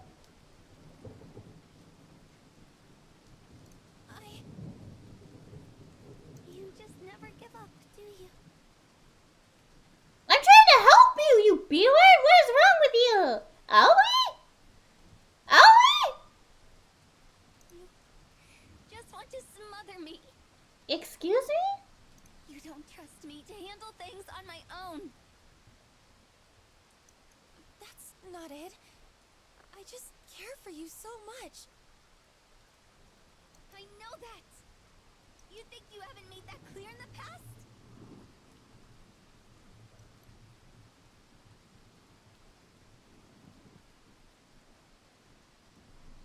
Rarely have I ever seen Aoi this angry. She's well past the point of being simply upset now. She's truly furious. Have I overstepped a boundary?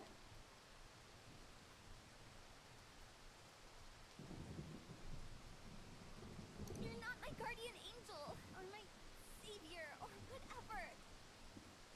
This is my life, Noriko. It's not your sick fantasy, where you swoop in and act like my knight in shining armor. Aoi, So, I should have just let her be? Shut up! Just shut up! You always take it one step too far. Excuse me? Just leave me alone. What do you mean by that?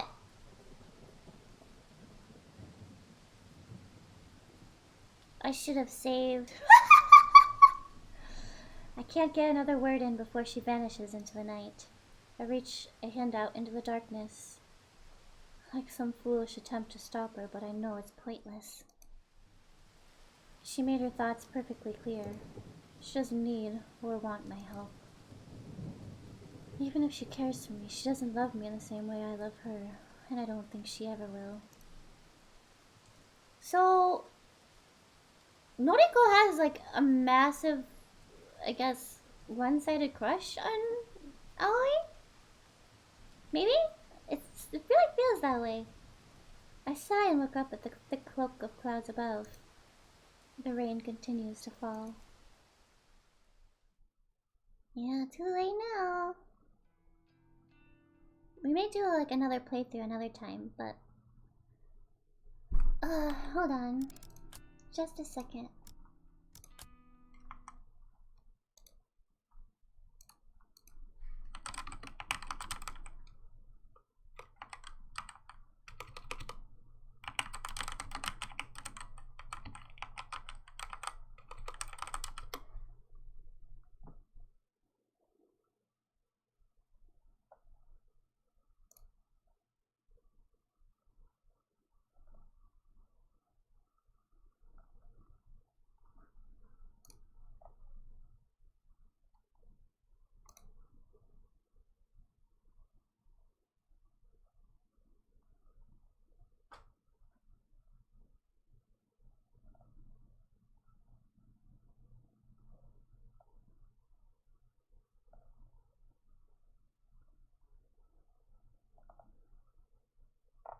Right, I don't think there's actual chapters in this.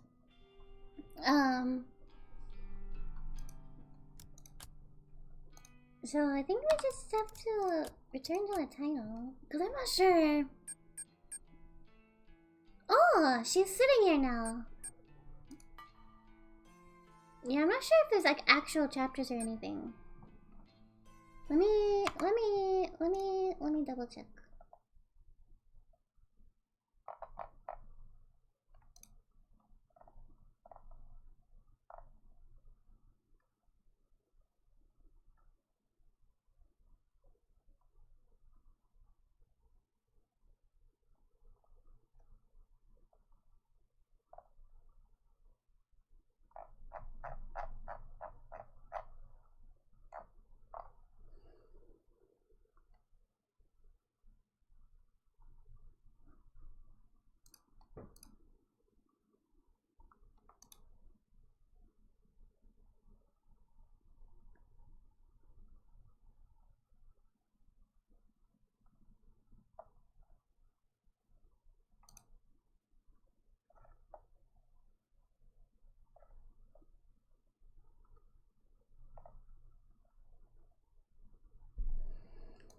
Dun dun dun dun dun dun dun.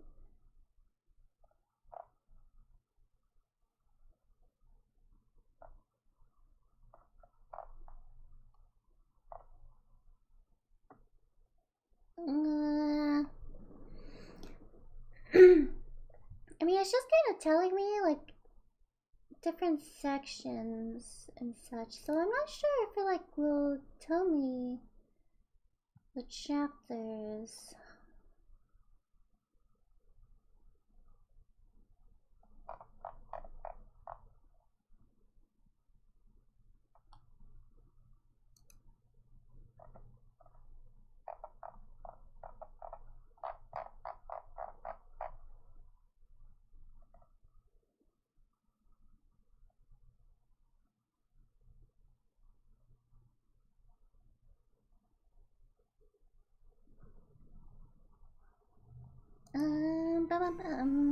Hold on, just a second.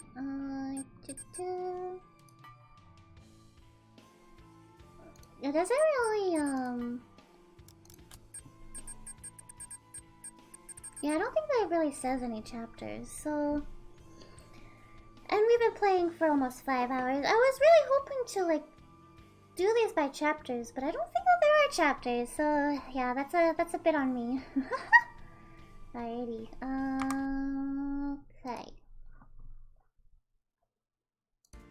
Let's get this BGM music back up.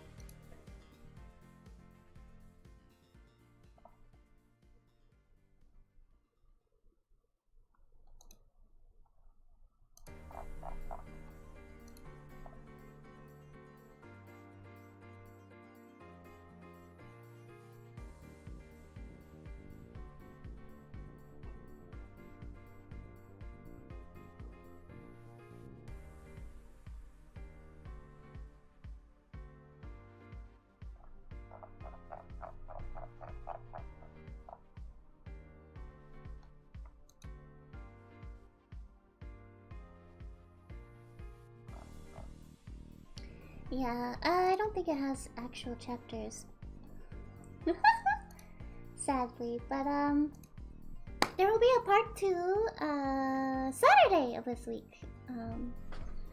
So I hope you guys will look forward to that. I certainly look forward to it. I am absolutely enjoying the heck out of this game and figuring out what the heck is going on. So yeah. Also tomorrow I will be playing some 8-bit. Anyone is allowed to join. Hold on, what is going on here? Oh, I see. My headphone cord was all weird. But yeah, so tomorrow I'll be playing some 8-bit. Anyone can join. Yeah. I will be live again on Saturday. I will be live again on Saturday playing this game. But I'll be live every other day this week. Just not playing this game. Yes. Tomorrow I'll be playing some 8-bit. Anyone can join again. But yeah, I'm super excited for this week. A lot of fun games. And then on Friday, I actually will be playing Death and Taxes for the first time as well. It was Kitachi's request. So I'm really excited! It's been a really, really fun stream. What time do I usually go live? 12 p.m. PST, 2 p.m. Central is usually when I go live, but it kind of varies. It kind of just depends, but I guess that's my usual time.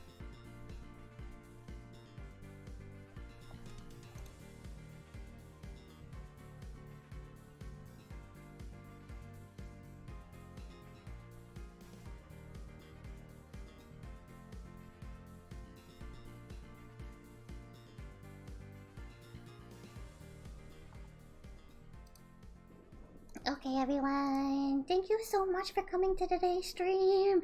It was so much fun. I seriously cannot wait to play more of this game this week. We may not finish it this week, but we'll definitely play a lot more of it. I'm really excited. I hope you guys are too. I hope you all have a fantastic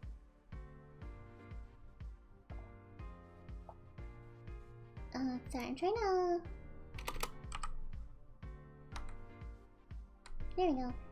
Trying to find some array. Alrighty, everyone. Thank you so much. Thank you so much for coming. I hope you all enjoyed Corpse Factory.